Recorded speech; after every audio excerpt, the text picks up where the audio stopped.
And it's a football Friday night with Bill. Yeah. NFL draft, day 2, and we're just like you. We're hanging out in our man cave, except ours happens to be at a TV station right next to my office. Yeah. But day 1 gets a lot of the hype, but day 2 is a lot of fun. Oh, day 2 is a lot of fun, and it's a day where you really, if you're a general manager, a scouting department, this is where you really earn your money. You know, first round picks, okay, these are the guys that are really standing out, but you need these guys that are the blood and guts of your team, the guys that you find an Antonio Brown in this part of the draft. You find guys that are contributors, a Larry Foote, you know, a Brett Kiesel was in the 7th round. You know, these second, third rounds, these are huge picks.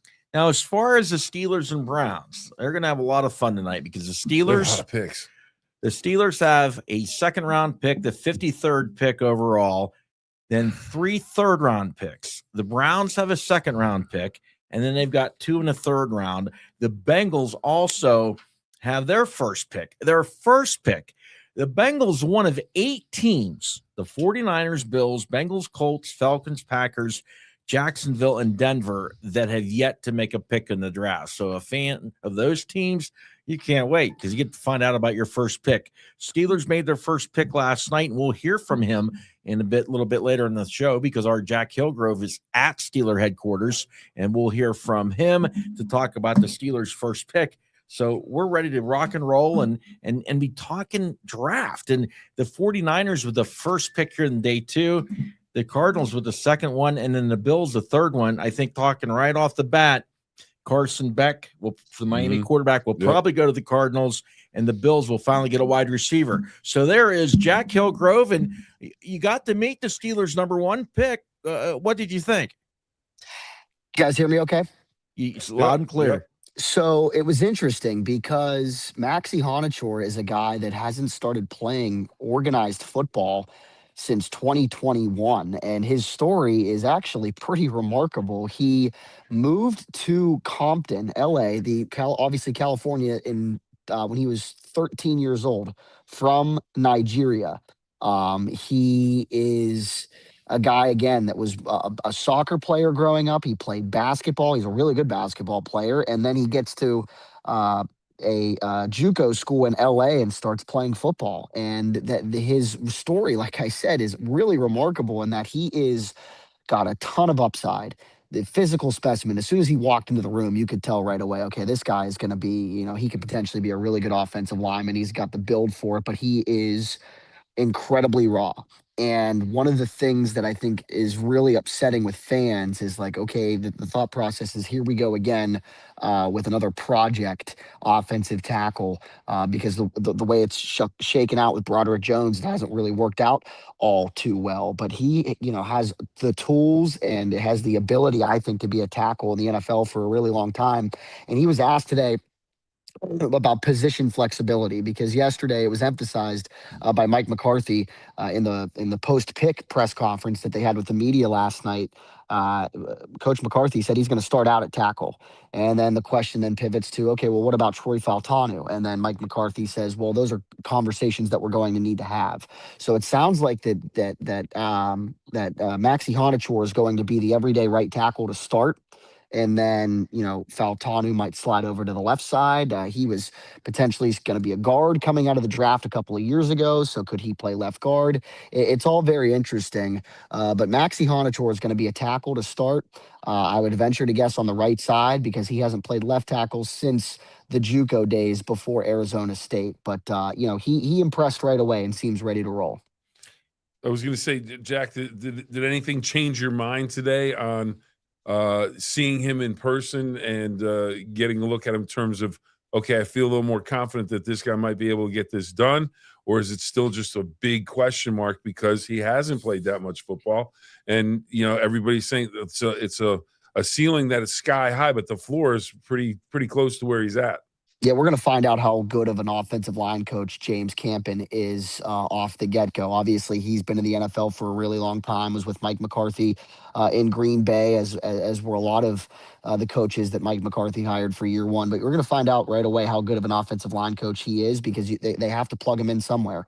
I don't know that it's in the Steelers' best interest to draft another tackle and play him out of position to start his NFL career like they did with Broderick Jones. It hasn't worked out for Broderick Jones. And then obviously he suffers the injury that he does last year, which is a separate conversation. But I don't think it's in the Steelers' best interest to draft a guy that, you know, the amount of football experience aside, which is not a whole lot, which is, potentially a red flag, but all of his sample size at the Division I level guys is at right tackle. And you drafted a guy a couple of years ago in the first round. We were doing a show. I mean, that's Yeah. how Mhm. short ago Troy Faltano was drafted by the Steelers. We were doing a show when he was picked, and he started every game at right tackle last year for the Steelers. So, like, okay, do you move Faltano over to the left side, and then is he out of position? Because technically he would be because he played right tackle in college. It's just no. To answer your question, Bill, I don't feel better about the pick. I'm impressed by the young man. I'm impressed by the story and what he's done to get to where he is in his Mhm. young career. And he might be a really good pro. But for what the Steelers are right now, a team that wants to win now, apparently that's still the mission. That's the mission every year. This doesn't necessarily strike me as a move that is beneficial for trying to win a playoff game in 2026 because there's still a hole on the left side of that line. Well, as we talked last time, there's one of the shows that I listen to on a regular basis on Sirius XM with NFL Radio. Mhm. And one of those guys said the best example would be if you're a college coach and you're bringing in somebody to redshirt them on the college level that has this tremendous upside. But you can't redshirt guys in high No. school. You can in the NFL. Yeah. You can only Right. dress so many linemen. So he better be able to play and better be able to contribute. And honestly, you draft him that high, he better be able to start. Now, the soccer background, everything I've been reading on him, you have to have great feet to be a tackle, and Mhm. he has great feet, and that comes from that soccer background. Yeah, absolutely it does. And I mean, he was raved about by his coaches at Arizona State and, shot up the draft board. And, it's kind of like, when you talk about playoff hockey, is the goalie getting hot at the right time? Well, Max Conachor got hot at the right time for his draft stock and really showcased what he's capable to do at the Senior Bowl and at the Combine and skyrocketed up people's draft boards. I mean, he was projected maybe a third, fourth round pick at the conclusion of the college football season. And then, like I said, Senior Bowl impresses, Combine impresses, and then all of a sudden he's a top 30 prospect and gets selected 21st overall. One of the things that I wasn't shocked that it wasn't asked, but I was kind of wondering why it wasn't brought up. That how does he deal with the fact that he wasn't the Steelers' first choice because he wasn't ever Mhm. since the conclusion of the first round last night. I mean, it's been confirmed the Steelers were on the phone with Makai Lemon, and while the Eagles were trading ahead of the Steelers Well, to it's funny select that you Makai say Lemon. that because one of our commenters, MMJ 1590, says, "Are the Steelers calling any of the Eagles players tonight?" Yeah, it'll be interesting to see how the Steelers kind of come back tonight with a strategy. Wouldn't it be funny if the Steelers say and Omar Khan says, "All right, well, Makai Lemon's going to Philadelphia. Let's just pull the trigger. Let's rip the Band-Aid off and see if we can't get Howie Roseman on the phone and try and trade for AJ Brown." Yeah. I don't think that's a super likely possibility, but that's one of the things that crossed through my mind today. That's the splash I'm looking for, Jack. That's Yeah, the splash. I, You've got I, the I- draft in your backyard. Let's make something happen. Yeah, the yeah, splash can't doesn't have to be for a pick. The Yeah. splash can be for a veteran player. And you talked about it yesterday, Jay. If you put AJ Brown now, AJ Brown's AJ Brown, but if you put him in that room with Pittman Jr. and with DK, wow, yeah, it's that's a group. That's a group. absolutely, it's a group, but I don't know how well the personalities would jive. Look, here's the deal: they need to take a wide receiver today. Mhm. I'd prefer they move up for one, and I think that they could potentially do it. Move up maybe into the top 40 for it because you're in the second round at this point. And they've got the capital today to do it in 4 picks. I would prefer they take a wide receiver today, and I think the biggest thing to watch out for, guys, in addition to potentially a splash is when does the quarterback get taken? because I forget who it was. It was somebody at ESPN put out their updated second round mock that had the Steelers taking Garrett Nussmeier, the quarterback out of Mhm. LSU, with this 53rd pick. Do the Steelers take quarterback at 53? That I think that's a very, very legitimate possibility. I mean, there's some guys that have been projected to be day two quarterbacks that the Steelers are familiar or familiarize themselves with throughout this process. Garrett Nussmeier is one of them. His dad is the offensive coordinator in New Orleans, Doug Nussmeier. A lot of history with Mike Mhm. McCarthy. Taylor Green, who I mentioned on the show with you guys last night, I would love because there's a lot of athletic upside there. And if it doesn't work out for him at wide quarterback in the NFL, I mean, he's 6'6". He had like a 44-inch vertical at the combine and like a 4.3 40. Those are Megatron numbers. I wouldn't mind if the Steelers try to draft him and say, hey, Yeah. can we move you out to wide receiver? And then the other name to watch out for tonight, I think, is Drew Aller from Penn State. I wouldn't be surprised if the Steelers looked at what Drew Aller's capable of, intangible wise. Big body, big arm, and Mike McCarthy. They brought him in here to mold a quarterback, and that could be a guy that Mike McCarthy potentially really likes. Big body, big arm, pro style type of guy.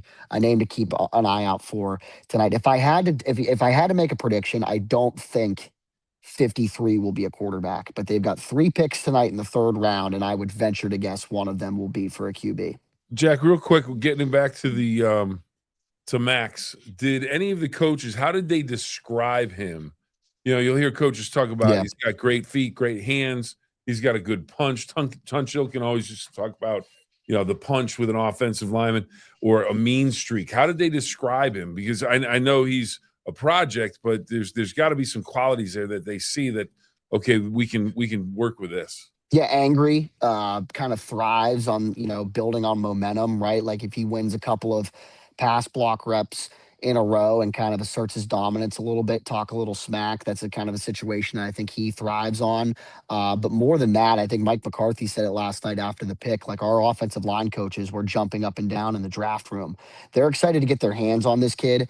This coaching group is confident that they can unlock what needs to be unlocked for Maxi Honachor to be an NFL starting tackle. And it'll be interesting. I am intrigued by, if they can unlock him, right, and mold him into being a really good tackle. And I hope that he does. Troy Faltanu coming out of college was a guy that was potentially okay, could be a good tackle at the NFL, but could be a great guard. Like scouts and, Mhm. and experts were saying that about Troy Faltanu a couple years ago. So does moving Troy Faltanu to guard make him a better offensive lineman? And then at that point, maybe you've got something there. But the biggest hole, right? We talk about it all the time with, oh yeah, they filled positions that they've drafted tight ends. They brought Mhm. in Rico Dowdle. They got Michael Pittman. Okay, well, they don't have a quarterback. You want to localize it to the offensive line? Oh, yeah, you can, move Faltano to left guard. He might be a better player. You've got this kid at right tackle, might be a good player. They still don't have a left tackle. And the Steelers are in a spot right now where they could be going into next year's draft looking for their franchise quarterback and franchise left tackle. And that's a problem. I mean, that's I would prefer they had both or at least one, but right now they have neither. So that's just kind of the predicament that the Steelers have put themselves in by this pick last night. And yeah, I don't see it getting resolved anytime soon. Well, Jack, the San Francisco 49ers with the first pick of the second round took Deshaun Stribling, wide receiver out of Old Miss with that pick. And the Cardinals, a little surprising there. We thought maybe Carson Beck, one of the quarterbacks, Yeah, I thought so. but they went with Chase Bizanis out of Texas Bizanis. A&M. Chase Yep. Bizanis, a Yeah, guard I out mean, of yeah, that's a guy. Basanis is a guy that I kind of was keeping my eye on potentially for the Steelers. Like if they wanted to double up on an offensive lineman because they need a guard. Like I would have preferred they would have went if they were going to pick a lineman in the first round. I would like it to be a guard. It didn't shake out that way, obviously, but he was a guy that I was kind of keeping my eye on potentially at 53. Optimistically, I think that there was a chance that he was going to go in the 30s or the 40s, and obviously he did. But that's a good player, and it'll be interesting to see how he fits into Arizona because the Cardinals have Isaac Seumalo now, who they gave an 8-figure deal to and signed him away from the Steelers, or at least the Steelers didn't want to bring back Isaac Seumalo at left guard. But That's a good move by Arizona, right? That's like if you draft a quarterback in the first round, what do you follow it up with? Give him a Yeah. target. Draft running back in the first round, what do you follow it up with? A guy that can block for him. So now, obviously, Michael LaFleur and company in Arizona have a plan, and that's a good pick by them. I like that.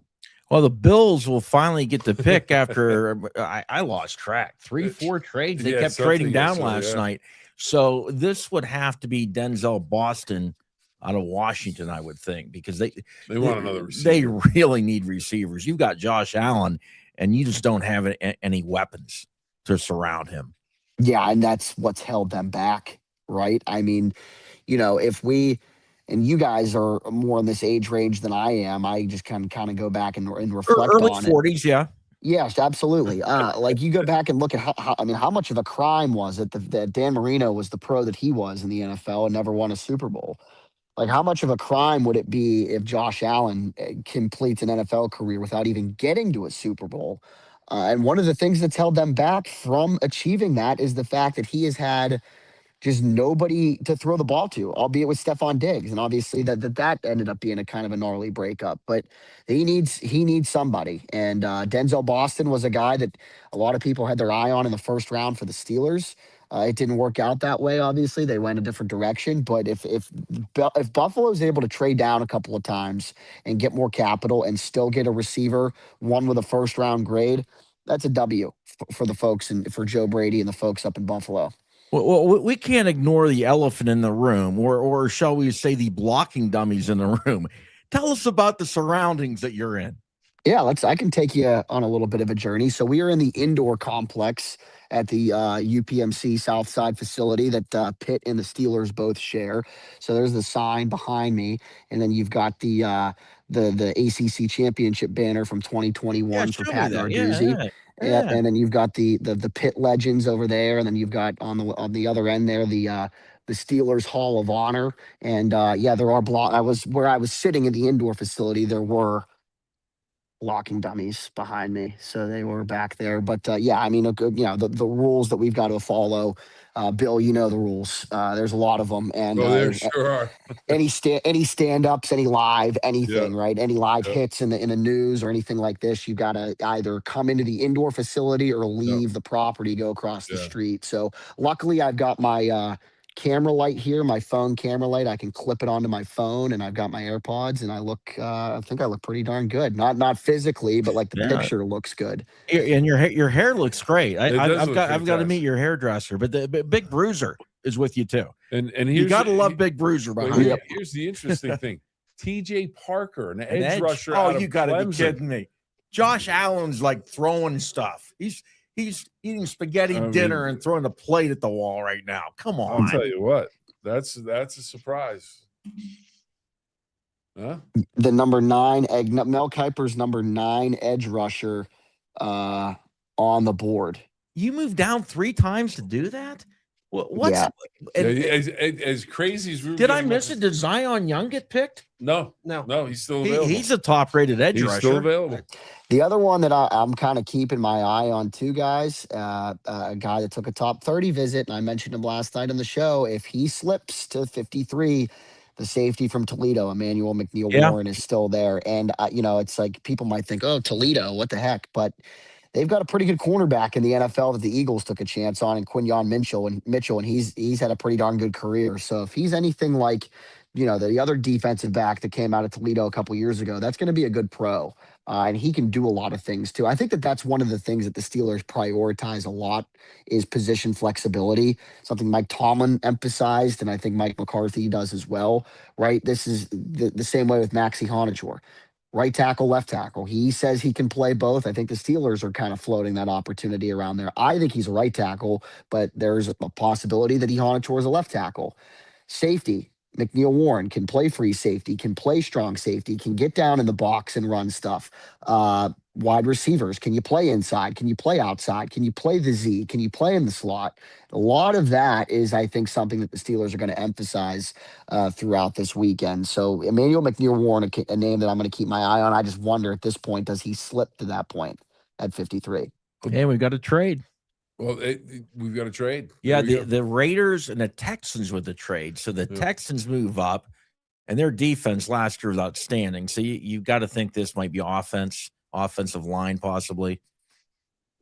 Well, Yeah, or here's it one could for you, also be Don. Well, Texans received number 36 and 117. Yeah. Raiders get 38 and 91. All right, well, here's my question for you, because MJ 1590 pick 57 tonight gets a lifetime of Heinz ketchup. The Bears own that pick. I think the Steelers, that's your sweet spot. You make the trade to get your guy the lifetime supply. I mean, come on, right? well, I don't know. Their name's not on the stadium anymore. Is that Yeah, still it's true. Forget them. Yeah. If you do, the Steelers go there, they get the Acrisure pick. Well, I'll tell you what, Jack was at the presser today. What do you say we hear from the first round pick of the Steelers? Yeah, that sounds good. Sure. Yeah, I had edited a bunch. He said some words that weren't very appropriate for air, but hopefully I got them all. Hey, we've been doing interviews, as you know, for the Bucko Triple Play, and some of these old-time baseball players. There's a lot of bleeping. I'll tell you what, done. though. I mean, the Filters have way been removed. it was harmless and it was super passionate. You could tell that the young man's fired up to be here, and he is gonna fight his butt off to make sure that he becomes a good pro. So I'm rooting like crazy for him. I just don't know that it was the right pick at the right time. And you know what? That fire of trying to prove people wrong could be the difference for him. Drew, what do you have for us? You're gonna roll that beautiful beam footage. Honestly, man, yesterday's unbelievable. Just a surreal moment for just me and the family. Family was there, friends was there, coaches that was with me where it all started, JUCO. So I mean, just got to really say thank you again to them in person, man. So it was really a special moment. I'm happy I got to share that with them. Honestly, man, going in, I mean, I just remember I keep saying this I was like, what the hell is an A gap? Like a B gap. It was like, you got to know all these things. I'm like, bro, you can't just line up and just go block. It was like, nah, you need to know. So just being detailed as offensive lineman, just knowing the little things really matter in this game, man. It's a game of inches. Just, being detailed definitely as offensive lineman, that's key. So just that whole piece of it, man, that was just really it. Yeah, I mean, honestly, that first year was rough. Switching to a new sport, wasn't playing, had to gain weight. And honestly, if you guys are used to Nigerian parents, like they love doctors, nurses. So my mom was kind of on my ass. She was like, "Man, you're not even playing. You're wasting your time. Like you should go to a 4-year." So I mean, just trying to own that respect. So I went in and just really sat down. And I'm like, man, like my parents, they wanted me to go to a 4-year. That's the whole point of us coming out here. They're really big on education. So I mean, the first year was really rough, man. But I mean, that just showed, I just stayed through it and just kept fighting every day and just trying to just get better. So, yeah, I'm open to it. Been training this whole off season for it. I mean, I play left tackle in JUCO, play right tackle at ASU, whatever the coaches put me at, that's where I played. So, I mean, just open to that, just ready to just get to work. Yeah, no, I watched a lot. I watched a lot of offensive linemen. Broderick when he got drafted. Georgia, watched him. Troy Fatana got to play him. He actually texted me last night too, welcoming me. Got to watch him, played against him when they won the championship that year. It was just really cool seeing him reaching out to me and just welcoming me. But Andrews Pete, he played quite a time. I played with his younger brother at ASU too, so yeah. Max, what's your first time? Is this your first time? Yeah, it's my first time. Yeah. Man, it's beautiful. I just remember that tunnel, coming out that tunnel, and just bam, just hit me. I was like, okay, yeah, liked it. Obviously, running the ball really helps a lot. Make everybody else's job easier when you can run the ball efficiently. But I'll definitely say really both. They're pretty high, protecting the quarterback. Just taking pride in my job. I mean, that's what I'm here for. It's pass, protect, and run block. I like it. He's ready to go. He's ready to go left. He's ready to go right. He's going to get in the playbook, and it seems like he is ready to do whatever he can to make the Steelers look like they made a great move, and we hope he does well. And this just in, Don, Caden McDonald out of Ohio State, the defensive tackle, has been selected with the 35th pick by the Houston Texans. So the rich get richer. Yeah. The defense that was just so dominating against the Steelers, they go get Caden McDonald, one of the top run stoppers and stuffers in the draft. Did we lose Jack or did we did? Yep. Okay. He hopped off. Well, he's busy. There's a lot of moving and shaking at Steelers headquarters, so he will be in and out with us through the night. Did we get our other one? Yep, I sent it to Coach, so he should be hopping on here momentarily. Caden McDonald had a tremendous career at Ohio State. 2025 first team AP All-American, as you mentioned, Don. So the rich get richer, especially on defense, as Ohio State continues to just pump out student athletes into the National Football League draft and into the league. I feel like I got to get my Mel Kiper glasses on here. See, here we go. I'll look real drafty. All Bill 7 Ranges Entertainment is the Ohio Valley's premier entertainment destination, located in Steubenville, Ohio. 7 Ranges Entertainment is your all-in-one destination for food, fun, and unforgettable experiences. There it is, 7 Ranges Entertainment, the Ohio Valley's premier entertainment destination. Attention veterans, you shouldn't have to pay to get the benefits you've earned. That's why everything the Belmont County Veterans Services Office does is absolutely free. There's no commission paid, and we don't take a percentage. The same is true for surviving spouse benefits. File your VA claims through us for free. The grass is getting greener. Are you ready, Don? Are you serious? It is. I don't know if it can get any greener in my yard. It is really, really green and really, really thick.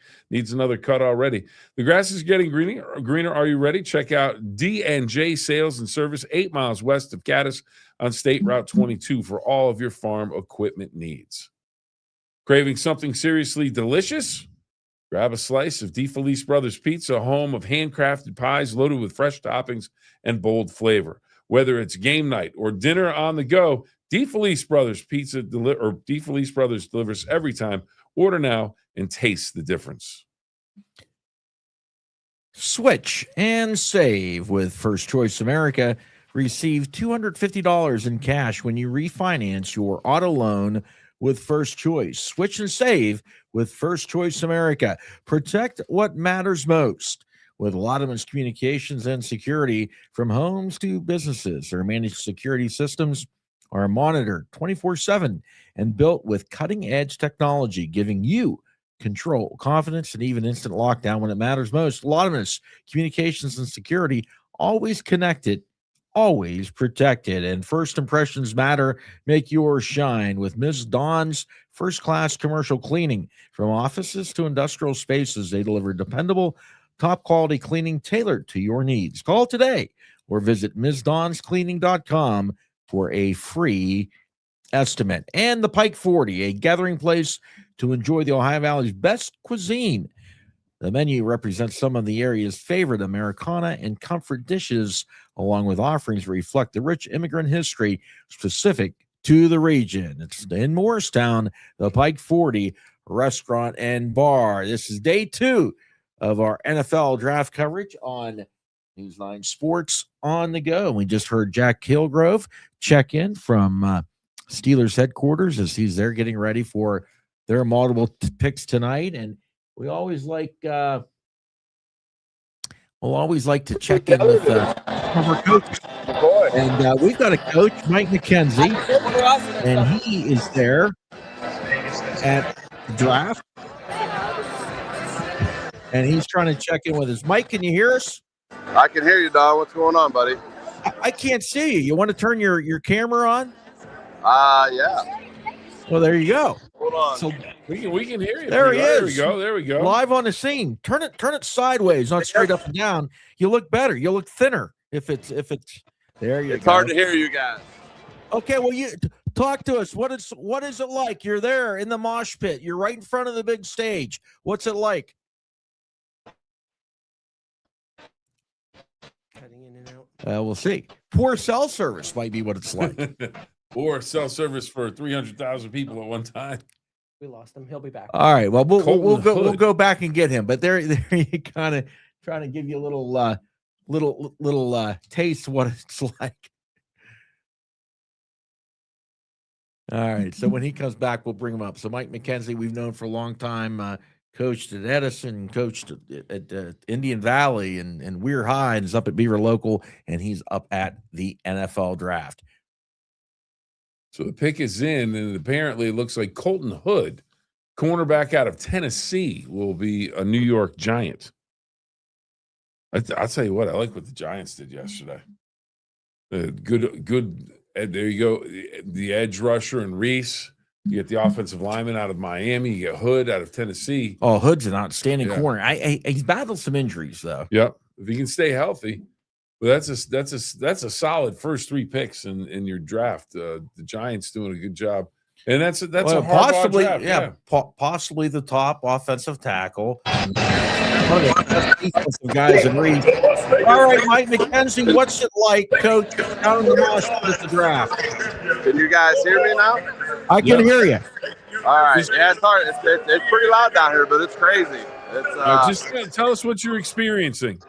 yeah, we're down front in the pit, and there's a lot of energy down here, and the first round pick from yesterday. Hey, we don't want to see your ear. We want to see your face.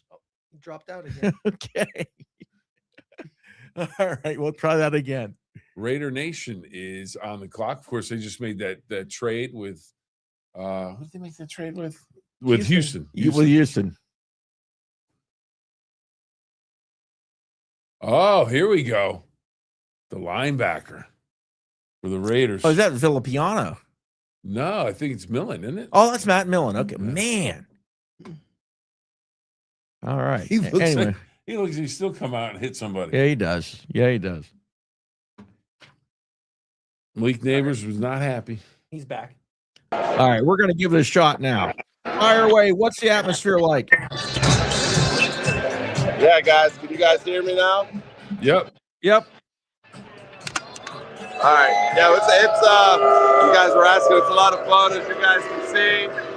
The Browns are up, so a lot of negative energy in here right now for the Browns. And but yeah, this is unlike anything we've ever been. We've been down for the last 2 days, but down here in the pit right now, it's pretty crazy. A lot of energy. You're an Ohio State fan. McDonald went. You got to be stoked. What's that? Caden McDonald, Ohio State, going to the Texans. Have to be stoked by that pick. Yeah, I think I think they got a good one there with those 2 edge guys and him in the middle. And there was a lot of energy. Like I said, there was a lot of people down here cheering for him, and him being the only guy that wasn't picked yesterday, and them bringing him out. Him staying in the green room. I think there was a lot of respect for that. Him coming out. So everyone here in the crowd was very appreciative of him staying here. And so I think he was pretty excited and very emotional. Hey, any chance you could point your camera so we can see something? Say that again? Point your camera so we can see something. Here he is. Hey, what's up, guys? The camera's on. All right. Well, we're trying to give you a taste, but that's what it's like. It's loud and it's noisy and it is chaotic at the draft. And the Browns pick is in. Very Here we loud. go. Browns But I picking, will Mike. say before I give you back to my dad, everybody's booing Cleveland right now. Nobody wants them to make any good picks. And I'm confident they won't. Oh, I think he's in amongst the Browns fans. Yeah, it's the negativity for the Browns down here is pretty big right now. It's hard to, like I said, it's pretty hard to hear down here, down in the theater. And like I said, it's an experience like I haven't been to anywhere before. We've had a lot of experiences. Well, tell the Browns fans to be nice to you. You're from Clyde, Ohio. Yeah, not a Browns. All my Clyde buddies, they, a lot of Browns fans out there, so you got a lot of battles, I guess. All right, well, you have fun, and thanks for checking in. Yep, thanks a lot, guys. Thanks, Coach. Yep. All right, so the Browns, where do they go, Don? They had a pretty good first day. What do you think they're looking for most? Okay, they've got a wide receiver. They've got a tackle. I'm here. Okay, here's what I'm going to say. All right, they're not. I'm predicting another trade. No, I think they're going to pick Zion Young unless somebody picked him and I missed it. No, Zion Young, because I think the Browns need another strong edge rusher opposite our man Garrett. Yeah, you can't. It just makes it even tougher. And that defense is already outstanding. So it would be strong gets stronger. You can do that. I mean, you could go with Denzel Boston. Mm-hmm. Yeah. Get a wide Get a receiver. weapon. Yeah. Because they picked one. They got Concepcion last night, so they've got a receiver. But boy, this might be the time you don't go for need. You go for the best guy on the board, because if you went and looked and as good as Miles Garrett played last year, set the sack record and so forth. Like even the Steelers, I mean, the schemes that they did to block him and pass protection. Yeah. If you've got another force, you see it with the Steelers when Watt and Highsmith are both healthy. I mean, that's dangerous when you've got quote hellacious heat coming from either side. Yeah. Absolutely, totally agree. I mean, you've seen it throughout the year. You go look at the Steelers back when they had Harrison and Woodley, and if you can put two guys on the edge, you're right. I think that might be a great pick for them because it frees up. I mean, think about that. If you can't focus on Myles Garrett by himself, how many more sacks is he going to get? Yeah. Exactly. Does he go for 30? I mean, it could be incredible. I think C.J. Allen's still out. He's a pretty good linebacker from Georgia. Mm-hmm. Yeah, I've got to start scratching people off this list. McCoy's out. Malachi Lawrence. Yeah, I like that. I'm pretty. McCoy's still on the board. They took Colton Hood from the other Tennessee. So Jermon McCoy. Okay, the corner from Tennessee. Okay, so he's out there. I think Jacob Rodriguez, the linebacker from Texas Tech, is still out there too. But yes, he is. Let's see. Receivers. How about Zach Branch? I don't think Zach Branch went either. Oh, he's still out there. So Denzel Boston, if they go wide receiver, Zion Young, the edge, which I would kind of like that pick. So let's see what you got. Do you do two receivers back to back that quick? Boom! Denzel Boston. There's your wide receiver. Yeah. I thought he would have been with I mean, how many times did the Buffalo Bills pass him up? Yeah. Yeah. All right. Good move for the Cleveland Browns. He's got good height, nearly 6'4". Yeah. Out of Washington. Casey Concepcion's under 6 foot tall. Yeah. So Concepcion is a heck of a punt returner. Maker. Yeah. Boston acrobatic. He's a guy that can go up and get it. So you've really increased you've improved your wide receiver room. And that if you can stretch the field with the wide receivers, now you can run the ball a little more effectively. Maybe the next pick they go with, they go and get an offensive lineman, maybe a tackle if somebody's there that they think can help that offensive line. Then you give the quarterback some more protection. All of a sudden you've got some weapons and they become dangerous and maybe relevant because they haven't been relevant for a while. But Denzel Boston, ESPN showing now 8% chance he'd be available at pick 39. Yeah, a lot of people thought he'd be gone yesterday. Yeah, he would have been a first round pick and so forth. So good move by the Cleveland Browns. One nice thing too tonight, the time, and it gets cut down. I think 8 minutes this round, 5 minutes the next round. No, yesterday was 8 minutes. So this one I think it's starting at 7. It's 7 and then 5 to orange. So these picks are going to go look at these Splitly. Like an Eagles song. You know what I'm going? Yeah. My old 55? Yeah, that Eagles song? It's exactly what I thought of. I love it. Kansas City's on the clock and the pick is already in. So Kansas City doing their best to get this done as quickly as possible. Bill Moss, Chiefs 84 first-round pick, and old Pitt Panther, announcing that. Yeah. As we're told. Tremendous player. Kansas City. Hey, they did some damage yesterday. Check our sponsors out in the upper right-hand corner of the screen. Scott's Lane Tires up there now. Thomas, edge rusher out of Oklahoma. All right, so the Chiefs back with their defense.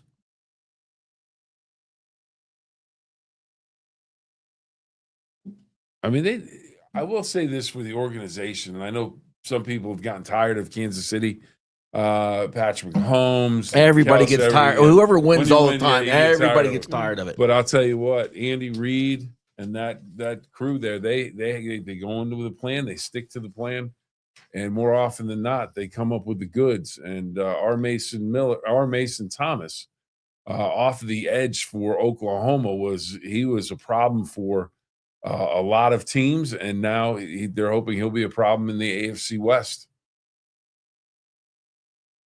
It's like last year, people kept, I'm tired of the Broncos, tired of hearing about the Broncos. The Broncos came out of nowhere last year, but the season is so long that people are now to the point where they get tired of a team being good during the course of 1 year. The season's not even over yet. Let them have their year. Yeah, the team that I get tired of, the Cowboys, but that's the Cowboys. They're America's team, but I don't. They're good. I They're differ. good. Go They're ahead. good. They're bad. They're indifferent, but they get talked about all the time. So it's kind of like, well, it's like a train wreck or a soap opera. Yeah, you can't turn away from it. You're like, it's gonna, and I'll turn. No, I can't. I gotta watch it. Yeah, because it's like, would you like the Cowboys? No, I don't like the Cowboys, but it's must-see TV. It's entertaining. It's a reality TV. It's a train wreck. You got Jerry. You don't know what's going to happen. And I'm the first one. And it's good for football when they're good, though. Oh, absolutely. How about the Bengals? Their pick is in. They're finally making it. They're finally making a decision. Offense, defense. Where are we going? Corner. They need that defense to get better. Well, they need to protect Joe Burrow too. Yeah. All right.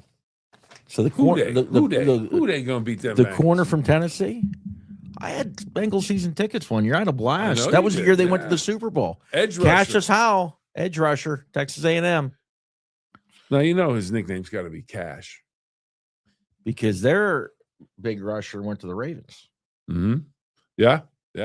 Well, how about that whole Max Crosby, and he doesn't pass the physical, but then they made the move right away, and then we've seen a lot more, I think, this year. Teams that are willing to deal with each other. I mean, okay, we'll figure something out. Okay, and let's go back to this from last night. They said the deal was the Steelers were on the phone with the wide receiver they wanted to draft from USC, and the Eagles called when they were on the phone because apparently the Steelers assumed the Cowboys had that pick and that the Eagles and Cowboys want to trade with each other because they're in the same division. Can't It assume doesn't matter anything. anymore. With Jerry Jones, you can't assume anything, even though his son is technically in charge. Oh, So, Jerry's still running that. Jerry's running that show. Yeah. Now, and after talking about whether you want to watch the Cowboys or not, I'm the first one that's. They got a documentary on the Cowboys and Jerry Jones. I'll watch it. It's entertaining, like you said. Yeah, you kind of feel sorry for him because the Steelers smacked him in all the big games in the Super Bowls back in the day. And I'll tell you the other one, and it's just funny. I mean, you live a long lifetime, so you sit there in the 70s and you loathe the Raiders. Mm-hmm. I hated now it's to the point I feel sorry for the Raiders. Yeah. I would like to see the Raiders do good again. Yeah, I would like to see the Cowboys do well again. Because, like you said, it's better for football. The Raiders, commitment to excellence, just win, baby, without Davis. That's a good thing. And now that they're in Vegas, the NFL needs them to be good. You people are going to go there, spend their money. They want to see a winning team. I completely agree with that. Christian Miller, Georgia, defensive tackle to the New Orleans Saints. The Saints, it's one of those teams I really don't. See, now I haven't paid attention. They had the Dome Patrol, remember that time, and some nice teams with Drew Brees, but they don't move the Richter scale for me that much. No, I really enjoy that city though. So I've been there a few times and been there to cover games, and it's the food's phenomenal, the music's phenomenal. So I can get behind going to New Orleans to go and see a game, and Saints have never bothered me. I've always been okay with the Saints because usually they haven't been very good. Well, here's another team, the Dolphins, coming up next. They need to be better. That's another team that you grew up and you're like, oh my goodness, they're great. They're this, they're dominant, and they just stink. Yeah. So we've got the Dolphins and then the Jets and then the Ravens and Tampa Bay. Mm-hmm. So we got a ways for the Steelers to come up, but Well, Kristen Miller out of Georgia. They have picks to trade if they want to move up. If there's anybody that they're looking at, they want to move up. You know what, Drew? Yeah. I think on the hit parade, because there's a lot of rookies that are now going to be in the National Football League by the end of this draft.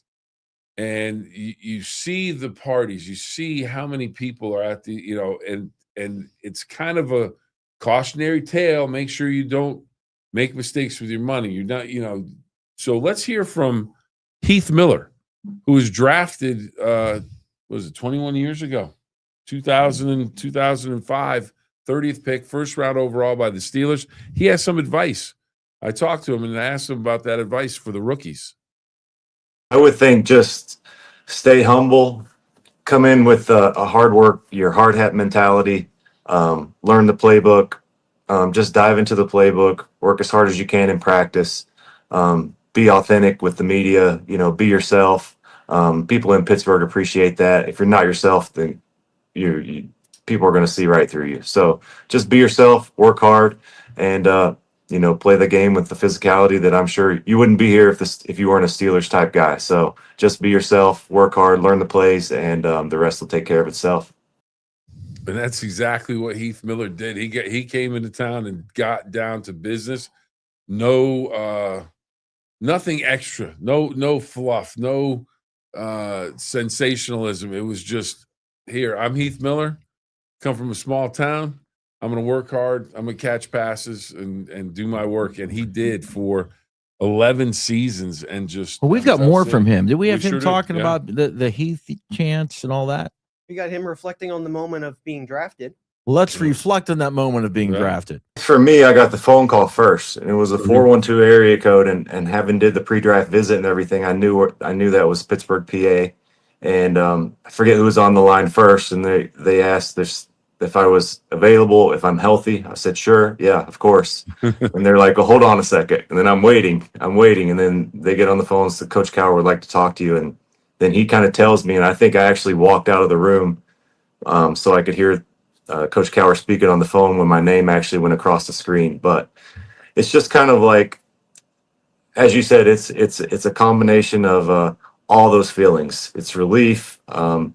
It's pride. I think in the moment it really doesn't sink in until like maybe hours later, like, wow, all the hard work, all the things that kind of fell into place throughout your life, whether it be coaches who you came across, things that sometimes are out of your control. Some things are in your control. Some things are out of your control that just worked out for you to land where you are. And after that was just excitement to get to work in Pittsburgh and to meet the coaches and to get going with the next part of my career.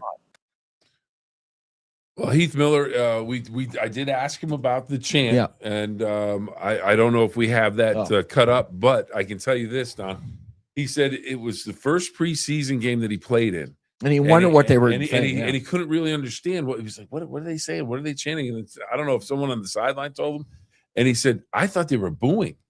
I literally thought they were booing. And then he said, once I figured it out, he goes, it was really nice that the fans did that, and I enjoyed it. And he goes, but I didn't really pay attention to it because he had to do his job. And he said, now, when I got to the end of my career, he really, he would reflect on it and he could hear it a lot more and just, really appreciated that the fans, would show him that much love. And he said, basically, he thinks, you work hard for the fans in Pittsburgh or for any fan base, and they're going to show you that love and respect. And as you said the other day, he still has that chanted at games, even though he's not even playing. So, after he left, no matter who the tight end was, they kept doing the Heath chant, and then they did it with Freiermuth. They do the Muth. Yep. I just sent you a text, Drew. I got it. I will send that over here shortly. The pick is in for the Miami Dolphins, the Fish, and I still think they need to go back to the flipper logo. I think this one looks like a jumbo jet taking off. Flipper had the helmet. I remember had the helmet on with the old original. Everything was better in the 70s, Bill. I mean, come on. Oh, absolutely. Who do we have here? Who do we have here for the Miami Dolphins? The pick. They've got some work to do down there.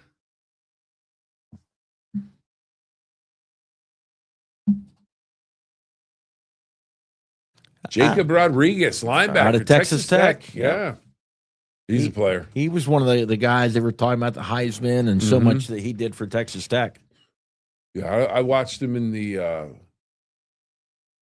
couple of games last year, and he's all over the field.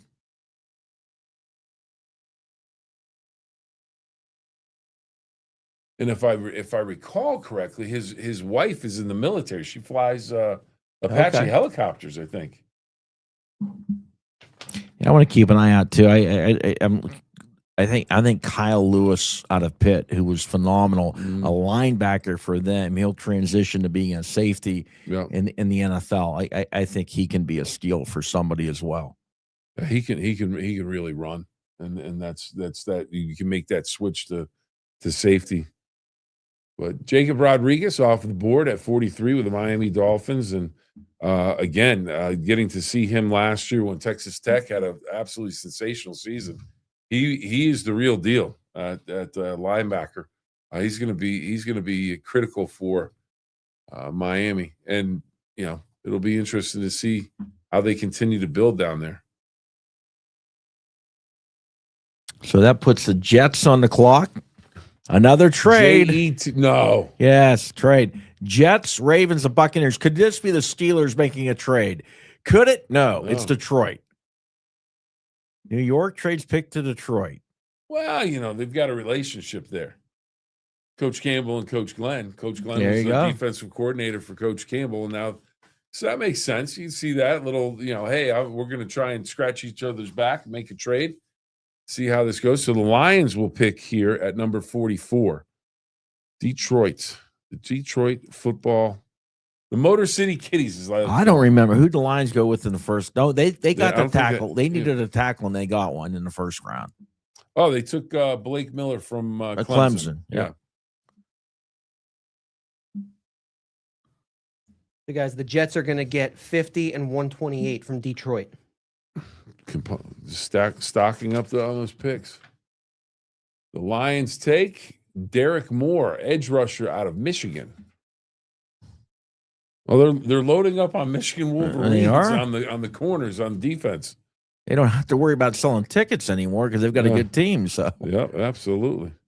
All right, Ravens coming up, and then Tampa Bay, Colts, Falcons, Vikings, and then we go back to the Jets. Jets, Jets. All right, so more real quick, Don. Yeah. Denzel Boston, wide receiver. Browns take him. How do we feel about what the Browns have done over the course of the first 2 days? I think they've been solid. Oh, I think the Browns did what they needed to do. Their wide receiver room was really depleted. They got two wide receivers.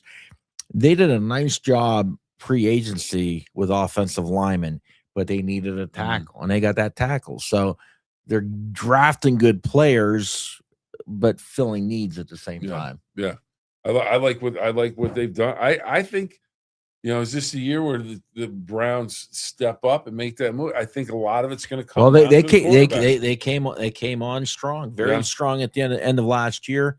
I went up to Cleveland when the Steelers played up there, and I was really impressed by them. But they made some good draft picks last year, and they've got some strong guys coming up. So it's going to pay off. Well, here's a divisional rival for both the Steelers and the Cleveland Browns on the clock right now, and the pick's in for Baltimore, number 40. A new regime in Baltimore. Harbaugh is in. Well, they got New York. they got their guard, the best guard in the draft. The guy I wish the Steelers would have moved up and got. But see, they lost their center. Their center went to the Raiders. Tyler Linderbaum. Yeah, Linderbaum. I was going to say Loudermilk. And obviously it won't be at this point, but they also got their, they lost that tight end Isaiah Likely. They lost their punter, I believe, too, and their punter was phenomenal. And he went to the Giants. It'll be interesting to see where they go with this pick. So there's a team I don't like, the Ravens. The Ravens? I don't like. So, okay. There's not many. I was going to accuse all you're a fan of everybody. It's just because I like the Steelers, I like the Browns, and I like the Bengals. I like all three of them. I don't have this intense hatred for those teams. Yeah. But the Ravens, the hate for a lot of people with the Ravens is they took the team, moved the ball. Yeah, if you're if you're a Yeah. Cleveland fan, you hate the Ravens over that. Yeah. You're the Steelers. Yeah. It's such a great Well, it's kinda rivalry. like So I grew up in Hartford, Connecticut. We had the Hartford Whalers. They're the Carolina Hurricanes. I don't even think they exist, the Carolina Hurricanes. Yeah. Especially if you're from that area, and it's like they just rip apart you. Okay, we're taking your team. We're out of here. So I can but you know, you just have a dislike for the Ravens. I don't think you like the color purple. no, It's just a genuine dislike. Where do we think I don't they like go? Alabama, and I don't like Yeah. Georgia, and I don't like the Ravens. Okay. No, I have no problem with the Vikings.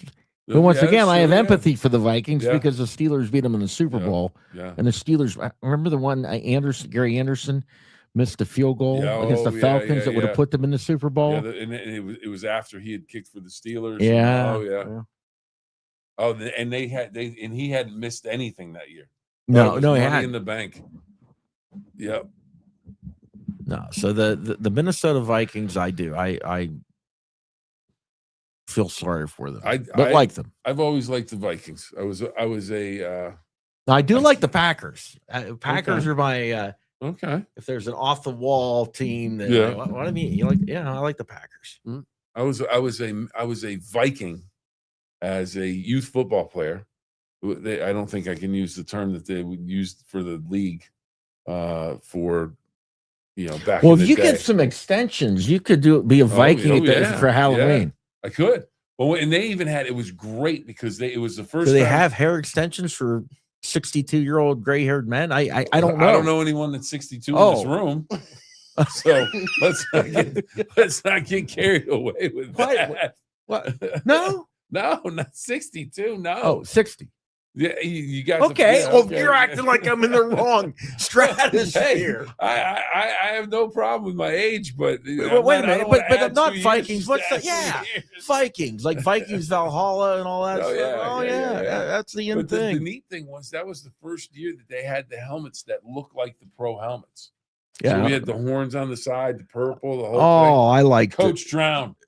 Oh, he was great. Rocco DeStefano says, hi, Bill and Dawn. Hello back, Rocco. Well, I'll tell you what.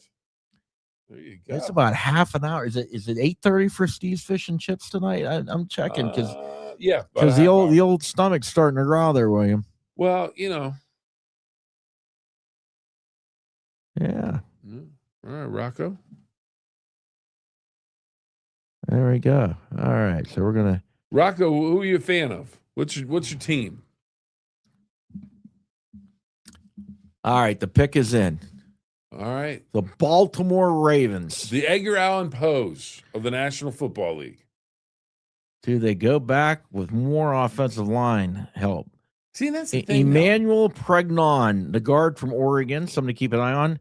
Rutledge from Georgia Tech. He went last night. How about that? The growth of girls flag football. Oh, absolutely. It's the NFL is really pushing that. National Football League wants flag football, and it's wow. Look at all that purple. I never thought I'd see that much purple in Pittsburgh. The Bills, Rocco, a Bills fan. All right, there you go. The Bills who refused to draft the wide receiver. Keeps trading everybody. Oh my! Well, that's my other team. See, there we go. That's where I get. You That's do where I root get for trouble. everybody. I okay. I like the Buffalo Bills because I grew up a big Jim Kelly went to our neighboring arch rival school, East Brady, so I was a Jim Kelly fan. Oh yeah. And Jim Kelly went to Kelly, the Bills, and Jim Kelly went to the Bills, so I ended up liking the Bills and rooting for the Bills because of Machine Gun Kelly. Yeah, that offense was something. Okay, the Ravens pick is in, but we're filibustering at the podium apparently. Any luck with that link email? Yep, I sent it over to him, so Okay. he should have it. Sounds good.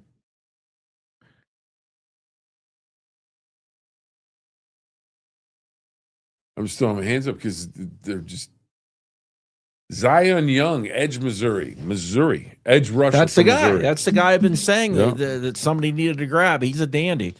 Yeah. So now they have him on one side and Trey Hendrickson on the Well, other side. and the thing is, yeah, he's Zion Young, and the reason we kept throwing his name out there, he was rated number 22 on. Got to get my glasses. He was rated number 22 on the just to look like Mel Kiper. He was rated number 22 on the Mel Kiper board. So they thought this dude could be a first rounder. 6'5", 3 1/4 inches, and 6'5", 262. I'll tell you what, Missouri is always competitive.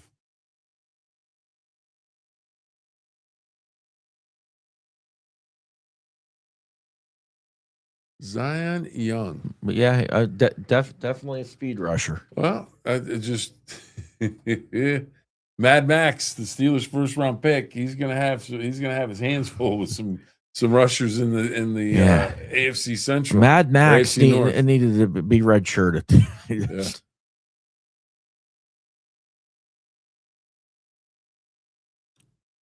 The Ravens always seem to do that. The Ravens make good picks, and Solid. there's a guy too that's the thing too. These guys, okay, I want to be a first round pick, whatever, but who you end up with, there's a big difference. Oh, if yeah. you're one of the Ravens, Yeah. a team like that, rather than the Saints or the Jets or the Cardinals. Because right now, for Notre Dame fans that like Jeremiah Love, he may have been sent to purgatory with the Cardinals. Yeah. There's no offensive line. There's no quarterback. All right, have fun with that. Tampa Bay, no time wasted by the Buccaneers. They have somebody they want. They want them now. Then New Orleans will be on the clock again. Or no, is it Indiana, I think, on the clock. Indianapolis is next. Yeah. And that will be their first pick of the draft. Rocco wants to hear from you guys. Who are your favorite teams? Trotter. Joshua Well, Trotter, I think we've been telling back them. Missouri. Bill's a Washington Commanders fan. I'm a Steeler fan, and then the Browns and Bengals, Pardon me, and the Josiah Buffalo Trotter. Bills, Yeah. and then the Green Bay Packers in that order. I just love football. Yep. I grew up a Washington fan, and Now, when I when I was a kid, I loved Billy Kilmer. oh, never threw a spiral. Man, love that guy. Tough. He was tough as nails. He was really good. All right, I have to tell a story. I have a it's out in the car now, but the other day I had mentioned told the story about being a big Larry Brown fan. He was running back for Washington, and Tim McCoy, general manager here at WTOV9 and PGH Fox 53, he shows up the next day, and he has a Larry Brown second year card or third year card because it had stats for the 2 seasons. And it was great. I thought, oh, this is fantastic. We got a trade alert. We've got the Colts who haven't had a pick yet. They got to be traded with Buffalo. They haven't had a pick yet. They're going to trade to the Pittsburgh Steelers. Here we go. We got something. Oh, we're going to make a splash. Cooking. We're cooking. The Steelers must have given up one of those 83rd round draft picks they had, and the pick is in already. And we're ready because we got the McKenzie boys. They're live. We're going to check in with them. Here we go. What's up, guys? Steelers made a trade with the Colts, and they're going to pick.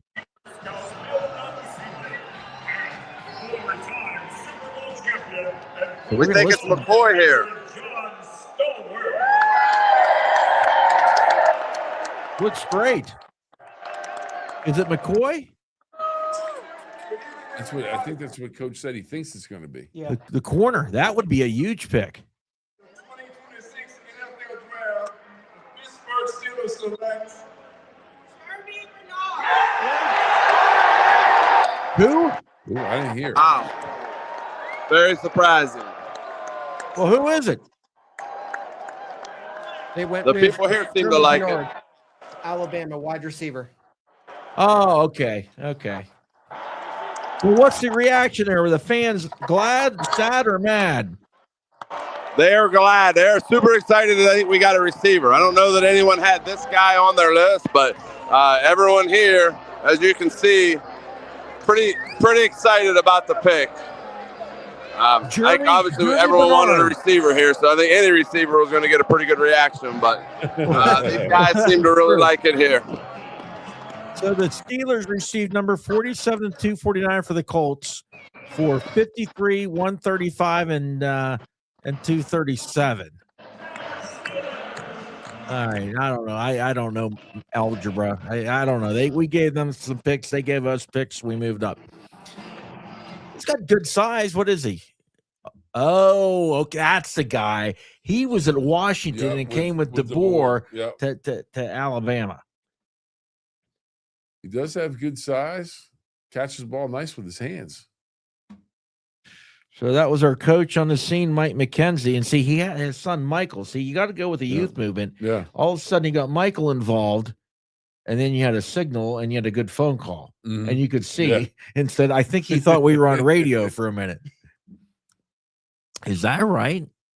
1,656 yards and 9 touchdowns. All right, we're back now. We keep getting cut up. I think we have a lot of interference down here, but as you can see, the crowd's pretty hyped up here. For that.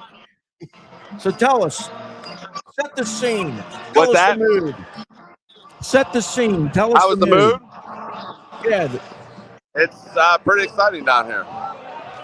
No, not the mood. I don't know a lot about the pick, to be honest with you. I thought they would take the kid out of Tennessee, the DB, or there was a lot of talk they were going to take the Branch kid out of Georgia at wide receiver. So I don't know a lot about him, but people here seem to be excited. Of course, we're in Pittsburgh.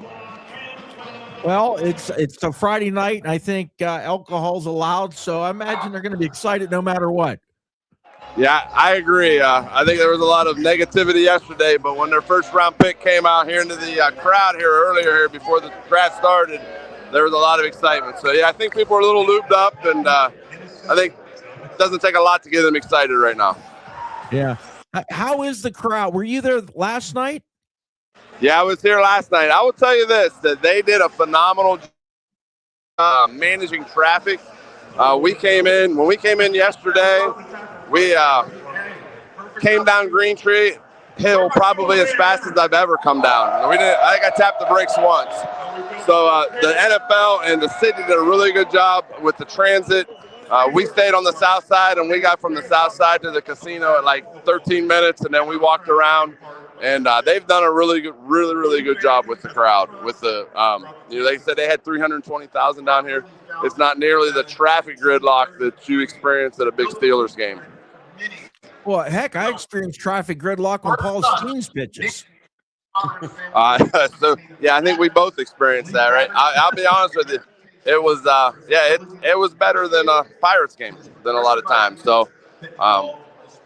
They did a good job. I think they really did a good job of advertising and getting people to take transit in, and the tea, taking the free tea in, and like I said, it was nothing like I expected. We expected a nightmare with the traffic and whatnot, but it was nothing like that. And even the lines for the food and beverages and everything, anywhere you got, there's no lines. Restrooms, anything that you expect or you see during a Steeler game.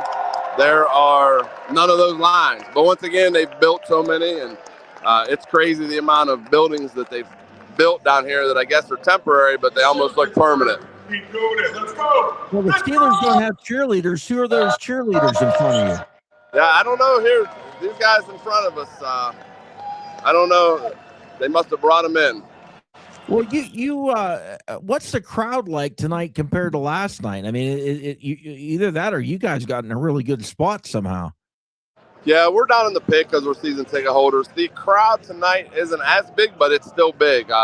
There was a couple of NFL people actually up here because we're in the front here right by the stage. And so there was a couple of NFL guys talking to us, and they said that we had already, by like 5 o'clock right before the concert had started, they said we already had the second night attendance record. So they said there was like 240 to 260 that were going to be down here, and 320 last night. So it's been a great crowd. Like I said, you wouldn't know by the lines and everything that it was this crazy. If you've been to a Steelers game down here and you know what that's like, they really prepared this place for it. Well, speaking of lines, the important matters. Are there enough porta-johns? More than enough. And like I said, there was 0 lines. I've been out a few times, and I haven't had to wait one time for a porta-john in 2 days. That's critical. That's great. Absolutely. I mean, you talk about Yeah. New Year's Eve and big events like this. They complain about no porta johns, and That's not a want. That's a need. You gotta have enough porta johns. Absolutely. Yeah, I think this is where people don't realize NFL must have brought them in because honestly, the porta johns are they're like electronic flush, so they're actually porta johns that I haven't seen wait a down minute. here. Electronic Down there. flush porta johns. The NFL spares no expense. Oh my goodness! So there we go. As I'm yawning. Well, we needed to know that. We needed to know the porta john situation. Yeah. Kevin Stefanski, the new head coach of the Atlanta Falcons. How about that? And maybe he'll draft another quarterback he won't play and doesn't like. That was odd situation. That was bizarre. He didn't do himself any favors. Yeah. This is true. That's my man here. Hey, what's this? Bet you can't find a traffic cone. Have you heard about that? There's like been around. People keep taking traffic cones because of the Pirates and the traffic cones. There's a good corner. Terrell out of Clemson. Yeah. Avion Terrell. Corner out of Clemson is having a big draft quietly. They've had a number of players picked already this draft class. Speaking of traffic cones, and by the way, make sure you're on YouTube now. So if you're watching on YouTube or on Facebook, it'll get you there. Our Bucko Triple Play. It is our pirate show. You can call it a podcast because it's on the pods things. What do you call that? The Spotify and what's that? Apple Podcast. It's on all that. Yeah. It's on the YouTube. It's on the Fox 9 on Saturdays. Tomorrow, I don't know what time tomorrow. I don't know, 3:30, 4 o'clock. Somewhere around there. Well, you should know. You're the guy. You have to look that up. But anyway, great show in the Pirates, and we have great guests. I mean, we've had everybody from Bob Walk to Tim Kirchian. Monday, we're going to have Steve Lass on. We've had Michael Vollier. You name it. So when you're going around the YouTube, you want to check in and go to Bucko Triple Play and subscribe, and you'll have a great time. All right, back to the McKenzies. They had to turn their camera off because they went to the electronic porta john. So you guys are out of the porta john. Tell us what you got going on now.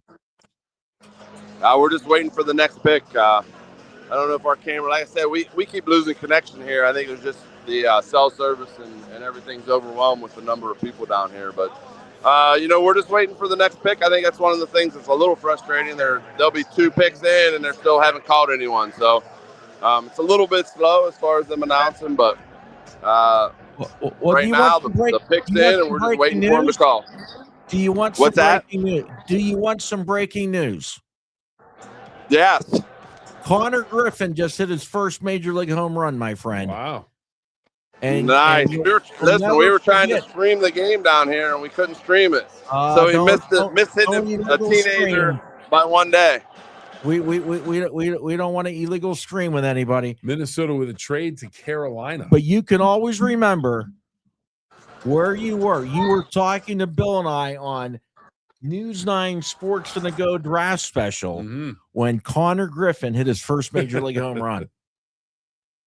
I'll always remember that. Remember that because I was hoping when I stayed there for 8 hours on Saturday night that he would hit one there. Yeah. Oh my! And we were just talking about it. We were just talking about the Bucko Triple Play. So there was a lot of good vibes. Airs at 4 tomorrow. Airs at 4. Bucko Triple Play tomorrow at 4. And the guy that we were supposed to go to next said, you know what? Sorry, I better not call. I'm at a bar drunk. And that's what we want. We want the brutal honesty of the people that listen to our program and talk to us. We got the one guy talking about the porta johns. We got Coach in the porta johns. The other guy, former all-time record holder rusher from AC Valley High, says, dude, I'm at a bar drunk. I really shouldn't call, and you gotta respect the honesty. Is all the best. It's the best policy. You don't want to. You can't get in trouble that way. Oh my word! The pick is in, Bill. Carolina Panthers make the trade with the Minnesota Vikings, but you'll have that if you involve football, big crowds, alcohol. Absolutely. Someone might be inebriated. And if you start at 10 o'clock in the morning when the gates open, you've had a while to get Lee Hunter, Texas Tech defensive tackle for the Panthers. Well, how far Texas Tech did they make they made the Final Four, right? You can call it the Final Four in football. The semis. They made the playoffs. Yeah, they beat Oregon. They're getting a lot of dudes drafted, man. Yeah. You should look that up. Somebody Google that. Well, if they've had 2 tonight, for sure. Well, they had the second overall pick yesterday. Yeah, I think maybe 4 so far. So Texas Tech lost to Oregon in the Orange Bowl this year, which would have been part of the quarterfinals. Yeah. Oh, and I'm being told that it's also Connor Griffin's birthday. How about that? How about that? So he's 20 now. Yeah. Yep. Okay. They sent me a picture. They sent me a picture from the bar. Yeah, he is drunk. So we will not put him on our show. Okay. Oh, that's funny. But it's nice though, and it's bringing everybody together. Absolutely. He's sitting with a Steeler fan. There's a Carolina fan, a Buffalo Bills fan. There you go. You know who's back on the clock, Don? Oh, what's that thing in the middle? That is like a wow. That's a beer funnel contraption. Yeah, it's something. It's like a yard of beer. And it's like a big, tall thing huge, with a tube and beer in it. So anyway, but we're not there. Yep, they look like they're having a good time. Exactly. All right. So who's up? Who is up? The JETS Jets. This is after the trade. Bill, we've already been on for an hour. Yeah, well, we have. All right. So can we get Group 3 ready? Group 3 is ready to go. Okay. Every time I read this one, okay, here we go. Okay.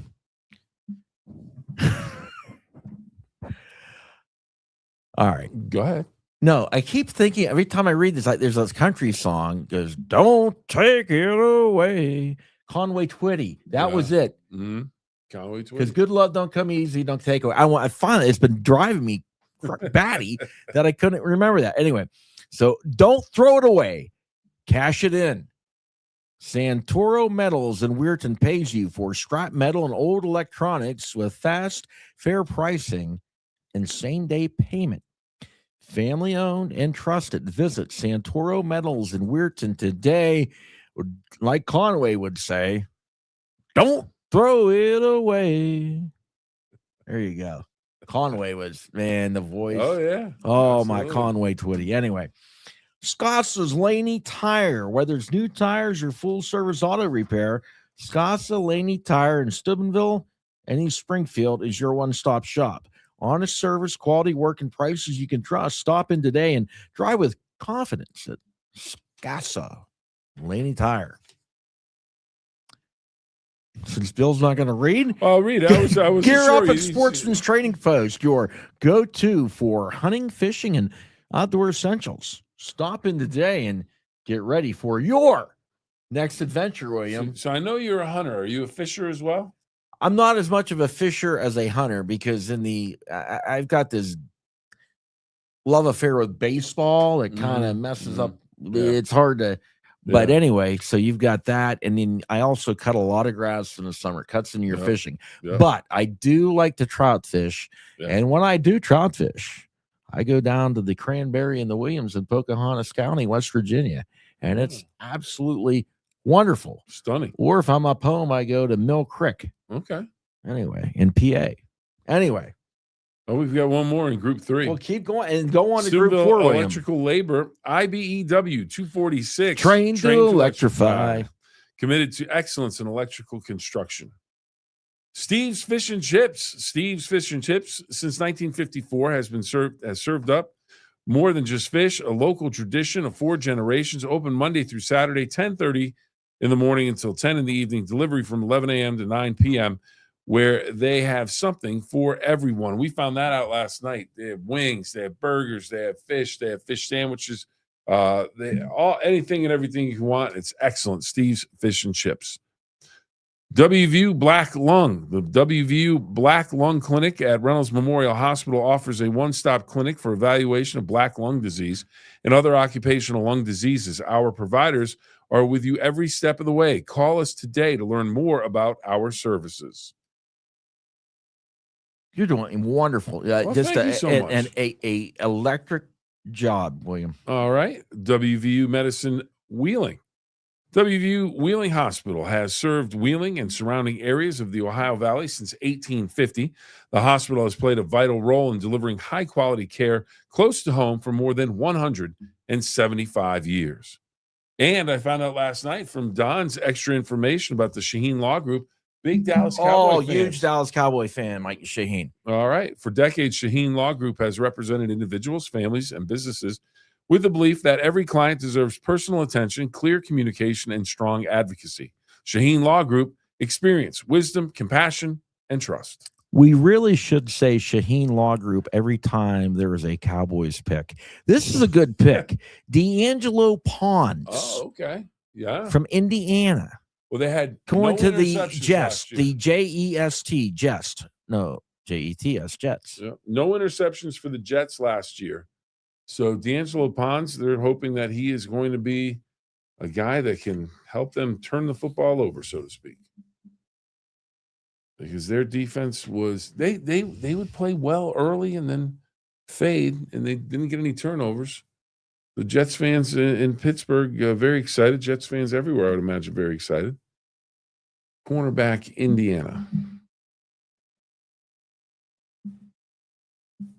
I'm hearing noises outside. I'm wondering if that might be the Steve's Fish and Chips delivery. Sometimes you can talk things into existence. Yes, you can. So the Jets have taken 2 Indiana Hoosiers. Hey, they're from they won the national championship. They're selecting winners. They're selecting positions that they need help. So see if it works out for the Jets. Jets. Minnesota on the clock here in round 2 with pick number 51. Came in the trade with Carolina as they traded back. So we'll see what the Vikings do. And then the Packers. Go Pack, go. Pick is in. A lot of trades, a lot of moving back and forth. It's definitely been a fun, interesting draft. But Pons and Cooper, both with the Jets. Yeah. What's the last pick in round 2? 64. 64. So we've got 13 more picks till round 3. 64. Your Seattle Seahawks. No, The Super Bowl champions. No, they were my Seattle Seahawks when they had Jim Zorn and Steve Largent. I always rooted for them to beat the Raiders. They were fun to watch. That was a team. fun group. Good team. That's what I like. Yeah, this is good therapy. Now I know. Now I'm back to realizing why I have a soft spot for the Denver Broncos. Okay. Why? Because I hated the Raiders so much. I would root for the Broncos and Seahawks to beat the Raiders. Okay. Like the team with Craig Morton. Yeah. That went to the Super Denver, Bowl, the and Crush. Rob Lytle from Michigan was the one of the running backs, and they went and got smacked around by the Cowboys in the Super Bowl. That was the Butch Johnson diving over the goal. Yeah, and that was the which team. I don't think wouldn't be a catch now. And that was the team too, where Joe Green, remember, got ejected because he kind of gave the guy the business. Jake Golday from Cincinnati, a linebacker, selected by Minnesota. Oh, and the Green Bay Packers finally get the pick. They are up next. I would like to see them trade the pick away just to see how long they can go without making a pick. just for fun. Well, the Bills finally made a pick. It just wasn't what we thought they would pick.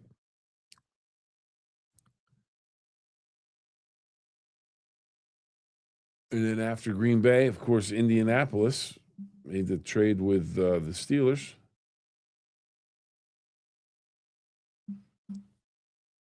We need to get our man Jack on. We got to see what's going on at the headquarters. Same thing. So a little bit ago, Jack had actually is he too busy Adam Scheftering?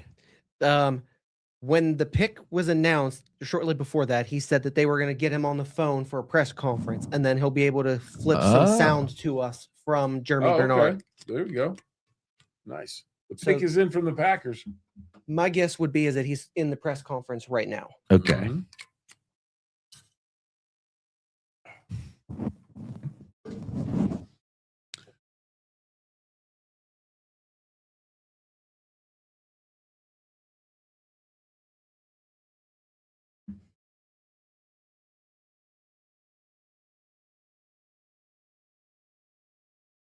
What are you doing, Bill? I just Are realized. you Googling? No, The pick is in. The Packers actually made a pick.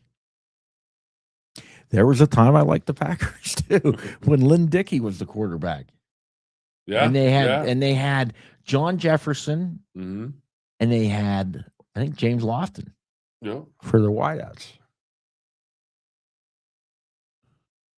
Well, I like the Chiefs when they had Ed Podolak. I love the Ed Podolak. Yes. Yeah.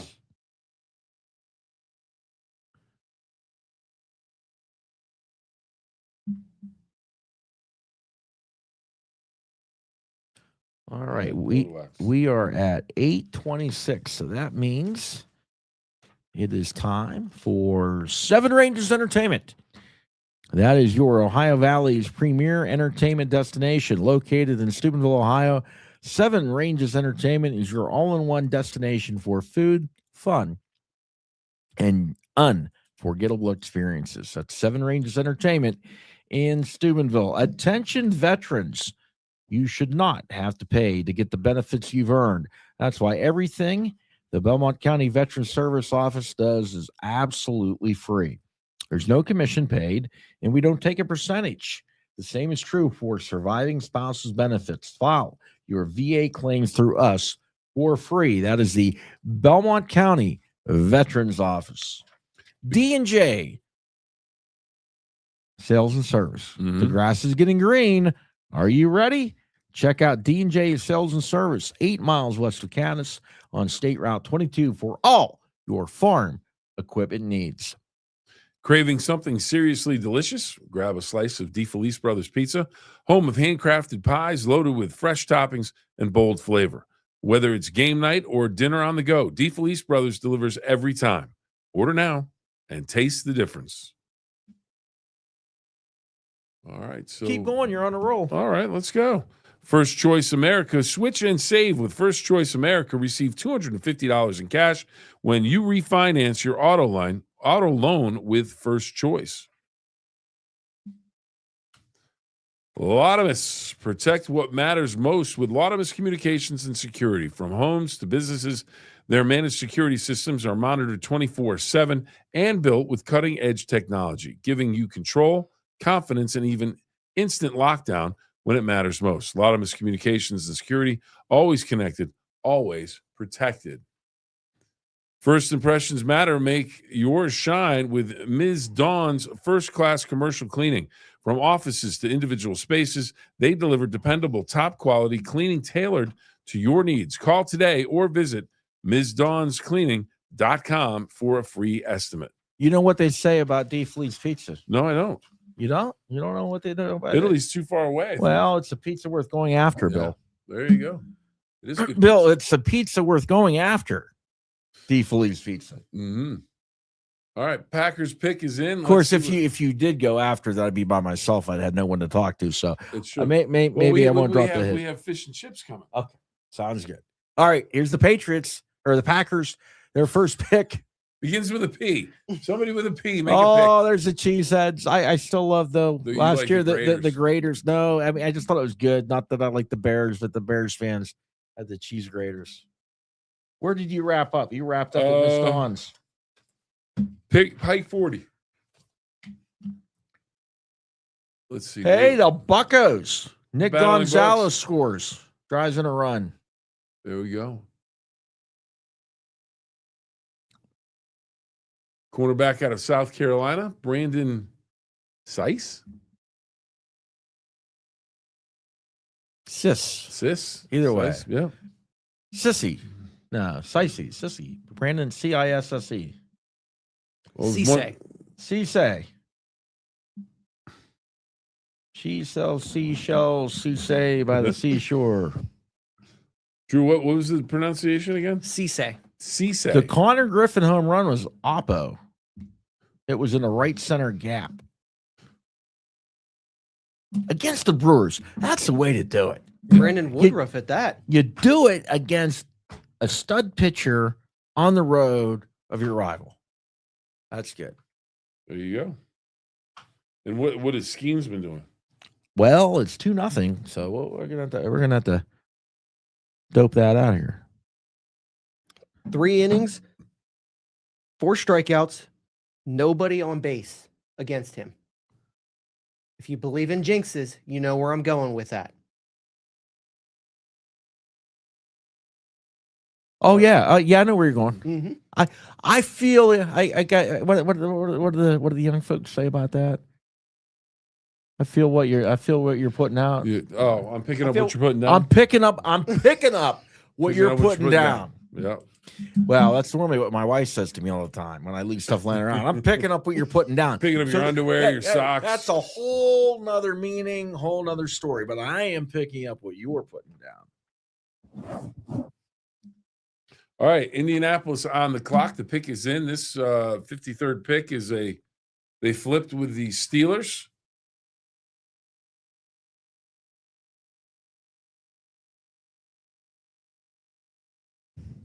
Just got an update from Jack Hillgrove Schefter. We will be getting sound from Jeremy Bernard soon and offensive coordinator Brian. How do you say his last name? As long as it's not Angelico? Matt Canada, I don't care what it is. Who is it? Brian Angelicio, believes. Let me see if I can find that pronunciation. Angelica. That's a Steubenville name. Yeah. I don't know. Angelico, there it is. Yeah, him. That's the guy. All right.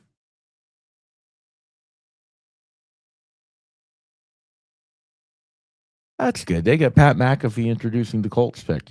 Their first pick. Think about that. He grew up in Plum, in the Pittsburgh neighborhood of Plum, and now he's standing on the stage outside of Acrisure Stadium introducing a player for the team he played for. That's got to be a bit of a moment. I don't know how old I was, but I played in a baseball game in Plum. C.J. Allen, linebacker, Georgia for the Colts. And Plum, and got a hit off a kid who was in Faces in the Crowd. Oh, okay. A Sports Illustrated. I thought that was a big deal to my 12-year-old self. That is a big deal. Yeah. And it hurt. I'm telling you, that hurt for a week. That you got hit? No, I didn't get a hit. I got hit. Oh, I got hit by a pitch by the okay. kid that was in Faces in the Crowd. Yeah. I think he was playing 12-year-old baseball, but he had a driver's license. But that's beside this point. He looked at you, Don. He said, "Man, he's crowding my plate. I got to brush him back." That's true. You can, you kind of way you say, I got hit. Yeah. And you did. You thought I got a hit. But Yeah, no, I got hit. Yeah. I don't know. Yeah, I led the league in getting hit by pitches. Oh my. C.J. Allen, linebacker, Georgia, Indianapolis Colts. On the clock next, Philadelphia. They've had an outstanding draft. Yes, they have. So it'll be interesting to see what they do. Maybe the Steelers can jump up in front of them and ruin their night. That would be tremendous. Now this is just C.J. Allen is a good pick. Look at that national championship ring on his hand. This is awful to say because they had such a great year. But are the Penguins playing tonight? They play tomorrow night. They play tomorrow. When you go down 3-0, your Penguins fever kind of goes down. I went to a lot of games this year. I was back on the Penguins boat. As soon as they lost the second one, I think everyone went, okay. Yeah. Wheeling Nailers kick off their home playoffs. Yep. Their playoff schedule. They play Reading. So that's going to be a tough one. That's like the Penguins and Flyers playing Wheeling and Reading. Yeah, you know what? I went to a playoff game, a series in ECHL. Those are always fun when you go on the road and you stay at one of these places. So they were playing Reading, and then Reading pregame, the people had a junker car painted up with the Wheeling Nailers logo, and they had the sledgehammers out. Yeah, that was kind of cool. All right, the Eagles. The Eagles. Eli Stowers, tight end, Vanderbilt. How about Vanderbilt? That's one thing with NIL. I mean, Vanderbilt and Indiana were the bottom of the bottom feeders. And, you throw a little NIL money around, it changes things. But and it's funny because I told somebody a few years ago about Vanderbilt. It's like, no, NIL comes. Where's Vanderbilt? Vanderbilt's in a city. Vanderbilt's in Nashville.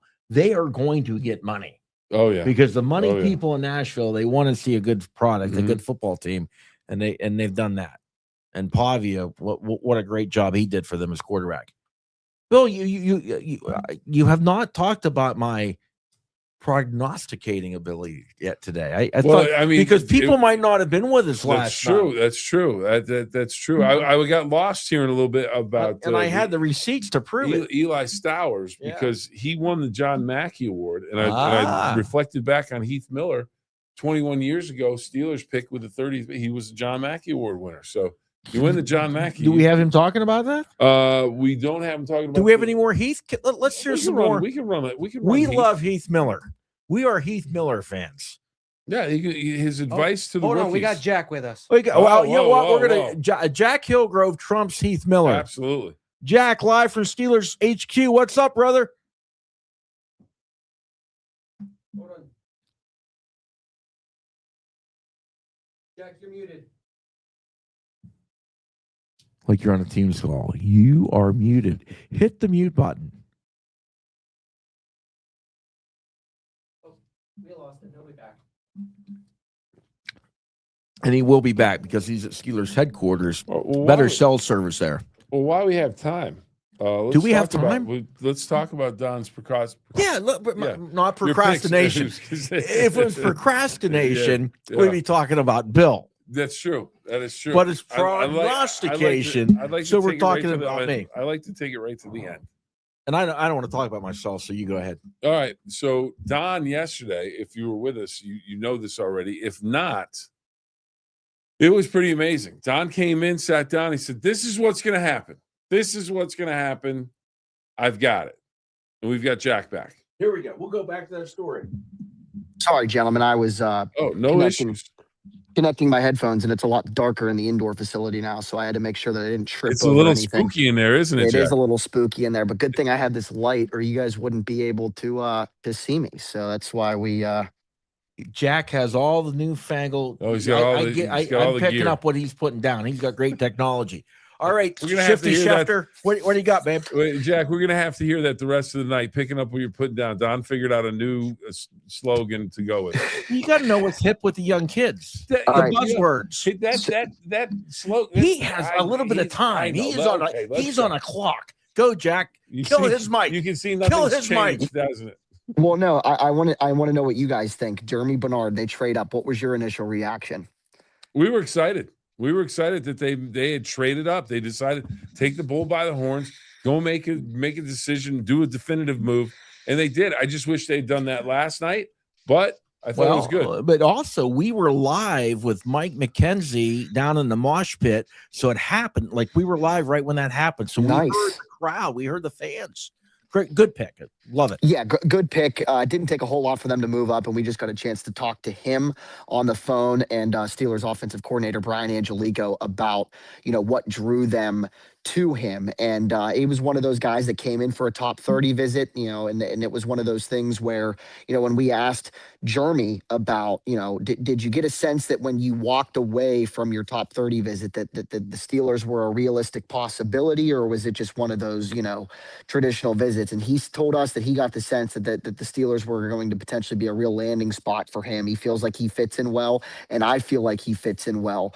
Throughout the 2025 season, as far as where he lined up snap wise, either outside of the slot, he had over 480 snaps in 2025 at Alabama outside, but still 300 snaps in the slot, which is a lot. And even though he lined up outside more, he still has quite the sample size, lining up at slot receiver. And that's where he fits into this offense, because obviously DK Metcalf and Michael Pittman are big bodies that they'll put on the outside. But Jeremy Bernard is a guy that can do that. He's got great size, but he can also, run a lot of routes, has a pretty abundant route tree, and can line up in the slot as well. And the other thing that I really like about him too, guys, He's versatile. And again, we talked about this when I came on about an hour ago, like position flexibility. What can you provide to this team? He can do a ton of different things. They can line him up in the backfield. They can line him up at Wildcat. He's got experience of doing that in college, and he's played at 3 different institutions. He started his career at Michigan State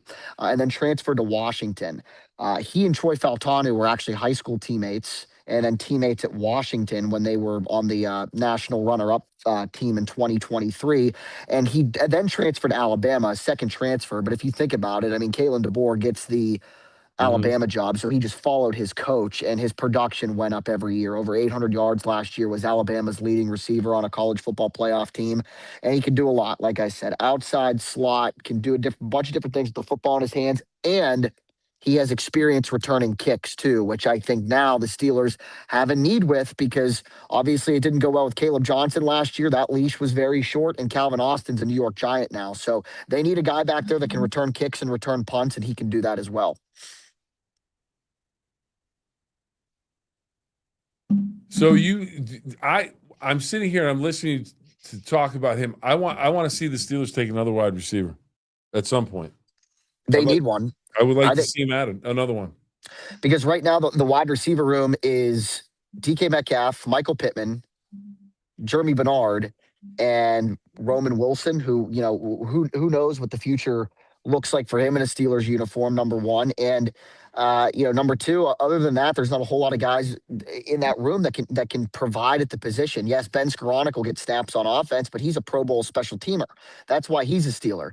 They're not going to bring back Scotty Miller. Adam Thielen retired. I don't think they're going to bring back Marquez Valdez-Scantling. So yeah, they could absolutely use one more receiver. And I wouldn't, Bill, I wouldn't even go as far as saying I would want them to draft one more tonight, because they have still I believe 3 picks in the 3rd round. Meanwhile, I tweeted the trade details.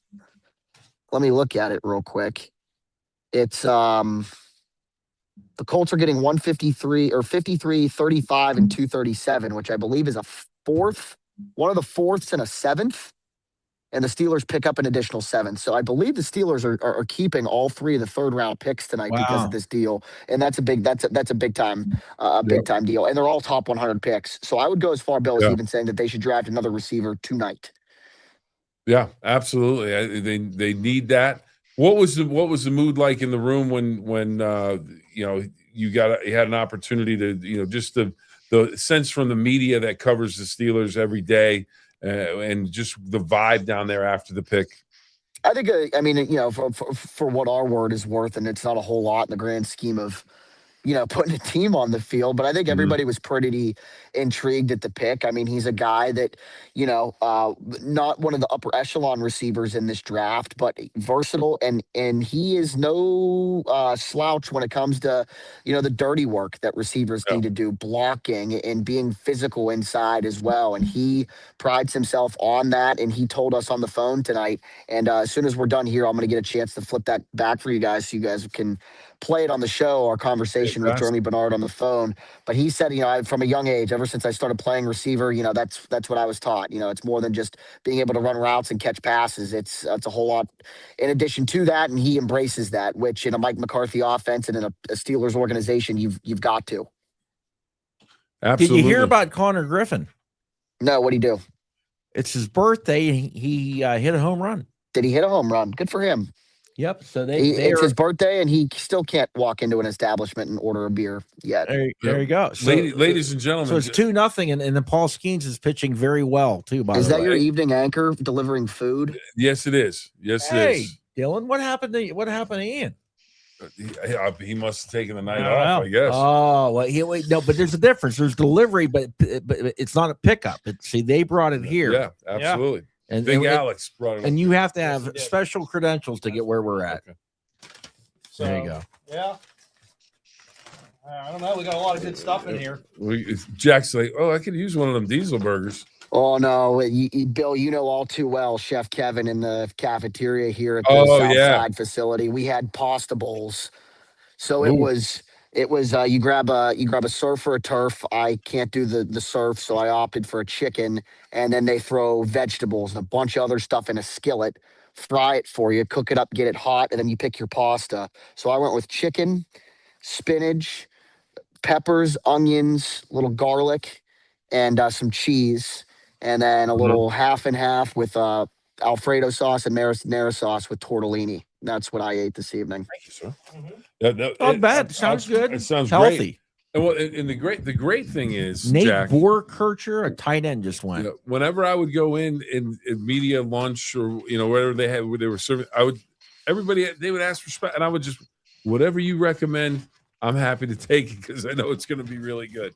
Vikings trade Grenard to Eagles, saves team $34 million in cap space.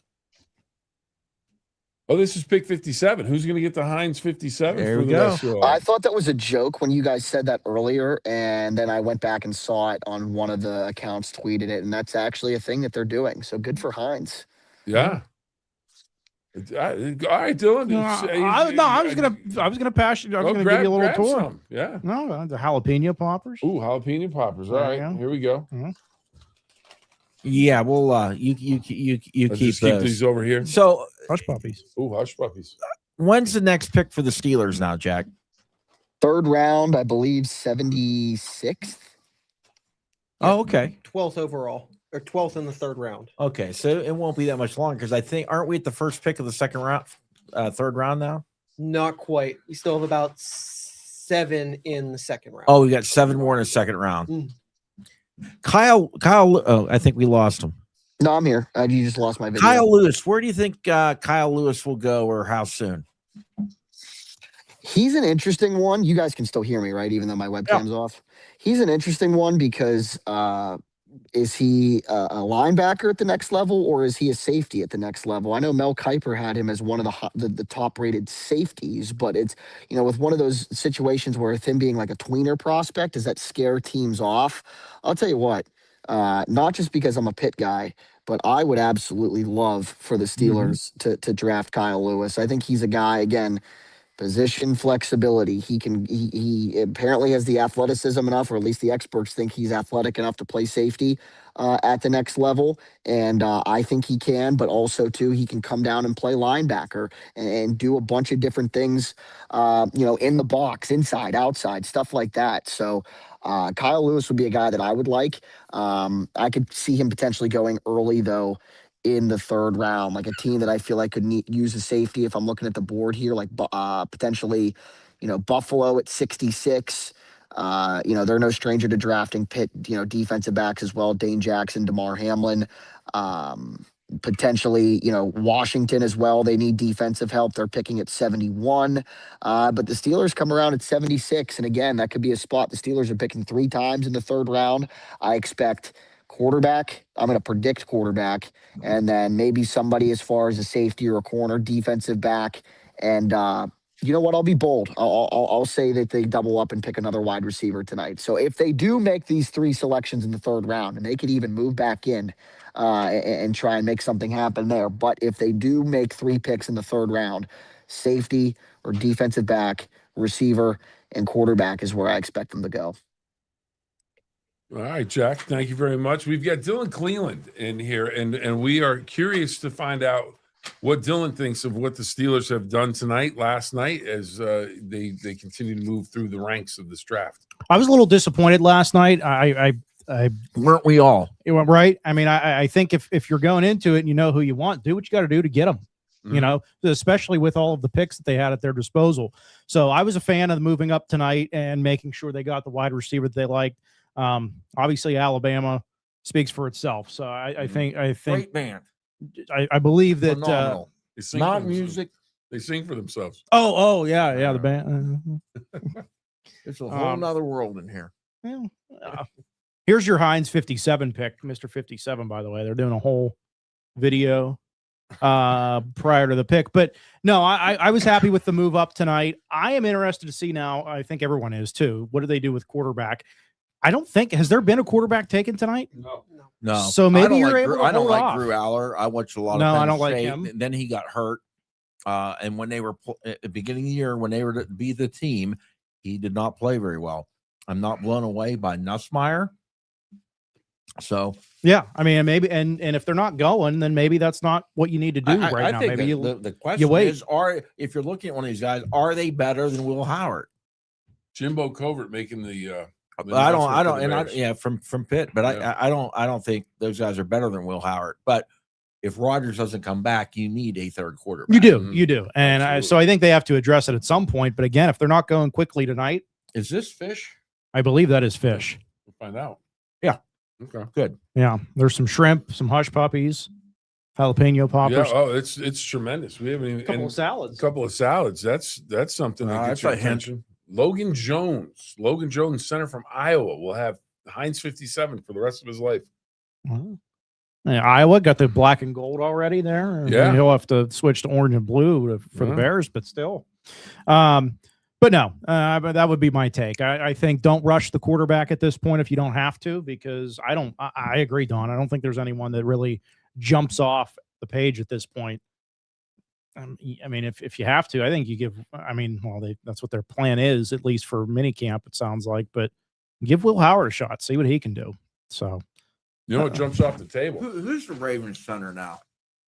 'Cause I thought they'd go after him. They went edge rusher, didn't they?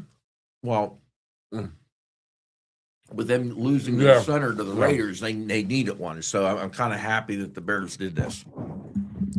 I'll tell you what, shrimp, fish, hush puppies, poppers. I haven't tried the salad yet.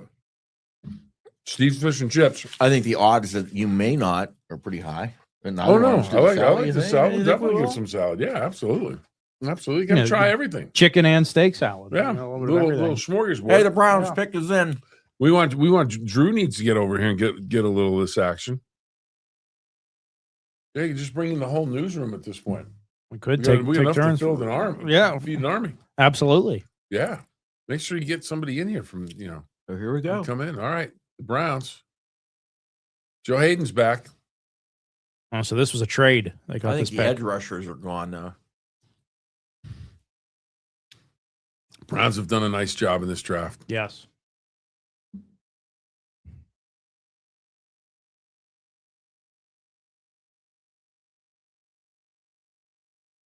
Emmanuel That's McNeil, the guy, Warren, safety, Toledo. that's the guy Jack likes. Yep. That's great. Get a Toledo Rocket for the Browns. But yeah, that's the guy Jack's been talking about for the last couple of days. So the Browns have had what, 4 picks so far? Is that their 4th? Yep.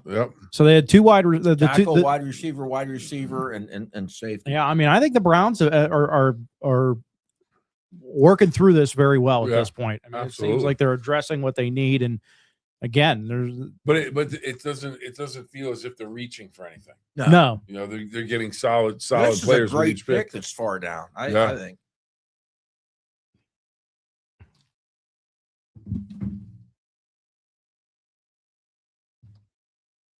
So third team AP All-American out of Toledo, the Rockets. Gotta love some action, right?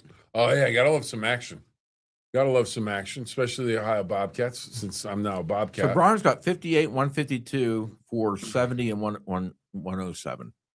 See, what happens is when you're a parent and you pay the tuition money, you automatically become an alum of that school. I don't care what anybody says. It's like, no, I wrote you checks. I get the alumni sweatshirt too.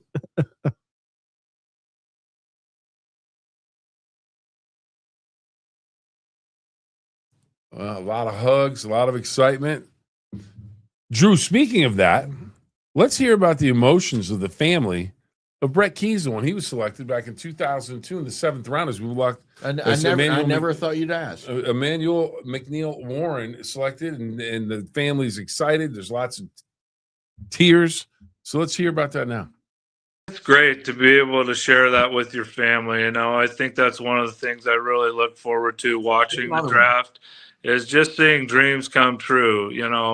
People work very hard to get to this level and to get to the point to be a draft pick in the National Football League. There are millions of kids out there dreaming of that. And so to have the opportunity to get your name picked, to be able to be wanted by a team and go and hopefully make the team and go on a long run and stay there for 13 years like I did, it was just an incredible dream come true. It's something you can't do without your family, and your support systems, the people around you and your circle of friends.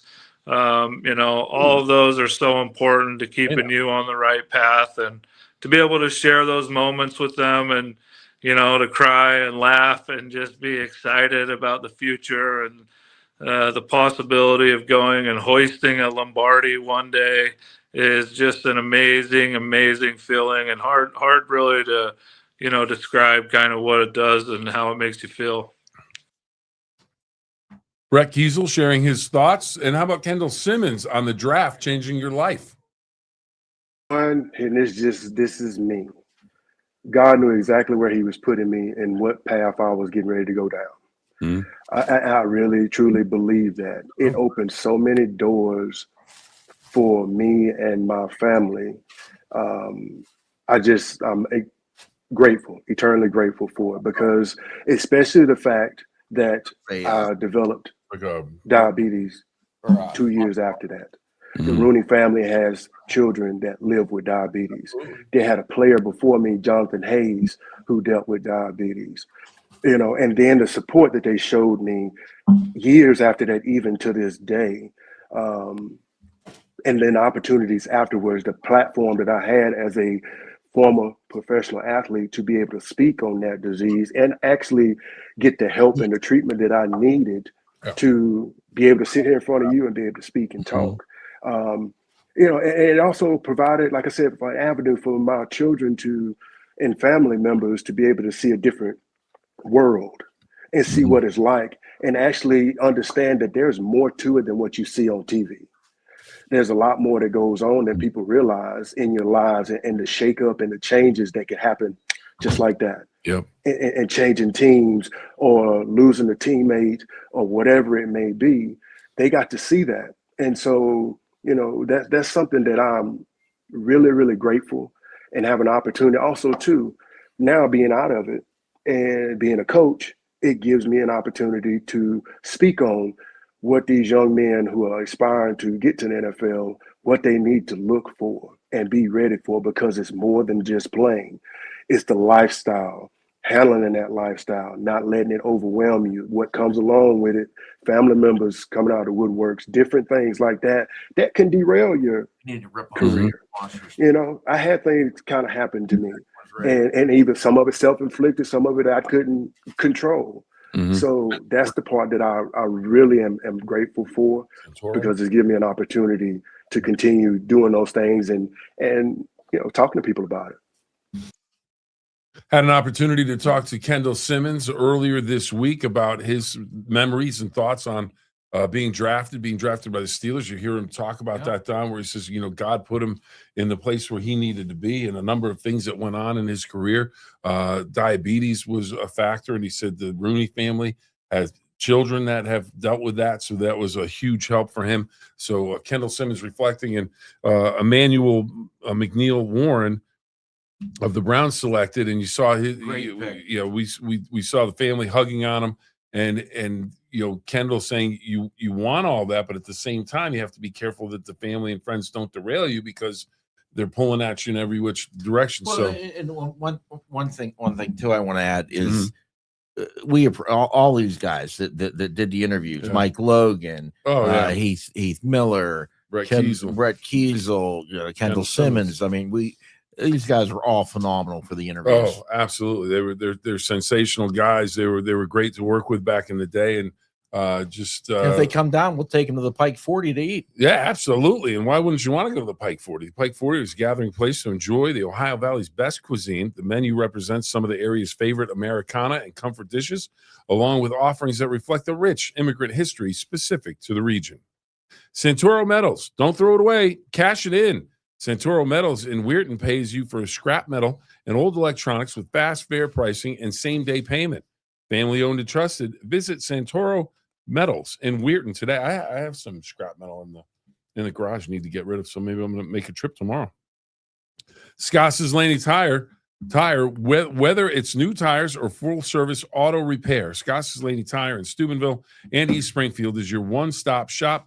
Honest service, quality work, and prices you can trust. Stop in today and drive with confidence. They do a great job. You'll turn the page here. Get to the next page, John. All right. Sportsman's Trading Post. Gear up at Sportsman's Trading Post, your go-to for hunting, fishing, and outdoor essentials. Stop in today and get ready for your next adventure. Steubenville Electrical Labor, IBEW 246, trained to electrify, committed to excellence in electrical construction.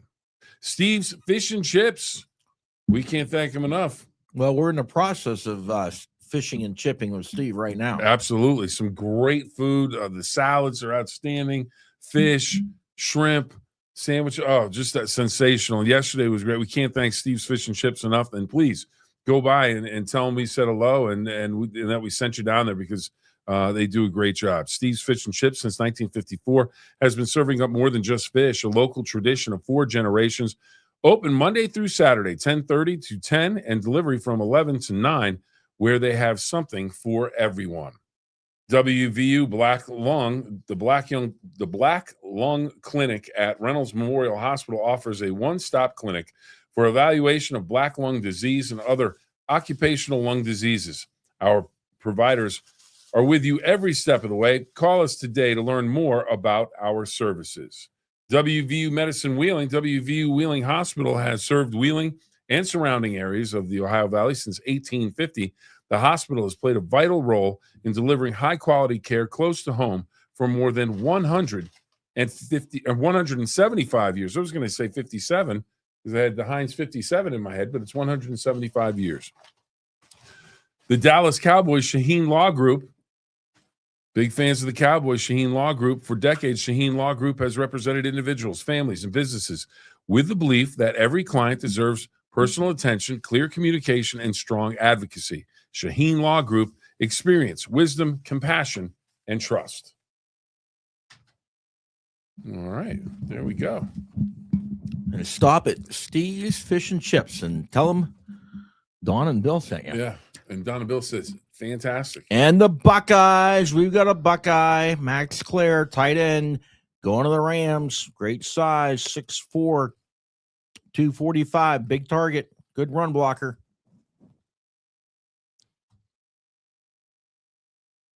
Rams doing the interesting thing. I still think the most interesting pick was Simpson. Was Simpson yesterday, but the Rams making this selection here, and they've got a solid team. If you're making that Simpson pick, you are absolutely confident that you have all the tools you need to go to the Super Bowl and win it. So you're going to have him sit back and learn from Matt Stafford. Excuse me. Oh, that's good. Let's go to shrimp. Pirates 3, Brewers nothing. Drew, did you come over and get some food? Got a little bit. I'm going to make another trade. We've got a trade. Denver Broncos trade to the Buffalo Bills. Come on, Buffalo Bills. Let's go, baby. Here's the thing I want to know. Are the Buffalo Bills closing in on the all-time trades in one draft? I mean, they've made at least 4 or 5 trades now. Are they closing in on just really irritating the heck out of Josh Allen and their fan base? I don't know. I've got more papers and what do we got here? Wide receivers. Jacoby Lane from USC. Malachi Fields hasn't gone yet. What do we have here, Don? That is some sort of like a cheesesteak thing. Zachariah Branch is the best receiver on the board. Let's split this in half. What is that though? That's like hot peppers. Well, open it up. I was going to.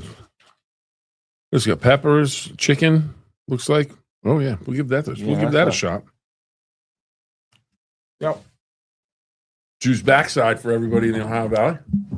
That is heartburn waiting to happen. Well, it might be heartburn waiting for that, but it's good. Phenomenal. Yeah. Mm-hmm. Steve's Fish and Chips, they have something for everyone. Not just fish. Wings. Danny Dennis Sutton of Penn State. I like him a lot.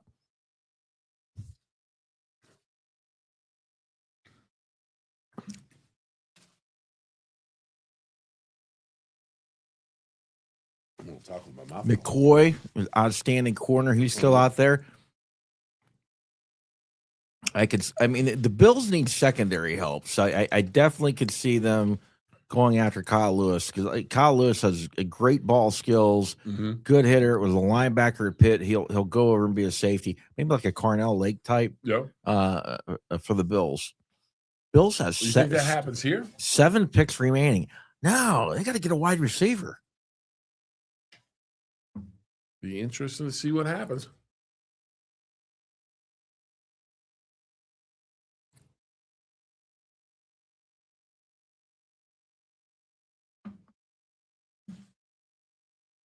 Four nothing Pirates.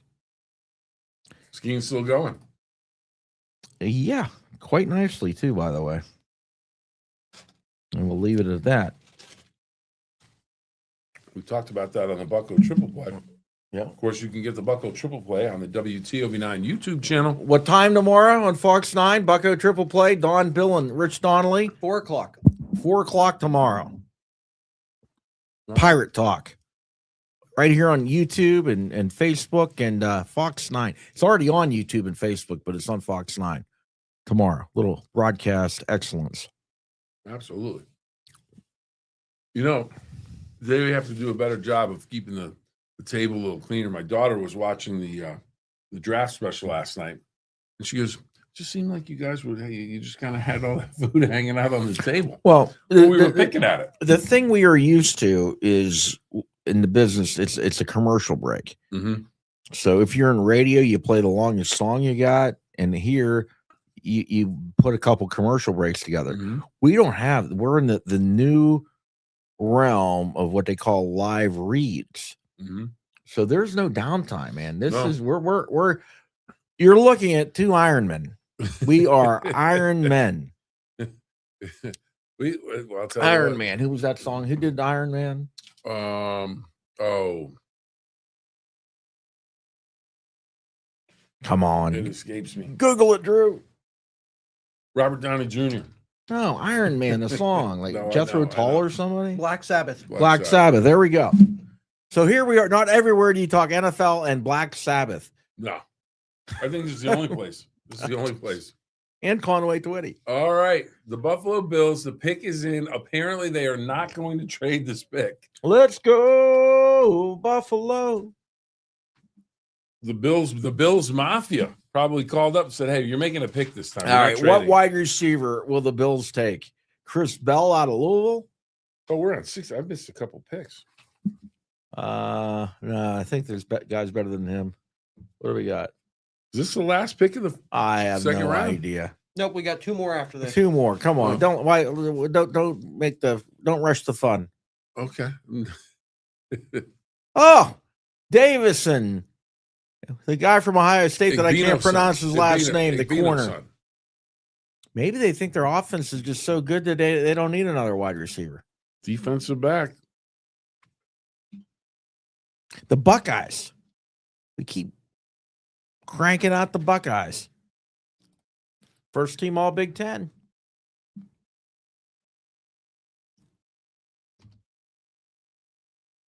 Good length. Long arms.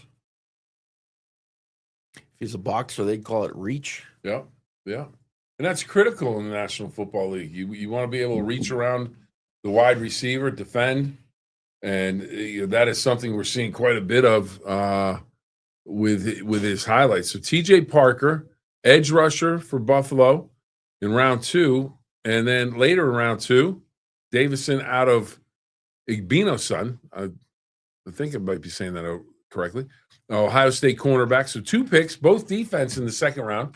Josh Allen still waiting for a receiver. Yeah. Ohio State third school in draft history with 4 of the top 11 picks. And then they've had 2 today, right? Yeah. No, Claire, 3. Yeah. 3. That's 3 today. Am I Mhm. right? Is that 7 for the Buckeyes right now? That sounds about right. San Diego. LA Chargers on the board. They're up next. It should still be San Diego. Should still be the St. Louis Rams.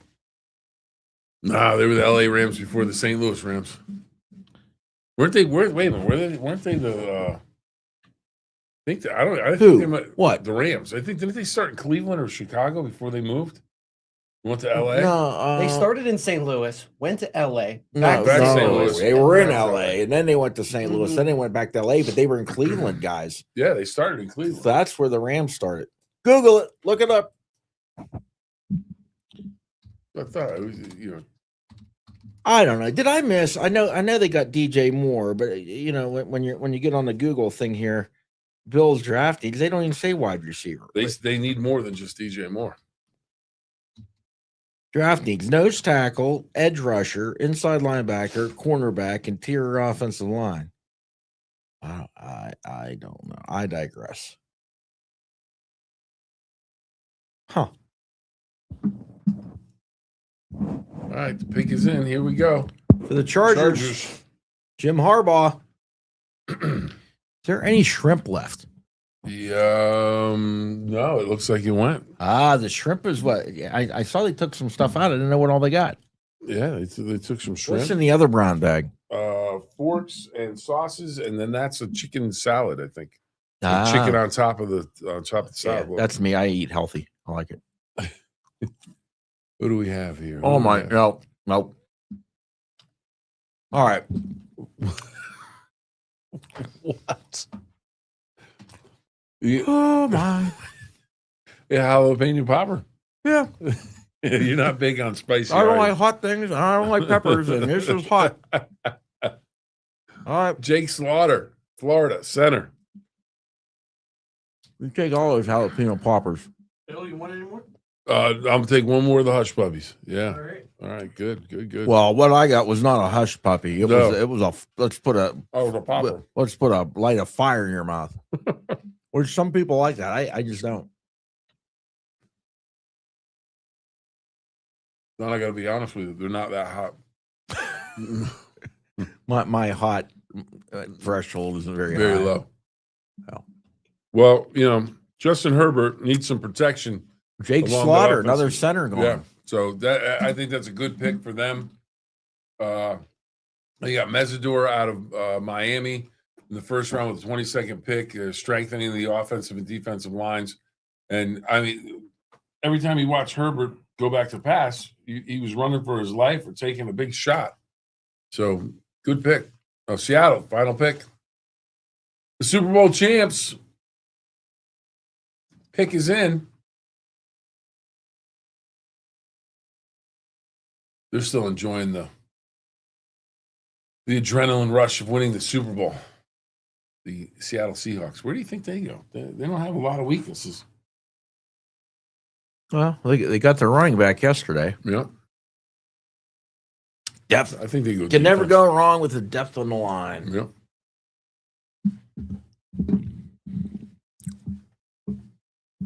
All right. So this is we're gonna do a little cleanup here. Yeah. All right. So we got a while till the Steelers are back up. Yes, sir. We're almost okay. This is the last. This will be the last pick of the last pick. second round. All right. How about these quarterbacks then? Yep. There hasn't been one taken since Simpson. Yeah, I think maybe the third round is just Carson a Beck. movement. Yeah.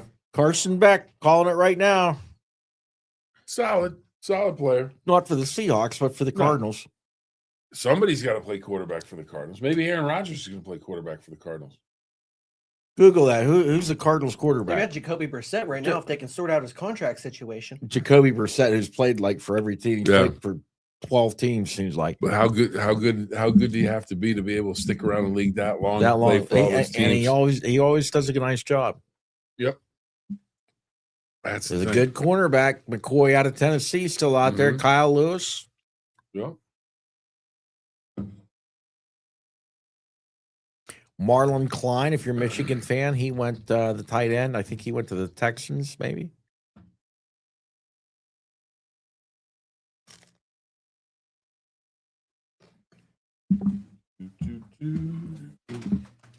You know, the funny thing is, apparently,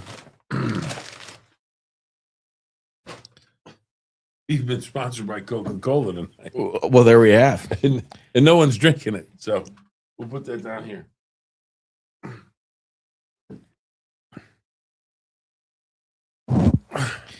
And people are texting me, the Pirate game is great to watch. Yes, it is, but we're not. We are watching the NFL draft, is what we are doing.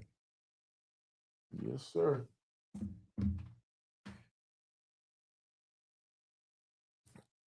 How about that, though? The old Battle and Buccos. Yeah. You got, because really, you got the NFL draft. I mean, the Penguins aren't, but if they were going well in the playoffs, but the Pirates are not going to let that spotlight be taken away from them. You get people talking about the Buccos tonight, Connor Griffin a home run, and yeah. I mean, and that's the thing. And Skeens pitching well. You have Skeens as a draw. Anytime Skeens, but the great thing is for the Pirates, Connor Griffin, people can go and see him every night. Well, Robin Yount. We can go see Connor Griffin next week because they're home. Yep. They play the Cardinals. That's who I think of. Monday, Tuesday, Wednesday, Thursday, Cardinals, and then the Reds. As we've said on the Bucco Triple Play, big stretch for the Pirates. 10 division games. 3 with the Brewers, 4 with the Cardinals, three with the Reds. 7-3. That'd be good.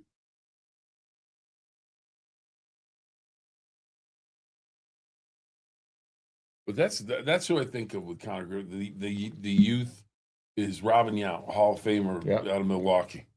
But, I remember as Rich said, though, he was Connor Griffin a lot bigger than Robin Yount. Yeah. I remember Bud Clark. Was it Robin Yount? Somebody said he had, I remember, like he's the guy, he could have even played on the PGA Tour. He was that good of a golfer. No, probably, yeah. Bud Clark out of TCU, the Horned Frogs of TCU, safety, Bud Clark. He's selected by the Seattle Seahawks. And with that pick, the second round has come to a conclusion. All right, we did it. We've gone through 2 rounds. Yeah, we made it. We made it. All right, Bill, who is the third round being brought by? Well, let me see. Well, there you go. Oh, it's over here. I'd give you my sheet, but I never get it. We're back at, well, it's a new round. Yeah. Top of the order. Top of the order. Seven Ranges Entertainment is the Ohio Valley's premier entertainment destination located in Steubenville, Ohio. Seven Ranges Entertainment is your all-in-one destination for food, fun, and unforgettable experiences. Belmont County Vets. Attention veterans. You shouldn't have to pay to get the benefits you've earned. That's why everything in Belmont County Veterans Service Office is absolutely free. There's no commission paid, and we don't take a percentage. The same is true for surviving spouse's benefits. File your VA claims through us for free. DJ Sales and Service. The grass is getting green. Are you ready? And I'm going to tell you, I cut my grass Wednesday night, so I'm good. I thought about doing it this afternoon. I had to take a nap. Well, naps are wonderful, but I've learned when I can, and the Pirates are away, so I could. Yep. If you can get your grass cut on a Wednesday, okay, your weekend is golden. Yeah. You can sleep in on Saturday. The grass is done. But man, when you leave that and your Saturday's grass cut and your outside work, it really shoots for Saturday. So if you can sneak in a couple of those evening hours, get the grass cut on a Wednesday, just saying quality of life zooms way up. Okay. Just a little piece of advice. All right. And you know what else? But when you do cut your grass, buy it from D&J Sales and Service. You need to have the great equipment. They have great equipment at D&J Sales and Service. The grass is getting greener. Are you ready? Don is, obviously. Is the grass really greener? Well, I don't know. Check out D&J Sales and Service, 8 miles west of Caddis on State Route 22 for all of your farm equipment needs.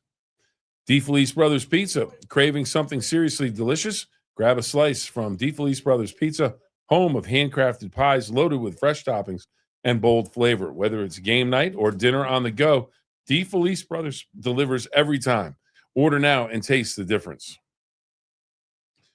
First Choice America. Switch and save with First Choice America. Receive $250 in cash when you refinance your auto loan with First Choice. Laudamus Protect. We have forks in here. Laudamus Protect what matters most. With Laudamus Communications and Security, From homes to businesses, their managed security systems are monitored 24/7 and built with cutting-edge technology, giving you control, confidence, and even instant lockdown when it matters most. Laudamus Communications and Security, always connected, always protected. First impressions matter. Make yours shine with Ms. Dawn's first-class commercial cleaning.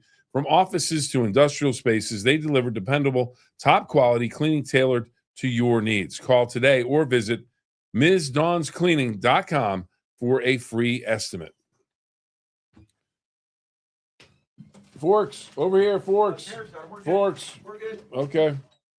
Speaking of forks, you can go to Pike 40. It may be at the fork Do you in the like road. I'm not sure. sporks? Sporks? Sports, the fork spoon combo. I've never really. I mean, either I'm in a Yeah, fork mood yeah, or a yeah, spoon mood. absolutely. I've never been a fan of the spork. I don't think they're going with sporks down at Pike 40. No. The Pike. Oh no, the that's Pike not- 40 is a gathering place. You need a heavy duty fork and Mhm. a heavy duty cutting knife. Yep, absolutely. Anyway, The Pike 40 is a gathering place to enjoy the Ohio Valley's best cuisine. The menu represents some of the area's favorite Americana and comfort dishes, along with offerings that reflect the rich immigrant history specific to the region. Don't throw it away, cash it in. Santoro Metals in Weirton pays you for scrap metal and old electronics with fast, fair pricing and same-day payment. Family owned and trusted. Visit Santoro Metals in Weirton. Well, before we, wait, Scott's Lady Tire. Whether it's new tires or full service auto repair, Scott's Lady Tire in Steubenville and East Springfield is your one-stop shop. Honest service, quality work, and prices you can trust. Stop in today and drive with confidence. Sportsman's Trading Post. Gear up for Sportsman's Trading Post, your go-to for hunting, fishing, and outdoor essentials. Stop in today and get ready for your next adventure. who's been saying for 2 hours Carson back to the Cardinals? There you go. You have. Who? You have. And Oh, you never did finish the story about me. Oh, yeah, I didn't. That's true. Steubenville Electrical Labor, IBEW 246, trained to electrify, committed to electrify. to excellence in electrical construction.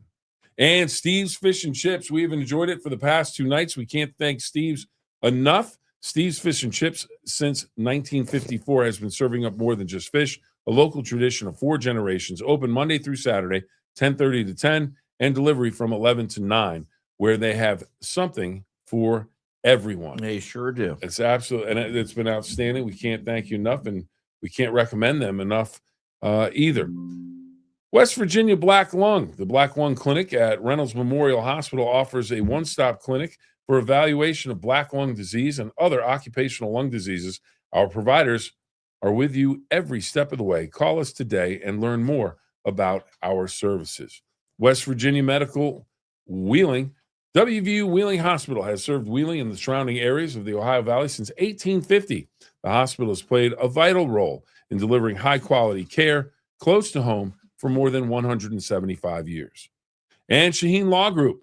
For decades, Shaheen Law Group has represented individuals, families, and businesses with the belief that every client deserves personal attention, clear communication, and strong advocacy. Shaheen Law Group, experience, wisdom, compassion, trust. And a proud sponsor of every Dallas Cowboy pick on It's true. this draft show. And we can't thank all of our sponsors enough for all that they do for us, allowing us to bring you this draft special over the past 2 nights. So again, thank you to all of our sponsors. And if you would, and you have an opportunity to, or you have a need that they can provide, please stop by and tell them that we sent Do you know there are places that you go where they don't put French fries on your salad? Mm-hmm. That's a this area thing. Oh, absolutely, absolutely. But a lot of people when they come to this area and they see this, why? Are Yeah, there fries I on did my that. salad? I brought somebody from out of town for an interview. Like, I looking at my salad. I didn't order French fries. There's French fries on my salad. I'm like, yeah, isn't that It's just what they do. what they do? Yeah. All right, Broncos. The pick is in.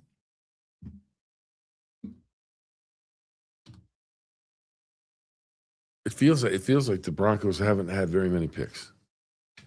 Pick 66. Tyler Ayedim. Tyler, a defensive tackle from Texas A&M. Uneedham, I believe it is. Drew will probably find that and correct me. I'm probably wrong. Texas A&M, defensive tackle. Texas A&M had a great year last year until Carson Beck showed up and beat him. You're right, Bill. All right, there we go. Bill is a broadcast professional. I had no doubt that he would not butcher that name. Did Miami had what, number four first round picks this year? Yeah. No. I don't know. They just put something up. They set some record. First time since in years that they've had this many picks. Yeah, but I don't think. I mean, they had 1 year. They had a ridiculous. Well, it was amount since then. It was since that year. Oh, okay. Whatever year that would be. Probably around 2001 when they had McGahee and Clinton Portis and Shockey and all those guys from those years when they were. Okay, we can talk about it now. Paul Skeens just gave up his first hit. He had a no-hitter going into the seventh inning. There you go. But Millen is back for they're the still winning Raiders. 4-0. Matt Millen.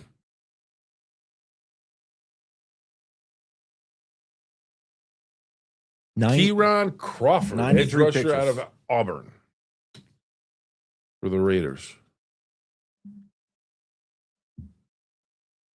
Have we heard back from Jack? He was going to try to Yep, get that interview. We got that, and we should have it here in just a few seconds with Jeremy Bernard. Awesome.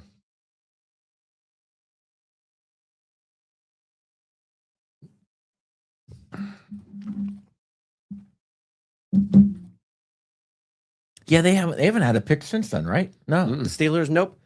All right, we got sound here from Jeremy Bernard. All right. Is Jack going to introduce it or not? I do not see him on here right now. They're probably getting ready for the next pick for the Steelers coming up here in 7-8 picks, I believe. All right. All right. Let's hear from the latest, newest Pittsburgh Steeler. Is it Jeremy? Jeremy Bernard. Jeremy Bernard, wide receiver. Jeremy, Nick Faribault, Penn Live here. Obviously, you were teammates with Troy Faltanu in high school. How much do you know Troy, and how cool is it to kind of be reunited with one of your high school teammates? Yeah, me and Troy, we were really good friends, man. He was a mentor to me, not only in high school, but also in college. Being there at Washington with him, he has definitely taught me a lot. I've went under his wing, and I just learned as much as I can from him. And now to reunite with him, the Pittsburgh Steelers is a dream come true, man. A full circle moment. Jeremy, Ashley White is here with WTAE local here in Pittsburgh. Take us through the night, where you were when you got the call, just your emotions of it all. Yeah, so I was here with my family in Las Vegas. Just sitting on the couch, just watching the draft and whatnot. And I went to go use the restroom, and then I was kind of chilling in my mom's room, and that's when I got the call from Omar when I was out there with my family. And it was just a surreal moment, a very emotional moment. Just because I know that the hard work and everything that I have has paid off to get to this moment, and now I'm just ready to go in and work with the team. Just to be clear, who answered the phone? Was it you, or were you in the restroom? Yeah, it was me. I was out of the restaurant by the time I got the call. Jeremy, this is Jenna Harner with WPXI. Just what does it mean to you to be a Pittsburgh Steeler? It means everything for your childhood dream to come true, and for this team for the Pittsburgh Steelers organization, for them taking their chance on me and them trusting the talents and everything that I can bring to the team. It means everything, and I'm just so excited to give this organization everything that I have. Hey, Jeremy, Brooke Pryor with ESPN. First, do you pronounce your first name, is it Jeremy or Jeremy? Jeremy. Jeremy, okay, cool. Well, Brian Angelico was just in here and talked about your 30 visit here. Just what were your impressions of Pittsburgh and the coaching staff when you met with everyone? I loved it. I felt like I was home already. I felt so comfortable around everybody, all the coaching staff. Omar, they made me feel like home, and I really got a good feeling there. And it's just a crazy moment now that they trusted me and finally came and got me. I'm excited to work with all the coaches and the great people that they have within the staff. Jeremy, they obviously have had thoughts about a receiver. They looked at a lot of receivers. A lot went off the board before today. What was your thoughts watching all of that? And were you thinking to yourself, hey, it should be my turn soon. It better be my turn soon. What were you thinking watching other receivers go off the board? Man, I was just excited, man, because those guys work tremendously hard as well, and just it's a blessing to be able to go into the football league and fulfill your dreams. So just very excited for those guys that went before me, and man, for my name to get called and for, like I said, the Steelers to come and get me, it was just a lot of emotions. Very, very excited to be a part of the organization. Very excited that the coaches took their chances on me, and I'm just, like I said, I'm ready to give them everything I have. Shalvika Sassi here with WPXI. A lot up in the air still in this regard, but you may have the opportunity to work with Aaron Rodgers. What would that opportunity mean to you to catch balls from him? Yeah, no, he's a legend, and being able to catch balls from him and to be able to learn under him, it would mean everything. He's a guy that played in the league for a very long time, someone I grew up watching, and now that I can be able to maybe be on the same team with him and learn from him, it would mean everything. Jeremy, Jeff Hathorne with KDK Radio. What do you know about Mike McCarthy's kind of history in the league and the offenses that he runs? Yeah, me and Coach, we sat down and we talked, and I mean, obviously you see everything that he's done with his history and how he is able to succeed at a high level, and obviously as a player, that's something you want to be a part of. So I'm very excited. Hey, Jeremy, Alan Saunders from Pittsburgh Sports Now. Did you leave that meeting with the Steelers with an inkling that they might draft you? Were you surprised by this, or were you maybe expecting it? I had some type of feeling, man, because we had a great connection. Like I said, it felt like home, and we were able to all bond. And so, I had a good feeling, that they would, come and get me. But I didn't definitely expect this for them to trade up and come get me. Jeremy, Chris Halleck with DK Pittsburgh Sports. For Steelers fans who might not know your game, describe your game to fans and why they should be excited about you being the next receiver for them. Yeah, man, they should be excited. They're getting a selfless guy, a guy that is going to do everything for the team to have success. He's just a guy that's explosive with the ball in his hands, guy that can create plays, and like I said at the beginning, just a selfless teammate. Jeremy, Kevin Cameron, Pittsburgh's ESPN Radio. Just a follow-up to the last question, what do you feel is the strength of your game? I would say, my run after catch when I have the ball in my hands. That's been a strength of mine, since I was younger. Hey, Jeremy, does it matter? Does it mean any more to you that they traded up to come get you? Yeah, it means a lot, man. It shows that they believe in me. They trust that I can come in and be a part of what they're building, and so that means a lot to me. Jeremy, you've kind of had this reputation as a dirty worker, blocking, doing all that stuff that maybe isn't luxurious. Where'd that come from for you in that game, and when did you learn to do that? I learned it at a young level. I mean, I guess you could say high school. My mentor, my receiver coach, he has taught me to be a selfless teammate, and just knowing that when you are able to help other people get success on the field, that's going to come in return for you. So I just always had that mindset and just stuck with it. Jimmy, you have a lot of production and a lot of experience at the college level. How do you hope that benefits you now going into the league? Do you feel like you're positioned to make an impact early? If you can go full screen at some point, I believe so, man. I feel like the programs that I've been in, they equip me with the right traits to be able to come into a pro level system and be able to have success. All right, everybody. That is a conversation with the local media in Pittsburgh, and Bernard with the Steelers now selected in the second round. I've misplaced my second round papers. Don, what do you have? What do you have here? Right now we got the Bears with a pick in the 69th pick. That means, what we have to do? We have to bring in Mark Massa. Well, I thought he's a Packers guy. Well, yeah, I know, but he follows all those guys. Yeah, he's a little sideways at times, but other than that, he's all right. There we go. What's up, Mark? Looking good, Marky. What's up? How you doing, Billy? We're doing well. We're doing well. Mark Massa, We producer. just had feeding time at the zoo. We had awesome. the Steve's Fish and Chips made a special delivery, so we've been enjoying all kinds of sustenance. Oh, wow, wonderful. So the pack. Was there any crown involved in that? No, not yet. That could be coming later. A little dessert, little topper, if you know what I'm saying. All right. So the Green Bay Packers, not a lot of activity. And then all of a sudden, they go with Brandon Cisse, cornerback, South Carolina. How do we feel about that? Well, they need cornerbacks, and from what I understand, he's good in run support. I mean, I looked him up a little bit, and he was, I think he only started 1 year for South Carolina. I think he was a backup at NC State, I think, but seems to be a fairly decent sized corner at like 6 foot, like almost 200. So, I guess good in run support. So, but they definitely need cornerbacks and defensive linemen and offensive linemen. So they need some big boys. I mean, Parsons was great, but giving up those 2 number ones and Kenny Clark kind of thinned out there, as Michael Terrian would say, depth. Yeah. Well, let me ask you this, because I remember the first time we heard about it. Mark and I worked together at WPXI, and we heard the Steelers want to bring the draft to Pittsburgh, and we both looked at each other like, "How's that going to work?" But it appears, Mark, that they have pulled it off. It looks sensational on TV. The people that I've talked to that have been down there have really enjoyed it. Just your thoughts as a Pittsburgh native on the whole event of the draft being in Pittsburgh.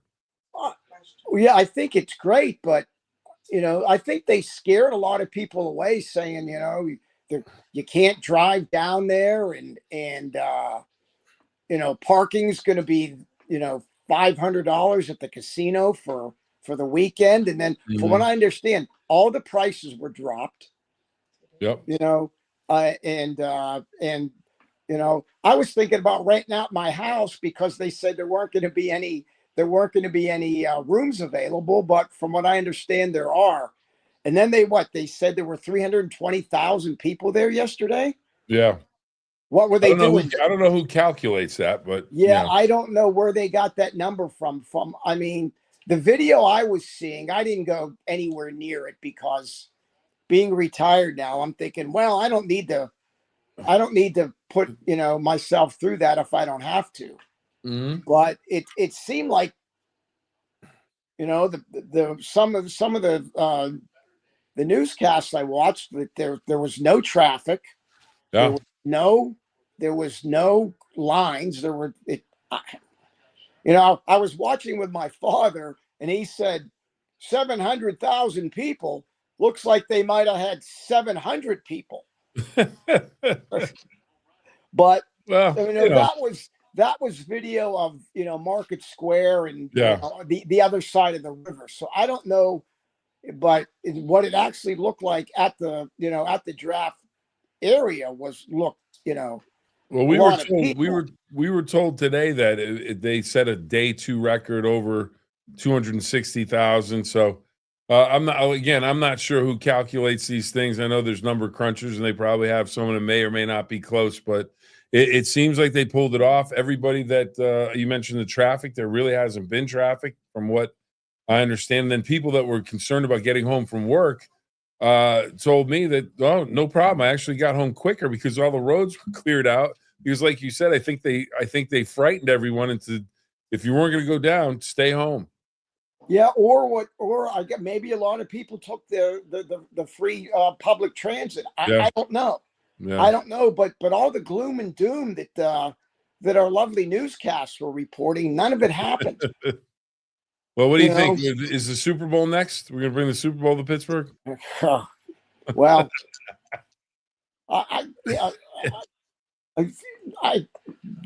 they don't have enough hotel rooms here.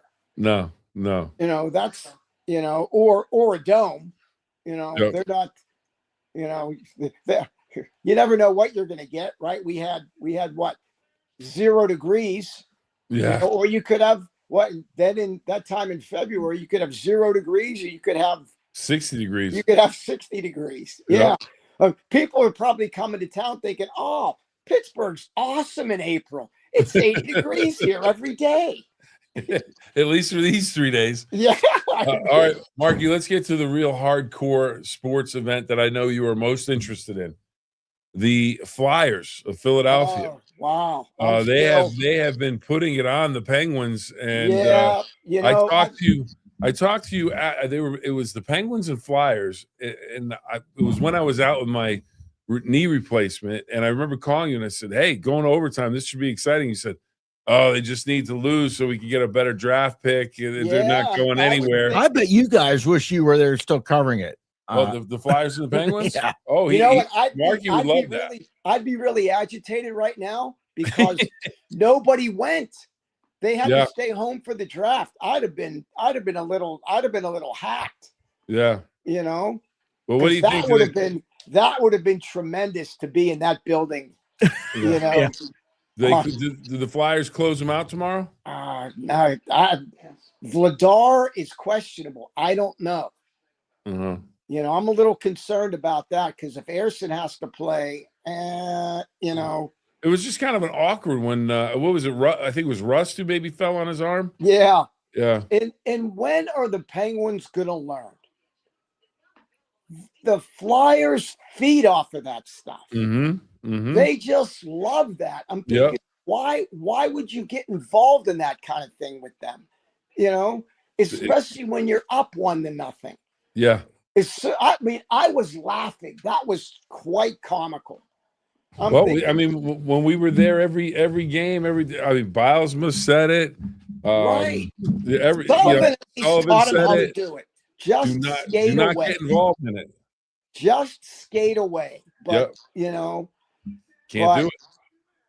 But I'll tell you what, at least they have a kid now that looks like he can play and is going to be good for a long time.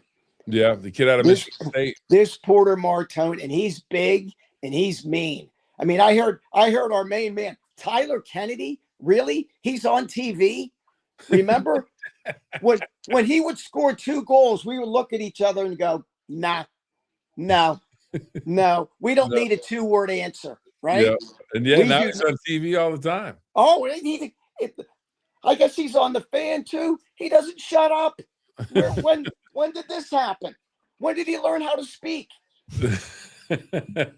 Well, Mark, the important pick is being made right now. Washington and Mark Rippon, Super Bowl champion. Let's go with a win over the. Now he didn't play for the Commanders; he played for another Washington team. Yes, the nickname that shall not be uttered. That's true. But I'll tell you what, he had a couple really good seasons. He was. They had some great teams back then. What are they going to do here? 71st pick. Okay, come on, man, get to it. You know, hey, apparently Joe Theismann's in the crowd. Antonio Williams. Clemson is having a huge draft. And this has got to be when they're not good. Yeah, they were terrible. But Antonio Williams, they've had cornerbacks, all kinds of.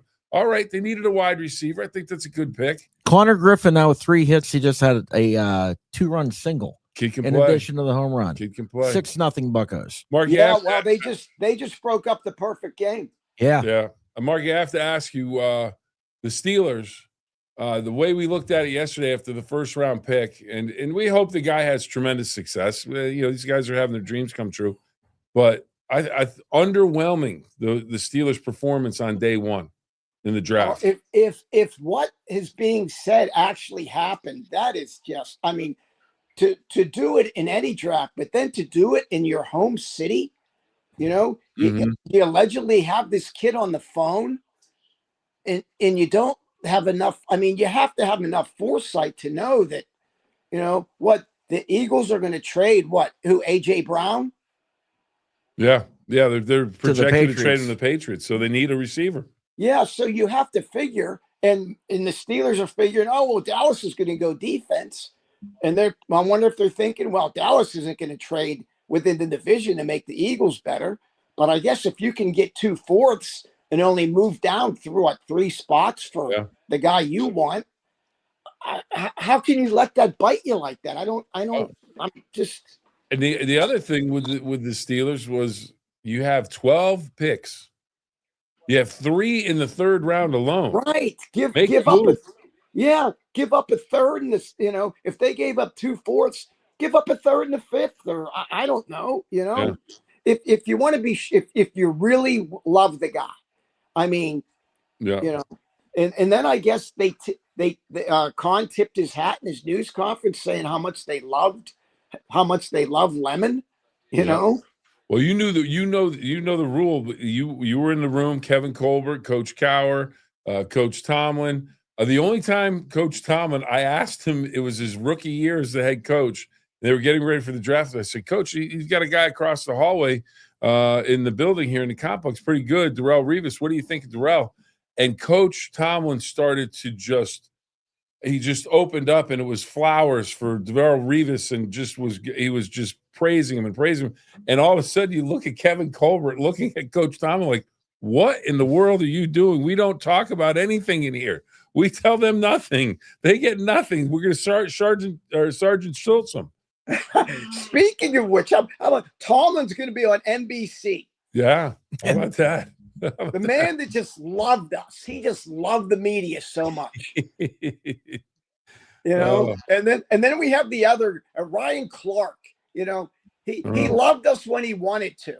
You know, when he wanted to talk, but then there were the times where, and that just amuses me how many of these guys, you know, that really had no use for us are now members of the media. I find that quite amusing. Well, no one finds amusing that Green Bay offense with Love, because he can really sling it.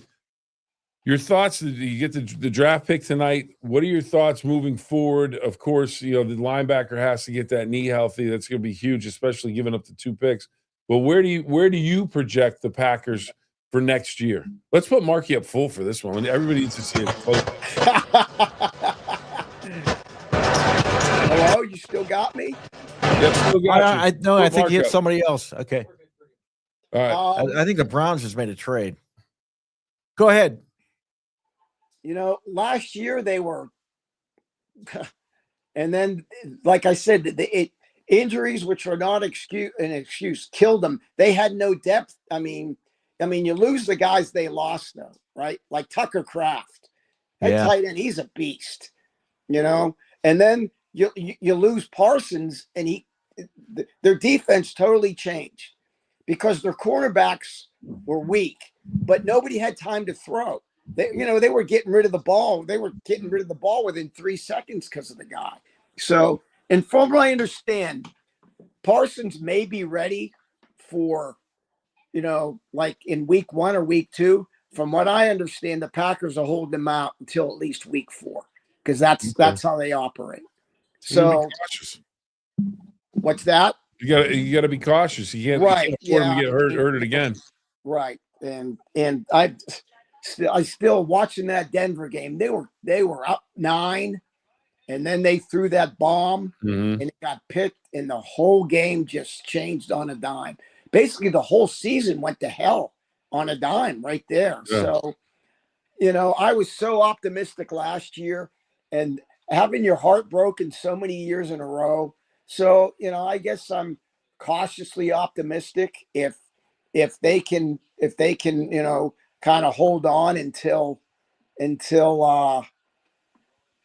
he comes back, you know, and then they losing Devontae Wyatt on like the second of the last play of the game against Dallas, that killed them. So, you know, and we'll see if Jacobs bounces back. And I think that the Packers fans are brutal on Jordan Love.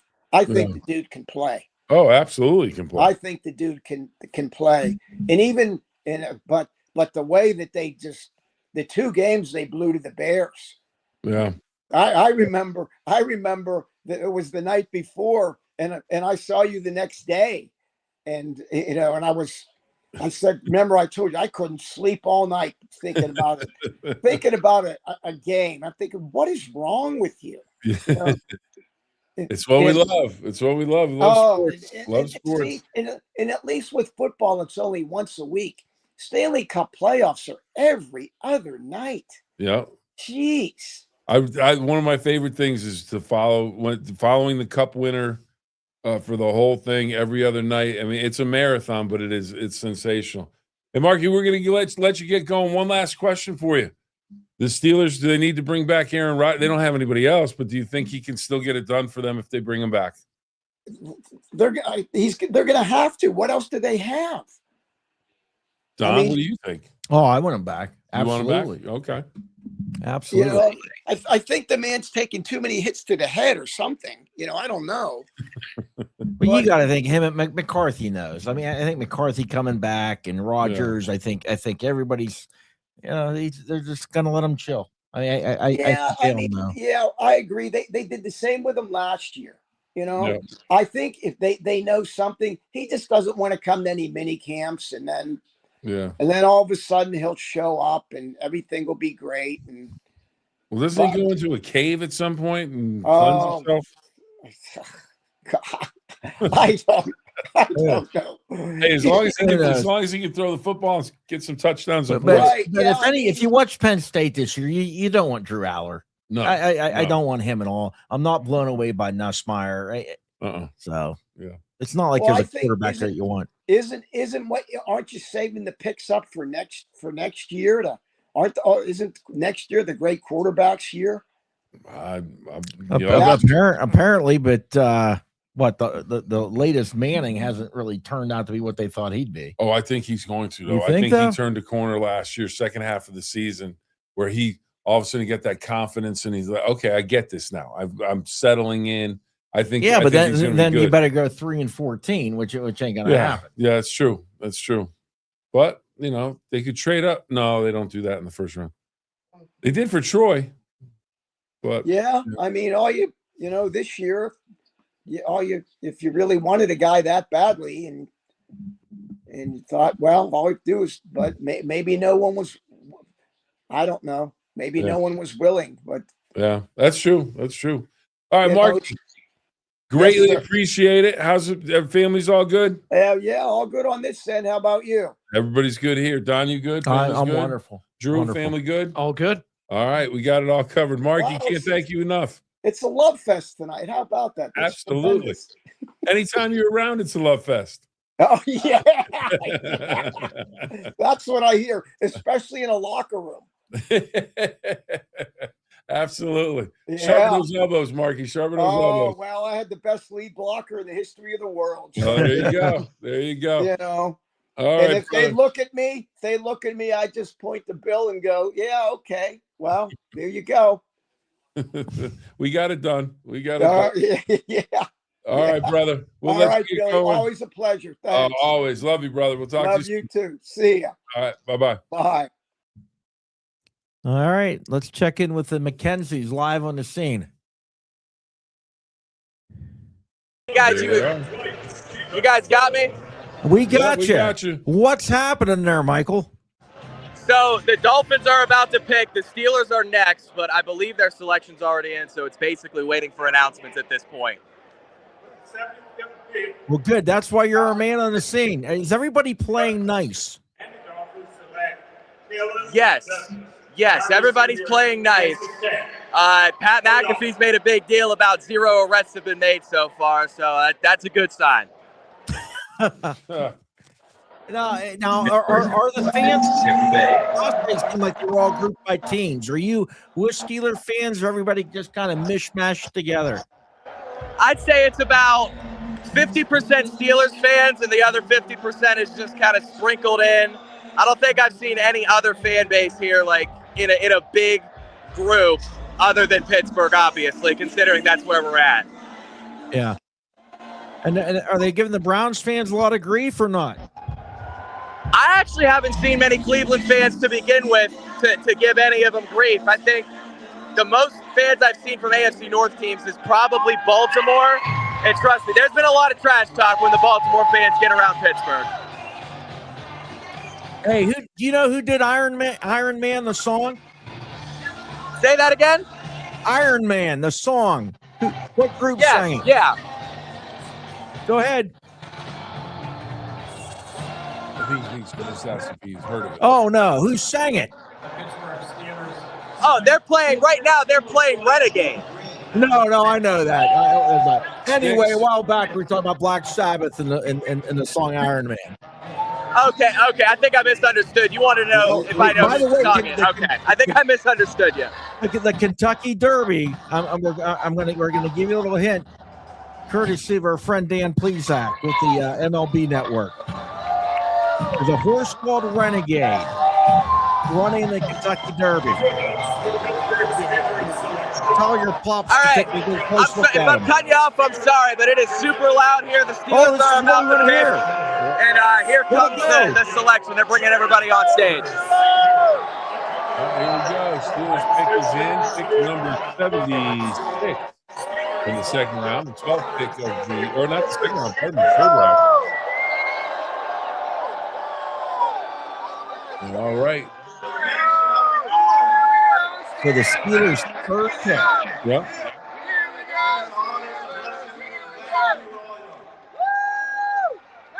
Can you imagine if we came out and traded back?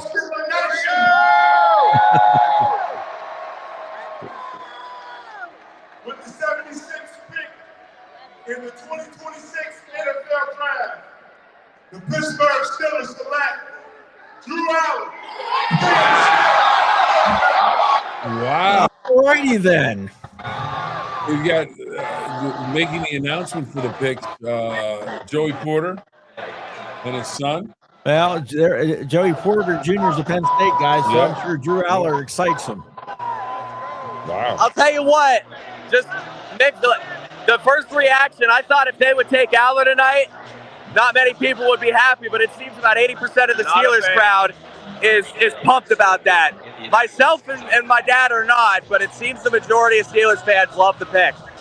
Well, he's not better than Will Howard, I'll tell you that. Will Howard's I love Will Howard, but the infatuation some people have with him that he's a sure thing, I don't understand. Well, no, I didn't say he's that. a career backup. I'm not That's what you take in the infatuated 6th with him, round but pick, and you're happy with it. I don't think Drew Aller's that good.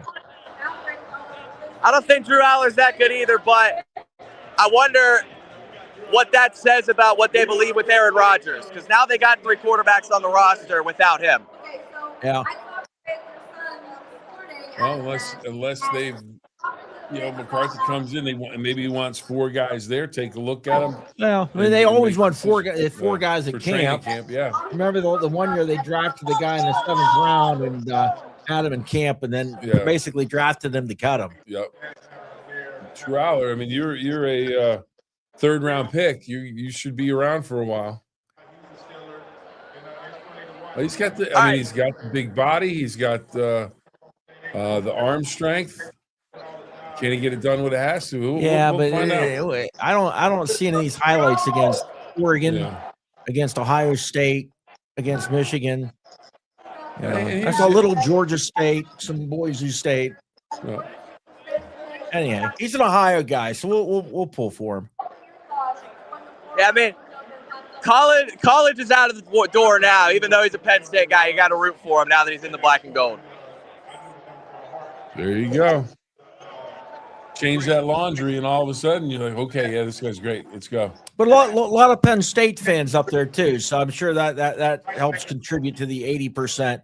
I just wonder if the Pittsburgh media is going to be as harsh on him as they were on Kenny Pickett. Just saying that. I think tomorrow that the media is going to be very harsh on the Steelers the way they were after their 1st round pick last night. I don't think anybody's going to have much nice to say about that pick. But one interesting thing, every time they've brought somebody on from Penn State, there's been a lot of boos from the Steelers crowd. Yet when they announced Aller, a lot of love for him. So little hypocritical from what I thought it was going to be. Yeah. Well, how have you enjoyed it? How do you think the city of Pittsburgh has done as the host of the NFL draft? And you go to, this is Michael McKenzie. This is Coach McKenzie's son. So I know you've been in national championship games and big sporting events everywhere. Are you pleased and impressed by the job done by the city of Pittsburgh? I am, because the way people talked about it before is that so many people said they weren't heading down because it was going to be a nightmare. The optics were going to be terrible from so many perspectives, but it really hasn't. For Ubers and people dropping you off. It's been easy to get down and get to a nice place to walk into the fan experience. And there's still been a lot of people that showed up, but they've done a great job keeping crowds moving. It's not standstill foot traffic anywhere.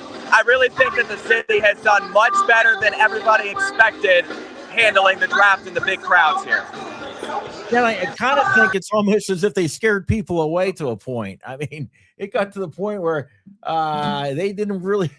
You're like, there's no way I'm coming from this direction, down the Parkway West and trying to get in with the tunnel and everything. But I'm used to going to any Pirate game that Skeens is pitching. Just hey, let's add 30 minutes to the drive because there's going to be a couple thousand more people there. Another Missouri Tiger goes off the board to the Green Bay Packers. With Chris McLennan and my daughter texted me. Isabella texted me. She had a question with some initials in it about what the Steelers were doing, and she's not happy. Picking up what you're putting down, yeah, Bill. Yeah, there you go. Picking up what you're putting down, Don. So putting down what you're picking up. I got it. Yep. So she's I know, not happy. Picking up what you're putting down, Bill. Right. Yeah, you are. So Drew Aller, he'll be a little bit of a lightning rod for people, but right now he's not expected to be the starter. Will Howard's not expected to be starter. Mason Rudolph isn't expected to be starter. We'll see what happens. If you had to say, if you had to go in with Al or Will Howard, you're going to find out if they can do it. But I think you're going to have Aaron Rodgers, and they're going to try and coach those guys up and get them ready for when Aaron Rodgers leaves. Much like what they're going to do in LA with the Rams and Simpson along with Stafford. So he went to Madonna High School, was Mr. Football, threw for nearly over 4,500 yards. Yeah. So, but I just go back to look at that Penn State team that was all everything. Yep. And they failed. They could not do it, get out of their own way. And he was the leader, the quarterback of that team. I mean, you got Oregon, your big game at home. They blow that. The coach ends up getting fired. So I'm not a big Drew Aller. No, and he broke his ankle, and then that was so. We'll see. Well, let's hear from Jack because I know Jack will be happy. I think Jack really wanted Drew Aller. So we will find out. We will find out. 6-0 final. Pirates over the Brewers. Yes. Wow, plenty of highlights in that one. Battling Buccos. Plenty of highlights in that one. Yeah, good thing we got 3 minutes for the highlights to show for the 4 o'clock Bucco triple play. So, Bill, after the show, Bill will enjoy cutting those highlights. Bill won't be here for that. So Drew just looked at me like, "Whoa, man!" As I get Monday's show ready with the lengthy cut down of the Steve Blass interview. So Steve Blass will be he had some funny. I'll stories. Do the highlights and you do Steve Blass. He had some funny stories. Yeah, we're looking for. I had a great time. Our day started leaving here at 1:30. Whatever, I don't know what day it is. 1:30 yesterday morning after this fun and frolic last night, and then it started with a raucous, fun interview with Steve Blass. Just had us rolling, and then we did recorded our Bucco triple play with our good friend Rich Donnelly. Absolutely, and then did a few other things, and then we've been in these chairs since 7 o'clock. Yeah, glued to them basically. Yeah, it's been a long day. It has been a long day, but you know what? We enjoy it. We're talking. What else would you want to do? Talking Pirates, talking draft. It's a good day. Fun watching Skeens throw a that would have been good. All right. Let's do this. Speaking of Aaron Rodgers, let's have Omar, the general manager of the Steelers, talk about Aaron Rodgers. And we got McCarthy. What's he saying? McCarthy in the quarterback class. Well, we could run those two back to back. Little sound time. We're gonna run Coach McCarthy from earlier this week, and then Omar on as a quarterback coach. Would like to work with any of these guys. I feel that way. I think it's, I believe in starting lines and, floors and ceilings and things like that. But, where you play, it's, it was nice to be out there on the field today and, we're blessed with a nice wind. And so just to remind you that, to get the ball in the outdoor, because I've been an indoor guy for 5 years. So But so I think it's really, you got to decide what you want, and I think it's in this class has that. You know, it's not the biggest class that I've seen, but I think you just got to decide really what you're looking for, and there's guys there for that. Some great communication with Aaron, and nothing's changed, but it's all been positive and good. And you know, I said this to you guys in March when we met. You know, he knows how we feel about him, and you know, we know how he feels about us. And so there you go. And Bill, you know how I feel about you. Yeah. Yeah, you're And tired you- of me today. You're ready for me to leave. And you know how I feel about you, and I know how you feel about me. Well, how do we feel that about was Drew? that was a wasted soundbite. Yeah, it was short. It was short. That was not Yeah, that was wasn't a lot not to no, it. that was not worth No. worth a tease. And No. and Drew Aller, other than being from Medina High School, being an Ohio guy, not too thrilled. Anyhow, Pat McAfee. he's getting a Up lot at of the Pat podium McAfee. again. Well, he's ESPN, no wonder. He's getting a lot Yeah. of airtime, old Pat McAfee. Mm-hmm. Indianapolis back on the clock. Drew? Maybe the Cubs could lose Wait a tonight. minute. Drew? How do you feel about Drew? I have never been a Drew Aller fan. Okay. I'm just not sold on him. Like you guys mentioned, second half last year at Penn State, he really struggled. Mm-hmm. But And- the Pittsburgh media is Penn State fans. They're gonna like drool all over him. And the whole Penn State infatuation in the Pittsburgh area sickens me too. I mean, State College is 2.5, 3 hours away, and we're obsessing over that when we have Pitt right there in your backyard. I mean, give me a break. I'm tired of hearing about Penn State. I'm tired of hearing about Drew Aller already, and I'm not You're sold just on him. tired, Drew. I like the passion. There's some passion I behind like- that. I would have been. I grew up an hour and a half north of Pittsburgh, and it was still a heck of a hike. Nowhere near State College. and Yeah. I wasn't even to Clarion or Du Bois yet. So yeah, but they you know, I don't know. They love their Penn State and Pittsburgh. That's for sure. I would have been fine with Nussmeier. I would have been fine with Carson Beck. I think they all stink. Well, yeah, I mean, none of them are great, but if you're going to take somebody, those would have been probably the two, in my As opinion, much to as I take. loathe the Miami Hurricanes, I'd have taken their quarterback. Wow. No, there's just no love. Love you, Bill, but No I love. don't like the Canes. That's not, you cannot get into the Canes. Well, that's all right. Carson, we'll go it Carson alone. Beck. We'll go it alone. Carson Beck. The Atlanta Falcons, 79th pick. So one hitter, one hit through 7 innings, 7 strikeouts for Skeens. Then Montgomery and Madsen close it out. So we got still Santana and Soto, and hey, man, let's get after it. But you got to win the game. Skeens pitches. Yep. And then how about that? Keller goes tomorrow. 2 in a row. And As I said, I think last night before I correctly Zachariah Branch, before wide I receiver from boy, he Georgia. went a long way down. Before I correctly predicted the Cowboys trading up to get Caleb Downs and the Browns trading down to get a tackle, but I digress. I won't even go there. Or predicted that there would be 6 trades, and there were. I brought up the fact, Bill, that it was wonderful to be Miami NFL draft day, and the Pirates are still playing meaningless baseball. Yeah. Because as odd as it may be, most years they've been kind of Yeah. their goose has been cooked already. Mm-hmm. Not this year. You get enough pitching, you've got a chance. And then you had a good bat with Connor Griffin. He's going to learn as he goes. And it's, you know, they've got it going. They just have to keep it going. I It is a long season. I will give the Reds credit though. Well, you don't think a manager makes a difference? Oh, Terry absolutely does. Francona Yeah. has made a difference with the Cincinnati Reds. Mhm. Oh, He yeah. has made a difference. He's a 2-time world champion. He knows what he's doing. I like me some DK. I like Donnie Kelly, but man, it'd been nice to have Terry Francona in your dugout. Absolutely. And right now, Ravens are on the board with pick 80, and the pick is already in. Tigers are beating the Reds 5-3. The game delayed by rain. What else in a division where nobody loses? The Mariners beating the Cardinals 3-2. Hang on to that. The Cubs are playing the Dodgers. Nobody can see it because it's on Apple TV. Oh yeah, I was Yeah, looking not for the fun. Pirates the other night, and I'm going Last okay, Friday. I've got the app, I've got this, and where's the game? Apple TV. I'm like, okay, I'm not getting Apple TV for one game on the weekend. Yeah. Oh, I wanted to ask Massa, the Brewers had these awful uniforms on. I've never heard anybody go Wisco. WISCO. For Wisconsin.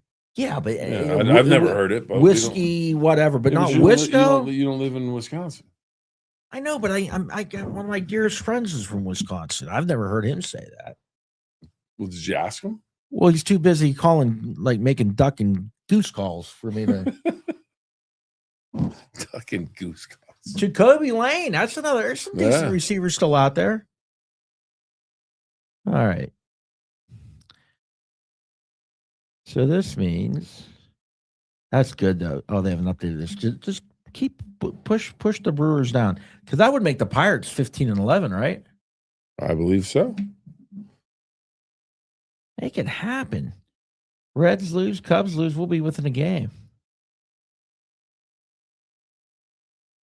Yeah, so the Pirates are 15-11 now.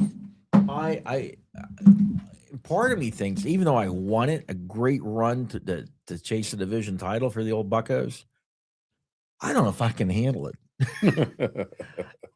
Think about it. Day in, day out it's been a long time, but day in, day out for a summer, worrying about the other 4 teams in the division, and then your team, I don't know, it's been a while. That might take a little work. It's fun, though. It's fun. Gets your heart racing a little bit. Jags on the clock. The pick is in. Speaking of, where's Jack Hillgrove? Do we want to roust him up? Shoot him a quick text. There you go. What is that? So we got a mic kind of up in the air there. Is that a light? That's a light that we're seeing there. Got the extra wide camera shot. We look very small. I don't know if I'm not high enough up in my chair or what, or if you're just. We need to zoom in a little bit. Goodness, you don't want to do that. Oh. Drew, zoom in a little bit. I don't think he can. Oh yeah, no, he's got to go and he'd change have the to- camera. Don't He'd touch have it. to physically get up and walk, and I don't know. There's Yeah. 80 buttons on that thing. Look, but don't touch. Drew Aller, Drew Aller, baby. Drew Aller. Take us to the I promised mean, land, Drew Aller. they've made 3 picks. One everybody Think seemed to about be this. happy on. Oh, yes.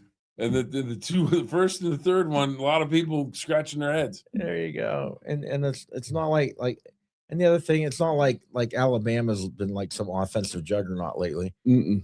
Yeah, Steelers are killing in this draft. LMO. All right, that's from picking up what he's putting down. So you got a project left tackle. You got a quarterback that was supposedly with the best team in college football recent memory that ended up being so bad that Paul they fired their Pavlinsky? coach. Paul Peluzny. Peluzny, what am I saying? Speaking of Penn State. Yeah. I went to his house the day he got drafted. Did you? Yeah, it was really cool. From Hopewell. Who else was from Hopewell? 33. Oh, Tony. Yeah. Hawkeye. I think I want to say it was the same day. It was Revis and Oh, you said yeah. I thought you went to Peluzny. You went to Revis's house. Oh, I went to both. Oh, but Peluzny wasn't from Hopewell, was he? Yeah. Really? Oh, did not know that. Maybe a town next to the town. I mean, You mean like Raccoon Creek Park? No. You laugh. That's what's next door. No, I know. Peluzny was from Butler. Butler. All right. There you go. It was right on the border. I don't know. I don't. Now, was he a Golden Tornado? I didn't think so.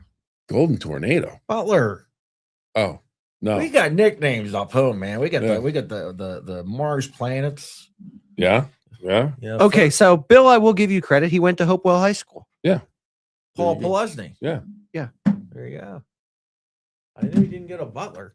It's been a You while. know who went to It's been a Butler? while. Was I'm the trying to Saul remember. brothers, Rich and Ron Saul. Terry Hanratty went to Butler. I'll tell you what, though. Anybody under 50 has no clue what I'm talking about. That's a good call by the Jags to have him go and present the pick in the NFL. He's hometown kid in Pittsburgh. Well, there you and- go. Yeah. Jack Hillgrove Schefter is in the Drew Aller presser right now. Okay.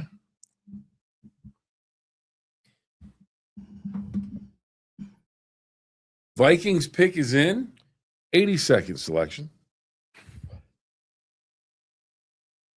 Don, I believe we're closing in on the end of the third round. Are we looking down the home stretch? We are. We got. As I said, there is a horse named Renegade. Yes, there so is. If you're a Steeler fan, not that we're advocating wagering, dropping $1, but if you do drop $1, you may want to drop it on Renegade. Yeah. For the Kentucky Derby. Dan Plesac. Just from saying. MLB Network, former Pirates reliever. He had that Well, information. because He likes the ponies. He's a horse guy. He's a clairvoyant.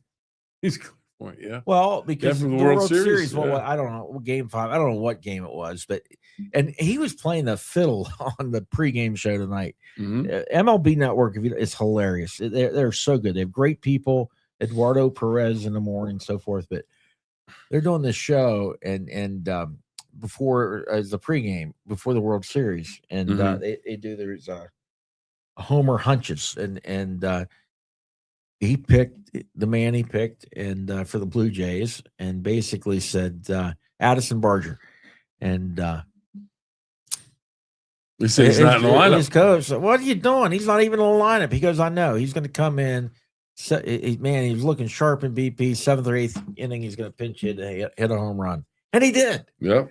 Yeah. So if you can do that, you can pick a horse. Yeah. Absolutely. How soon do we have a Steeler pick there, Drew Aller? Looks like 4 picks. See, now our Drew. Yep, 4 picks away. Our Drew will need to get a Steelers Aller jersey with the ALLAR, just Drew in the back. Because he's got to support his namesake. It's true. The biggest takeaway from tonight is we can say, where were you when Connor Griffin hit his first major league home run? And it was right here in this show, Digital talking to Content the Center, McKenzie boys. Yeah. He could be on his way to the Hall of Fame. Speaking of which, see if you can rouse the McKenzie boys.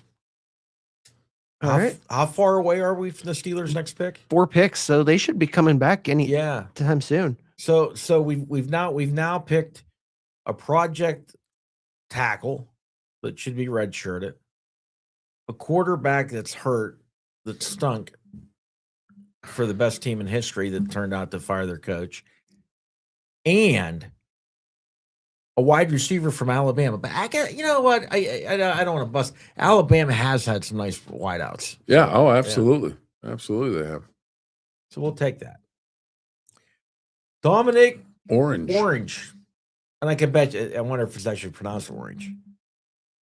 Yeah, I would think. You would think, which means it's pronounced orange. All right. An update from Hillgrove Schefter. He will join us after the Steelers' next pick to talk about Drew Aller and whoever it is they pick coming up. Perfect. Rouse the McKenzie boys.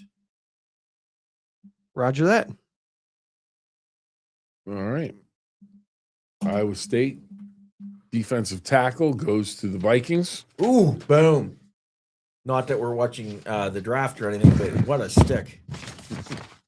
Not allowed to talk about that, Don. Orange. Dominic, look that up. How do you pronounce that? Dominic Orange. Orange. It'll say orange. It is a fruit. Yes. You have to have it. You don't want to get scurvy. No. Yeah. I've had no apples today. You had. I looked. Did I? They're there. I office. don't think I ate them though. Did I? I don't know if you ate them. I know. I saw what? them this I morning. had to. I am on this apple. You're on an apple mission. I'm on an apple diet. Apple a day keeps the doctor away. I had 2 apples today. It sure does. That's this what my afternoon. apples were. No. This afternoon at home. My apples? At home. Had the apples at home. I had a couple of those little mini oranges. It's toasty in here. It is toasty in here. Are they quiet in the hall now that we can open the door and let some air in? I don't know. Well, good. Then we it is definitely quiet. open the door. That means it's 10-19. Steelers have 2 more picks tonight? 2 more. Chris Brazel, wide receiver, Tennessee. All right. What the Steelers are going to have to pick it. They're going to pick another wide receiver. The Packers are up again?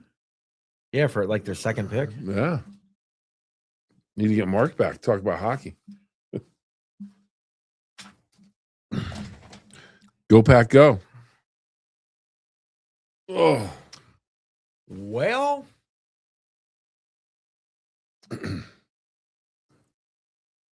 yes. I'll take Kyle Lewis. I think now's a great time for the Steelers to take Kyle Lewis, and I think this is a good pick in this spot. Okay.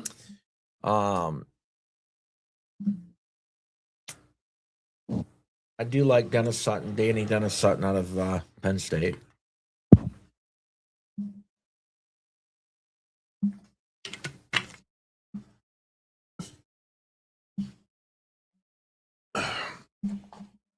Chris Bell out of Louisville's on a bad wide receiver.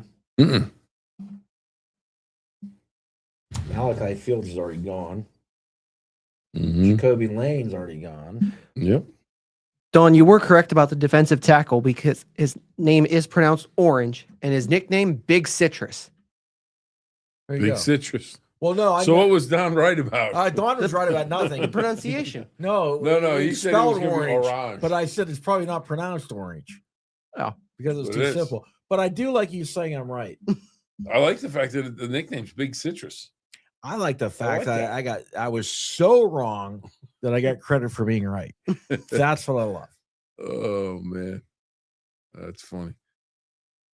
Tampa Bay. But remember, pick is my in. biggest hit in my baseball career was me getting hit Yes. with the ball, not Yes. me hitting the ball. So, Yes. why the green and gold draft logo? Have you been noticing that? I have not.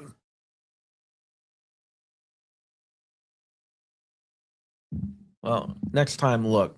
All right. Just for a brief little moment. Brief moment I think the green and gold Mark Massa probably ordered it. for the Packers. Yeah. As some people say, go Pack, go.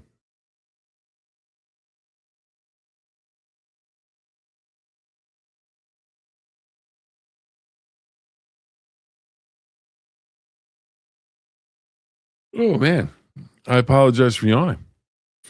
All right. Well, I'm putting you on right with you. I'll tell you what, the heat cranked up in here, and everybody's kind of like, okay. Yeah, that might not have been a bad idea to turn the old heat down. Hey Don, you know what? You tell me about it, William. Seven Ranges Entertainment is the Ohio Valley's premier entertainment destination, located in Steubenville, Ohio. Seven Ranges Entertainment is your all-in-one destination for food, fun, and unforgettable experiences. Belmont County Veterans, the vets. Attention, veterans, you shouldn't have to pay to get the benefits you've earned. That's why everything in the Belmont County Veterans Service Office is absolutely free. There's no commission paid, and we don't take a percentage. The same is true for surviving spouses' benefits. File your VA claims through us for free. D&J Sales and Service, the grass is getting greener. Are you ready? Check out D&J Sales and Service 8 miles west of Caddis on State Route 22 for all of your farm equipment needs. DeFelice Brothers Pizza. Craving something seriously delicious? Grab a slice of DeFelice Brothers Pizza, home of handcrafted pies loaded with fresh toppings and bold flavor. Whether it's a game night or dinner on the go, DeFelice Brothers delivers every time. Order now and taste the difference. Switch and save, Bill. Oh, I will. Switch and save with First Choice America. Receive $250 in cash when you refinance your auto loan with First Choice. Switch and save with First Choice. Protect what matters most with Laudamus Communications and Security. From homes to businesses, their managed security systems are monitored 24/7 and built with cutting-edge technology, giving you control, confidence, and even instant lockdown when it matters most. Laudamus Communications and Security, always connected, always protected. There you go. That will be First the signal impressions. for you to go. First impressions matter. Yours shine with Ms. Dawn's First Class Commercial Cleaning. From offices to industrial spaces, they deliver dependable, top quality cleaning tailored to your needs. Call today or visit MsDawnsCleaning.com for a free estimate. Tampa loves Pitt guys. It would not shock me if Kyle Lewis went here. The Pike 40 is a gathering place to enjoy Ohio Valley's best cuisine. The menu represents some of the area's favorite Americana and comfort dishes, I should say, along with offerings that reflect the rich immigrant history specific to the region. Why stop? You're on a roll. Well, it's a new group, so I figured you would take over that group. Okay. Don't throw it away. Cash it in. Santoro Metals in Weirton pays you for scrap metal and old electronics with fast, fair pricing and same-day payment. Family owned and trusted. Visit Santoro Metals in Weirton today and don't throw it away, as Conway Twitty would say. Ted Hurst, Georgia State wide receiver. The selection by the Buccaneers. I'm Googling. Scott's Laney Tire, whether it's new tires or full-service auto repair, Scott's Laney Tire in Steubenville and East Springfield is your one-stop shop. Honest service, quality work, and prices you can trust. Stop in today. Drive with confidence. Scott's Laney Tires. Sportsman's Trading Post. Gear up at Sportsman Trading Post. Your go-to for hunting, fishing, and outdoor essentials. Stop in today and get ready for your next adventure. Steubenville Electrical Labor, IBEW 246, trained to electrify, committed to excellence in electrical construction. Steve's Fish and Chips. Steve's Fish and Chips, since 1954, has been serving up more than just fish, a local tradition of 4 generations, open Monday through Saturday, 10:30 to 10 in the evening, and delivery from 11 to 9, where they have something for everyone. And we can't thank them enough for providing us with dinner the last 2 evenings. It was absolutely sensational. WVU Black Lung, the Black Lung Clinic at Reynolds Memorial Hospital, offers a one-stop clinic for evaluation of black lung disease and other occupational lung diseases. Our providers are with you every step of the way. Call us today and learn more about our services. WVU Wheeling Hospital has served Wheeling and the surrounding areas of the Ohio Valley since 1850. The hospital has played a vital role in delivering high-quality care close to home for more than 175 years. Steelers, the pick is in. Pick number 85. Cam Hayward at the podium for the Steelers.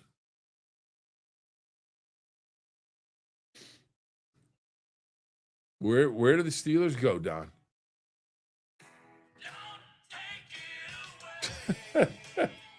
That's it. Don't take it away, Conway Twitty. Santoro Metals. Don't throw it away. Cash it in. Santoro Metals in Weirton pays you for scrap metal and old electronics with fast, fair pricing and same-day payment. Family owned and trusted. Visit Santoro Metals in Weirton today. And Santoro Metals brings you Dalen Everett, a Georgia cornerback, being the next pick for the Pittsburgh Steelers. There you go, Bill. Well, I was clamoring for some defense, and here's some defense. Don't throw it his way. Yeah, that could be the new theme song. There you go. And Another trade. Yeah. And the trade is going to involve the Los Angeles Chargers and the Cleveland Browns. Trade the pick to the Browns. So the Browns on the clock. There we go. So Steelers and Browns going back to back. And we have one more to go over, Drew. Yep. Shaheen Law Group. For decades, Shaheen Law Group has represented individuals, families, and businesses with the belief that every client deserves personal attention, clear communication, and strong advocacy. Shaheen Law Group, experience, wisdom, compassion, trust. I'd like to thank all of our sponsors for all of their help with the Draft Night Special, Sports on the Go. The pick is in for the Cleveland Browns.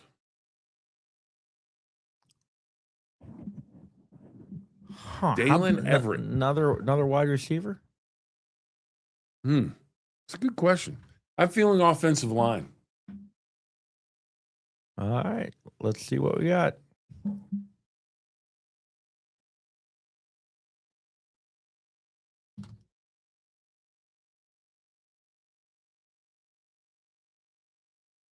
Austin Barber, offensive tackle. There you go. Austin Barber. And he's out of Florida, the Florida Gators. 6'6" and 7/8", 318 pounds. He's going to have some reach on him. And here we go. They're showing some of his highlights. Austin Barber. And again, I think the Cleveland Browns are having an outstanding draft. They had a good one last year. The Browns making hay.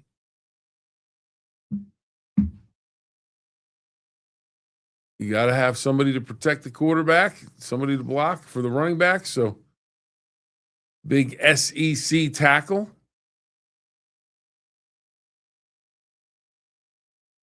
So you have two offensive linemen, 2 receivers, and a safety. That's solid. Browns doing a great job. Dolphins on the clock, and the pick is in.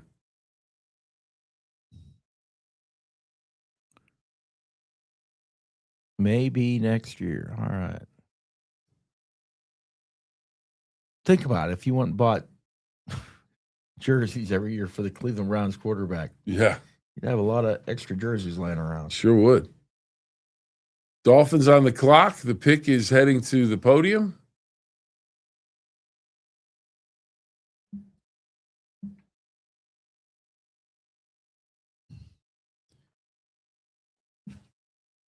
So how do we feel about the Browns picking the Florida Gator offensive tackle?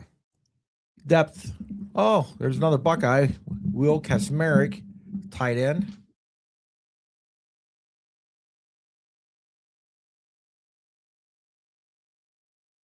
Buckeyes have had a number of players go in this draft. They seem to dominate the draft now every year with the amount of players that are selected. Well, fellas, I think we get about 13 more picks. That we do.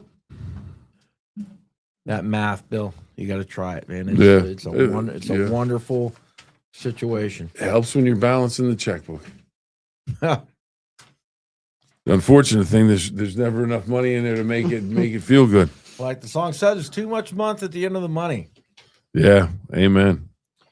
Bears, Niners, Titans, Cowboys, Rams, Dolphins, Patriots, Seahawks, Vikings, Eagles, Steelers, Jacksonville. But there's been a zillion trades in the interim, so who knows? Well, Jacksonville is on the clock right now, and the pick is in for the Jags.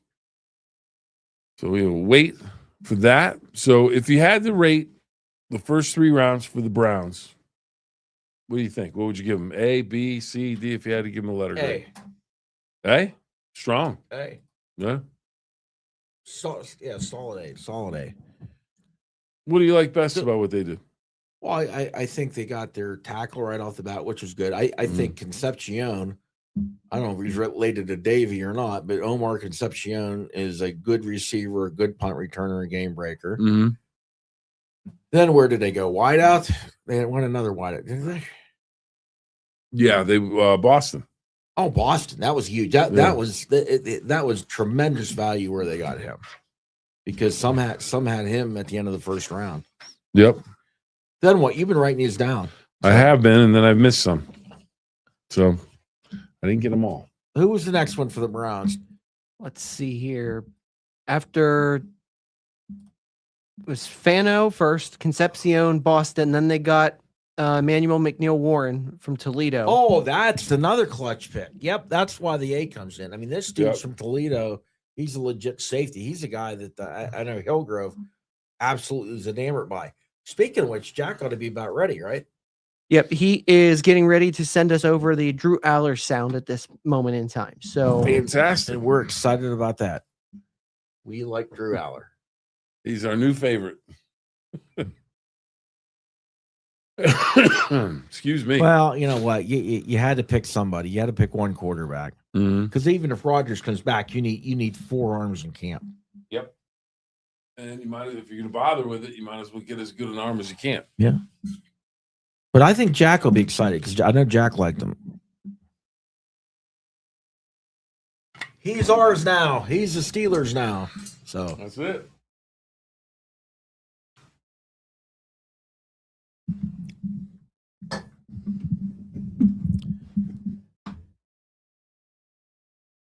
Drew, your thoughts grading out the Cleveland Browns picks. A, B, C, D. What do we have on the grade scale?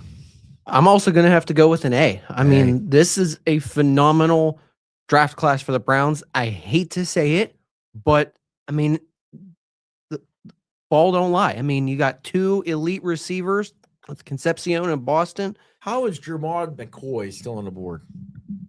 Anyway, go ahead. I mean, McNeil Warren, as you guys were talking about already. I mean, this is a great class. And then I think, Fano's a guy who can jump into that offensive line right away. So, I mean, you talk about within their first 5 picks, you've got 4 guys who can make a difference immediately. Yep. I agree. I think they've had an outstanding draft.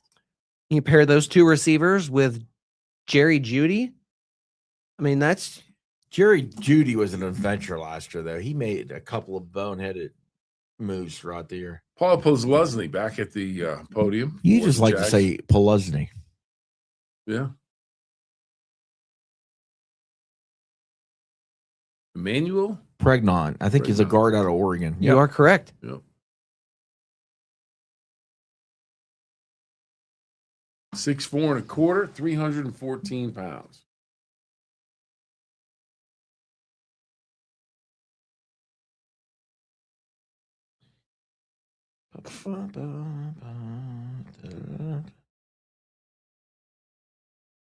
On the clock, Chicago.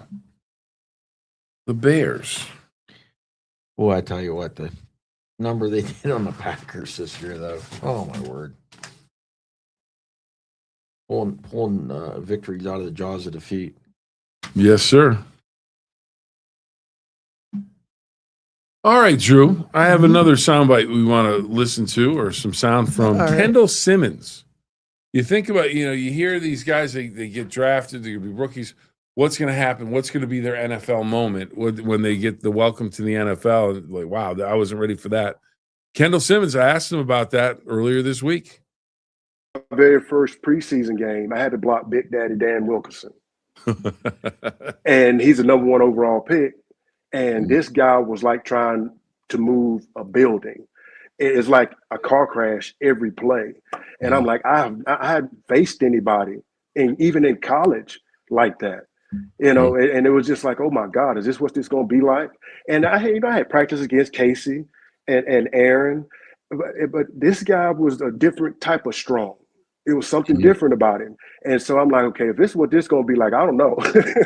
You don't want to question yourself, but it was definitely, okay, this is going to be tougher than I thought it was going to be. A lot of guys are going to find that out when they get into the league, as Xavier Thomas is selected by the Chicago Bears with the 89th pick, wide receiver out of LSU.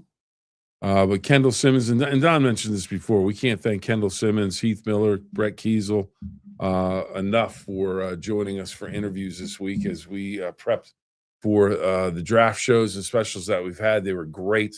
They were great to work with back in the day, and they're still quality gentlemen, as you would expect. And you'll be a little jealous of this. Not hunting, but if I go fishing, maybe I can parlay it into a hunting trip. Brett Kiesel asked me, he goes, hey, come on. I said, what are we doing this morning? He goes, I was out fishing. You need to come out fishing with me. So if I can go fishing with him, maybe catch 1 or 2, impress him a little bit. Maybe I can go hunt some elk or something out in Montana. Is that where he's at, Montana? Well, he's in Pittsburgh this week, but I know he's part of he loves being out there in the wilderness. Big hunter, big fisher. Good dude.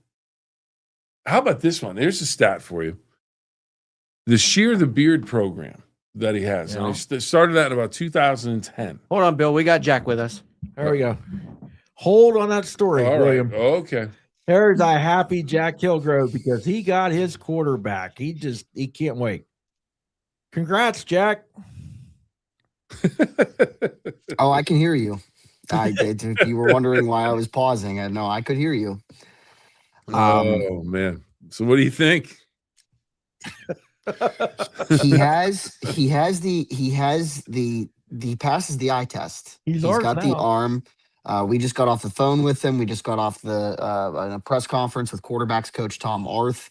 who said that he believes that he throws the football as good as anybody in this draft class. And I think that's a factual statement. He has a big time NFL caliber arm and has a big time NFL caliber build to the quarterback position. But big game after big game at Penn State, he just wilted under pressure. And that is not a trait that I'm necessarily excited about, to have in the Steelers quarterback room in the future. And I just don't know, especially if Aaron Rodgers comes back, I just don't know how, what kind of avenue there is for Drew Aller to really compete in this quarterback's room and really have an opportunity to cement himself as the starter. Because again, like why I wanted Taylon Green out of Arkansas, because at least it gives you a little bit of variety at the position. You've got a guy like Will Howard that, has the prototypical pro style traits.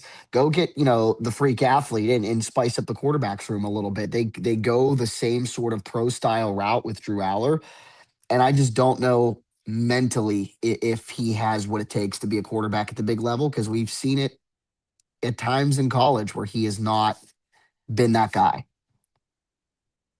And no excuse, because he had the team around him. Oh yeah, absolutely. He had everybody Absolutely. coming back on the line, running backs. They brought in big time receivers, and he had his chance, and it didn't work. Yeah. I mean, it started with the Oregon game and Northwestern right down the line, and Franklin gets fired. So yeah, I don't think there's much to dance about with that pick. Well, Jack, your guy went to the Browns though. Yeah. To Taylon Green? From Toledo, the safety from Toledo. McNeil Warren. Yeah. I mean, here's the thing. The cornerback that they just selected out of Georgia, again, the position flexibility is something I've talked about, I feel like, a ton tonight. He can play in the slot and he can play outside, and he's got some pretty impressive combine numbers, 4.3 40, and is pretty athletic for that position. So that's a guy that I'm okay with at that spot. And McNeil Warren, I would have been okay with it, but I'm glad that they did what they did, because I don't think they really would have had a chance to get him if they waited. So I like in theory what the Steelers have done tonight: receiver, then quarterback, then corner. I just don't. Again, I'm just not crazy about it being Drew Aller. I just don't. I don't know how he can differentiate himself. I don't know how he can add to this quarterback room. I don't get it. I don't understand it. Now, what I will, to play devil's advocate and to go into the point of, maybe Drew Aller can work.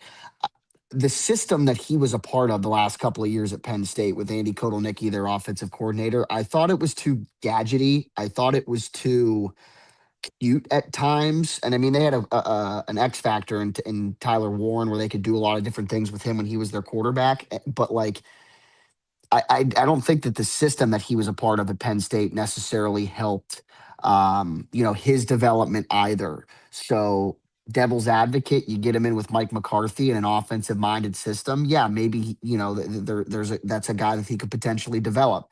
But you've got to, be able to unlock some things mentally. And when I think of guys that develop quarterbacks, you develop physical traits and attributes and stuff on the field. I just don't know how coachable the mental side of it is with Drew Aller at this point.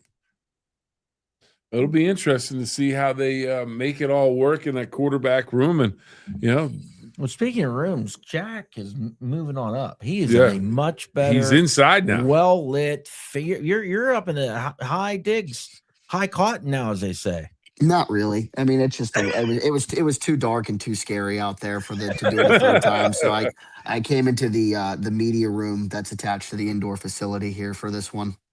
Good. There you go. There you go. Yeah, because I'm telling you, some of those dummies look behind you, look like they were ready to hit. Yeah. All right, Jack, quick question. I asked Don this and I asked Drew this. How would you grade the Cleveland Browns draft with what they were able to do with their picks at this point? Refresh my memory. I mean, they got Fano and Concepcion yesterday.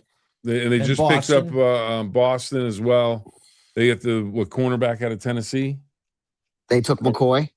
No, they have was it Tennessee? Fano, Concepcion, Boston, McNeil Warren, and then Austin Barber, the tackle out of Florida. Okay. All right. Yeah. Those first four picks are really good. I mean, kudos to Andrew Barry, who I didn't think had it in him, and I don't think Browns fans thought that he had it in him either. So I go B plus, maybe A minus. Steelers now. What do we have for grade for the Steelers? Because this has been a very interesting selection. I'll go pick by pick here. I'll go Ihanachor with a C minus. Jeremy Bernard, I'll go B minus. I'll pick the same grade, B minus, for the cornerback that they just selected out of Georgia, and I'm going D minus, maybe a D for Drew Aller. I mean, and it all adds up. I think this draft is middle of the road. Middle of the road. I think that when we look at it, when it's all said and done, teams will do worse and teams will do better. So I think this draft is nothing to write home about so far. They still have one more pick tonight, so we'll see what happens. But yeah, nothing to write home about. Kind of underwhelming. And the disappointment for me so far is the quarterback pick. Drew, what do you have for grade? For the Steelers? Yes. I'm going to say C minus as well. I think this is very underwhelming, to say the least. Bernard is really the only guy who has any sort of flash in my mind. He's the only one that I feel like can make an impact week one. Okay. The other ones seem, I mean, especially Aller's obviously very unlikely to play. And Big Max, nobody knows what he's going to be. He could be the next stud. He could be the next dud, or anywhere in between. Don? My favorite college class was the theory and technique of coaching football. And it was an actual course you took? That was an actual course I took. Yep. Good for you. Great. Yeah. And it was a pass or fail class. And this is a pass or fail. And for the draft, the Steelers, I got to go fail right now. So no, it was great. Everybody in the class was either wanting to get in the sports broadcasting or they were football players that wanted to coach football. It was very, very educational, very informative. I hate to say it, but that's probably one of the classes that I used the most of in my life. The theory and technique of coaching football. Nothing wrong with that. Speaking of Pitt and Heisman Trophy winners, TD. Oh, is he out there? Making the pick for the Cowboys. Hawk, what a guy. We've got a signed jersey in the basement, and then we have a game-worn Tony Dorsett tearaway at some point during that 76 Heisman season in the man cave at the Hillgrove household. So and then my dad actually got the jersey signed he was wearing it. It was on his back for the final game in Pitt Stadium, and he ran into him, and Tony signed the back of it for him real fast. That was awesome. Yeah, that's hanging up in the basement as well. That's the second Hawk reference we've had tonight, because I said the Hawk earlier. Yep. And I'll tell you what, he looks great. Looks great. Yeah, because his vision, that's what the thing they said was his vision was good. Incredible. So he and for my money, he's probably one of, if not the greatest college running back ever. And I mean, and it translated right away to success at the NFL level in Dallas. Just a long list of the guys that came out of not just Pitt, but the Western Pennsylvania area that just killed it at the next level. And they breed Hall of Famers left and right.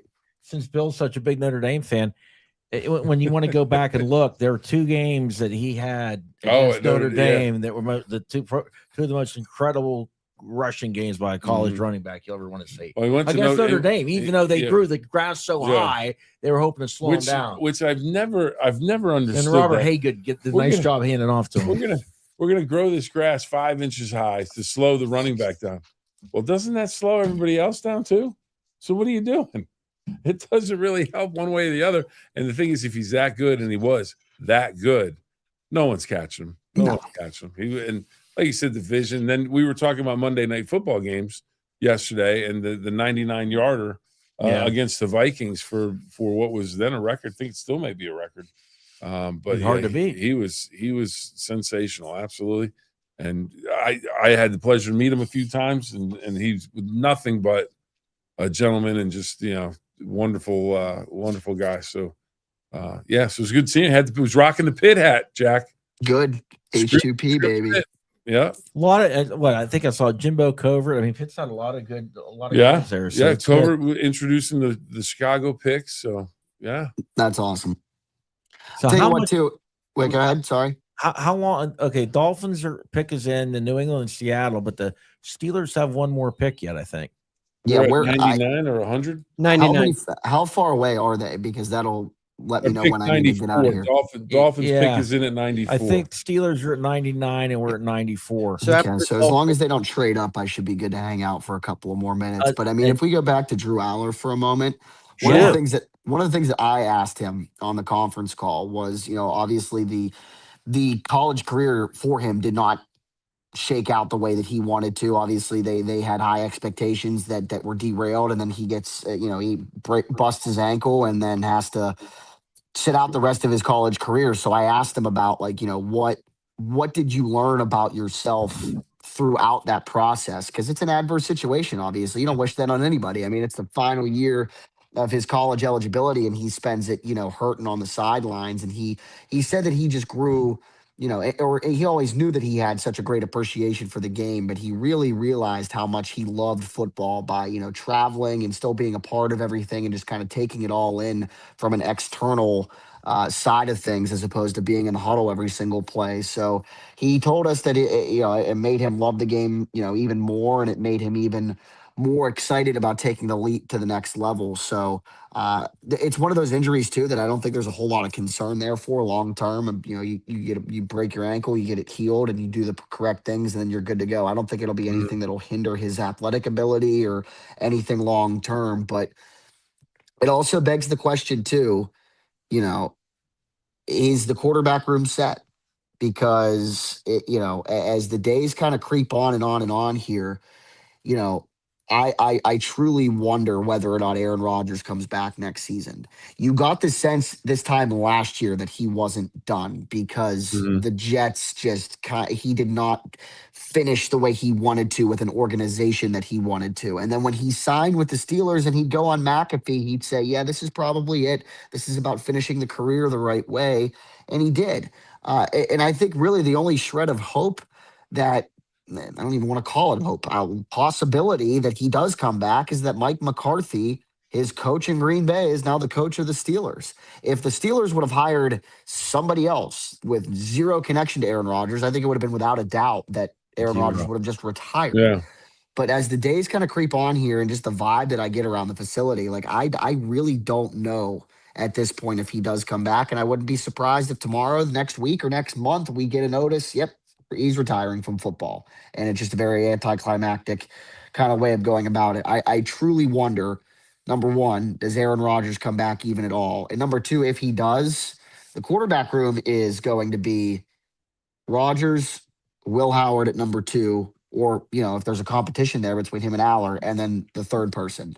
And as I say that, I believe the Steelers have traded up. So I'm going to go. I think they're picking at 96 now. All right, Jack. Thank you very much. All right. Adios, Think people. about this though, if Rodgers is definitely coming back, I don't think they pick that high on the quarterback Correct. to take Aller. Correct. I agree. All right, gentlemen. Thank you, Jack. See. All right, so the Dolphins pick is in at 94.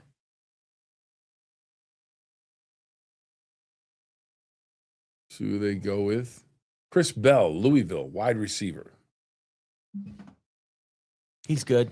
He's good. I don't know if he's the one that Louisville had a guy that transferred in from Virginia. Yeah, see, he's got great size and length, Chris Bell.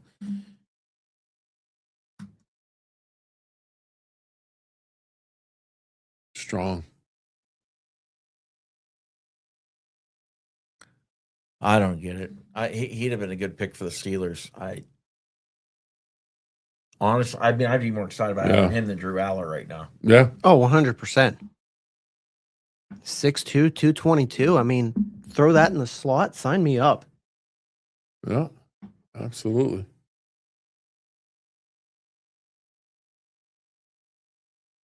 So the Dolphins,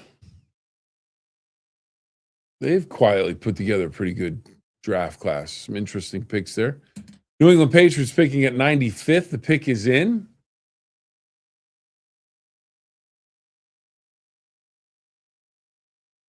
And then tomorrow, down on the North Shore or I've over had on the people North text me Shore. if we're gonna. No, we're not going to be here tomorrow. We do the first 3 rounds. We Yeah. will not be here tomorrow. Yeah, no, tomorrow's an off day. Oh my word. Don can only take me for so much. I'm dragging. He's Bill Phillips out. Oh, we're both dragging. Drew's over there going, man, I'm gonna have to keep these guys going.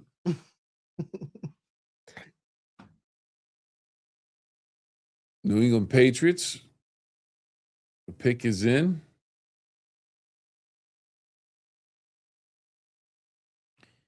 Yeah, Bell had 917 yards this year. That's pretty solid. And he was with Louisville the whole time. Next draft year, we turn the heat down in here. Yeah, I'll tell you what, the warmth in here. Now, Deion Branch having some fun, former 2-time Super Bowl champion with the Patriots. He's going to announce the pick. Seems like any former player that comes up to the podium at any time in these drafts, though, is ready to egg on the crowd. They want to play the heel, so to speak. Yeah, I don't like the Patriots. Okay, they get tight end for Notre Dame. Eli Raridon. 6'6".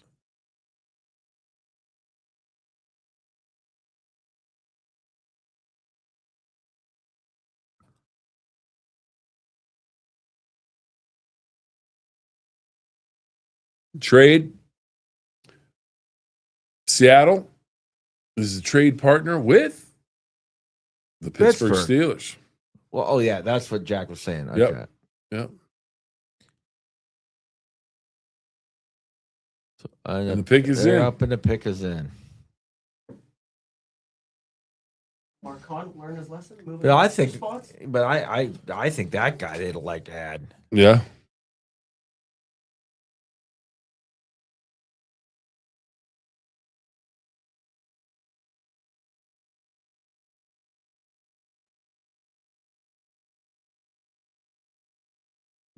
All right. Steelers' final selection of the 3rd round.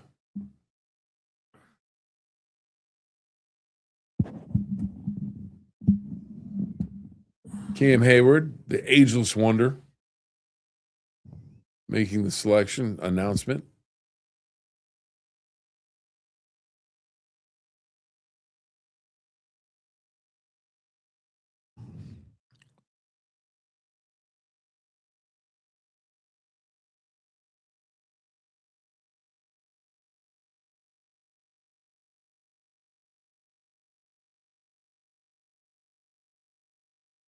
There's a lot of mix of other fans. Mm-hmm. Jennings Dunker, tackle out of Iowa. All righty. Oh, I've seen this guy, but he's got the flow. He's got the mullet going. Well, that works in Pittsburgh. Yeah, that'll work. It's one thing Iowa can do. They can run the football. He's the new Yager. 6'5", 319. First team all Big Ten. They lined up a tackle there. Yeah.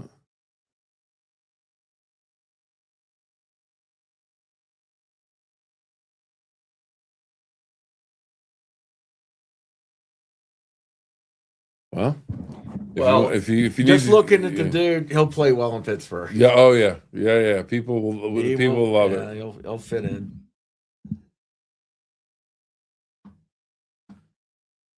Yeah, Iowa can run the football. Their offense normally stinks. Yeah. So they do have a decent line. My advice to Jennings: cut your hair. No. What? Oh no, that'll go over well in Pittsburgh. People, Yager had the mullet. Yeah, had great success. You got the beard. Now you get this guy with the red hair coming out. I mean, come on. I think. Yeah, I saw him running at the combine. Had the hair going, the whole deal. Yeah. I think that'll work well in Pittsburgh. You got a Facebook comment about the Steelers draft tonight. Wendy says, terrible pick at quarterback. No, I don't think any of us necessarily disagree. It'll be interesting to see. That's the thing about the draft now, though. The slate is wiped clean. Now you have the opportunity as a player or someone that was selected to go in and show that you're good enough to be a National Football League player and convince people that you're better than maybe what they think you are. But they are. I'd have taken I would have taken a wide receiver, but you end up, if you're going to take somebody, take Nussmeier over Aller. I just one thing that I can't get over the fact that if you're taking a pick that high on a quarterback, I firmly believe that Rodgers is coming back. Mhm. That makes you question it, because Rodgers will be one if he comes back. Then you're going to have Will Howard. So is it 3 him unless or maybe it's Rudolph, unless they trade Rudolph, because and then why would you draft him in the 3rd round just to cut him? Or they draft Will Howard. Maybe somebody wants him. McCarthy came in, saw trade him, him, and they don't think he's as good as everybody thinks he's. You don't know. I mean, we'll find out. They'll have OTAs. I mean, he minicamp, had his moments. Yeah. Oh yeah. Good and bad, but he also had 3 or 4 number 1 wideouts. Mhm. Oh yeah. Absolutely. I mean, your Ohio State, you're all 5 stars. Mhm. Your offensive Mhm. line's elite. Your receivers are all 1st-round draft picks. Yeah, it'll be interesting. Don, we are about done with the draft for 2026, at least our portion of it. I don't know. How many picks left? 2? No, We I have think there's 7. we got 4 picks left. 4 picks left, Bill. 2 from Minnesota, then Seattle, and then Jacksonville. Reach to end the down night. deep and bring your best, William. Wendy says Finish strong. Wendy says we didn't need a quarterback. No, we didn't. No. We're going to, draft the dude to cut him. Yeah, it's interesting. You know what, Don? Is this, we've been on this for 4 hours? Yes, we have. Yeah. Just hit the 4-hour mark. Wow. For 2 48-year-old guys, that's wonderful stamina. 7 Ranges Entertainment is the Ohio Valley's premier entertainment destination located in Steubenville, Ohio. 7 Ranges. 4 hours, Bill. Yeah, we've gone strong.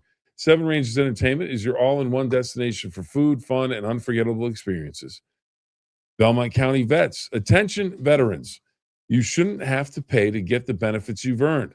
That's why everything the Belmont County Veterans Service Office does is absolutely free. There's no commission paid, and we don't take a percentage. The same is true for surviving spouses benefits. File your VA claims through us for free. D&J Sales and Service. The grass is getting greener. Are you ready? Check out D&J Sales and Service 8 miles west of Caddis on State Route 22 for all of your farm equipment needs. DeFelice Brothers Pizza. Craving something seriously delicious? Grab a slice from DeFelice Brothers Pizza, home of handcrafted pies loaded with fresh toppings and bold flavor. Whether it's game night or dinner on the go, DeFelice Brothers delivers every time. Order now and taste the difference. First Choice America. Switch and save with First Choice America. Receive $250 in cash when you refinance your auto loan with First Choice. Laudamus. Protect what matters most with Laudamus Communications and Security. From homes to businesses, their managed security systems are monitored 24/7 and built with cutting-edge technology, giving you control, confidence, and even instant lockdown when it matters most. Laudamus Communications and Security, always connected, always protected. Ms. Dawn's. First impressions matter. Make yours shine with Ms. Dawn's first-class commercial cleaning. From offices to industrial spaces, they deliver dependable, top-quality cleaning tailored to your needs. Call today or visit MsDawnsCleaning.com for a free estimate. Pike 40. The Pike 40 is a gathering place to enjoy the Ohio Valley's best cuisine. The menu represents some of the area's favorite Americana and comfort dishes, along with offerings that reflect the rich immigrant history specific to the region. Santoro Metals. Don't throw it away. Bill. Cash it in. Cash Santoro it in. Metals in Weirton pays you for scrap metal and old electronics with fast, fair pricing and same-day payment. Family owned and trusted. Visit Santoro Metals in Weirton today. Scott Laney Tire, whether it's new tires or full service auto repair, Scott Laney Tire in Steubenville and East Springfield is your one-stop shop. Honest service, quality work, and prices you can trust. Stop in today and drive with confidence. Sportsman's Trading Post. Gear up at Sportsman's Trading Post, your go-to for hunting, fishing, and outdoor essentials. Stop in today and get ready for your next adventure. Steubenville Electrical Labor. IBEW 246, trained to electrify, committed to excellence in electrical construction. Steve's Fish and Chips. Thank you, Steve's Fish and Chips. 2 days of a wonderful dinner. Steve's Fish and Chips, since 1954, has been serving up more than just fish, a local tradition of 4 generations, open Monday through Saturday, 10:30 to 10, and delivery from 11 in the morning until 9 in the evening, where they have something for everyone. WVU Black Lung. The Black Lung Clinic at Reynolds Memorial Hospital offers a one-stop clinic for evaluation of black lung disease and other occupational lung diseases. Our providers are with you every step of the way. Call us today to learn more about our services. WVU Wheeling Hospital has served Wheeling and the surrounding areas of the Ohio Valley since 1850. The hospital has played a vital role in delivering high-quality care close to home for more than 175 years. Dallas Cowboys' very own Shaheen Law Group. They love the Cowboys, the Shaheen Law Group. For decades, Shaheen Law Group has represented individuals, families, and businesses with the belief that every client deserves personal attention, clear communication, and strong advocacy. Shaheen Law Group, experience, wisdom, compassion, trust. Thank you to all of our sponsors. And it's been a wonderful time, back-to-back nights of it, 4 hours, 4 minutes, and 44 seconds. Mm-hmm. So if you like don't football, throw it away, Bill. If you like football, don't throw it away. Yeah. If you like football, if you like the draft, I will say this. It is amazing how the National Football League can turn something that you could do in a ballroom in New York with a podium. Yeah. And, it is an event now. It is a major league event because they set it up where people can go to it, experience it. It was during the day, and you waited for KDK Radio to give you updates on who the Steelers drafted in this round. When ESPN came along, it was okay. I remember sitting in the living room, go, okay, I'm going to watch the draft, and there was nothing like this. Nothing like this. No, and this gives a good excuse for you and I to sit and watch the draft. Absolutely, because the draft is the hardest thing to sit at home and watch and not have your spouse say, "What in the heck are you doing?" You're just sitting here watching people come up and say names. Yeah. So this has a purpose to it. And then if you're home watching the draft by yourself, you are either texting or calling people saying, "Oh my goodness, they did this, they did that." So we decided to make it an event and kind of do our own thing where we basically, it's like we're sitting in a what do you call those things? War room? A man cave. Man cave. A man cave with our food and our opinions and our Conway Twitty music. Here's a question for you. Just thought of this. Yes. And now it escapes me. Don't take it away, Bill. No, I won't take it away. So we had the Ohio State Buckeye defensive lineman today, first pick basically off the board, or second pick. And he stayed. He was there for a possibility of going in the first round. Caden McDonald. Yeah. So he goes out on stage, gets the welcome from the commissioner and the whole thing, crying, the whole deal. I wonder if they would allow it. Let's say you're projected to go third round or fourth round. Okay. Wherever the draft is, it's in Pittsburgh this year. So I have it locked that I'm going to be in the fourth round or anywhere from the fourth round to the seventh round. It's a long story for 11. It's not a story; it's a question. Okay. So my question is, could you go? And would the NFL let you go and sit for 3-4 rounds to go out and walk out and have your moment on the stage? I think that would be pretty cool. Go, hey, I want to get my moment.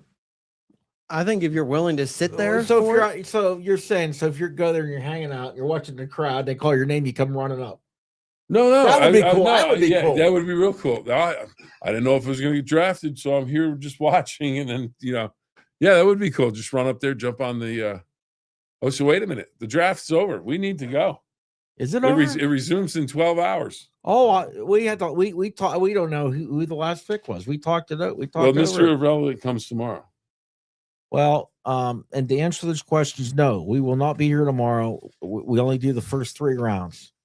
Yep. But we appreciate you wanting to see us. If you enjoy our companionship, you can go to the Bucko Triple Play YouTube channel and watch all of our Bucko Triple Play shows with Rich Donnelly and the great interviews that we have and all kinds of good stuff. And tomorrow on Fox 9 at 4:00, the latest edition of Bucko Triple Play, including highlights of tonight's game, which featured a Connor Griffin first big league home run.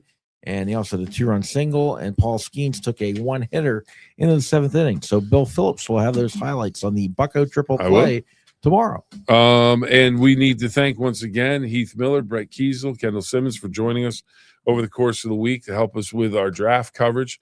To all the former Steelers and draft picks, we thank you. Drew, thank you very much for I cut my grass all of your work. Night, so I don't have to cut grass tomorrow. So that's I think it's going to rain tomorrow, isn't it? Well, I don't. It doesn't matter. Grass is cut. The grass is cut. Conway Twitty. There you go. Don, you usually tell me to do this. Don, say goodnight. Say goodnight, Bill. Good night, Don.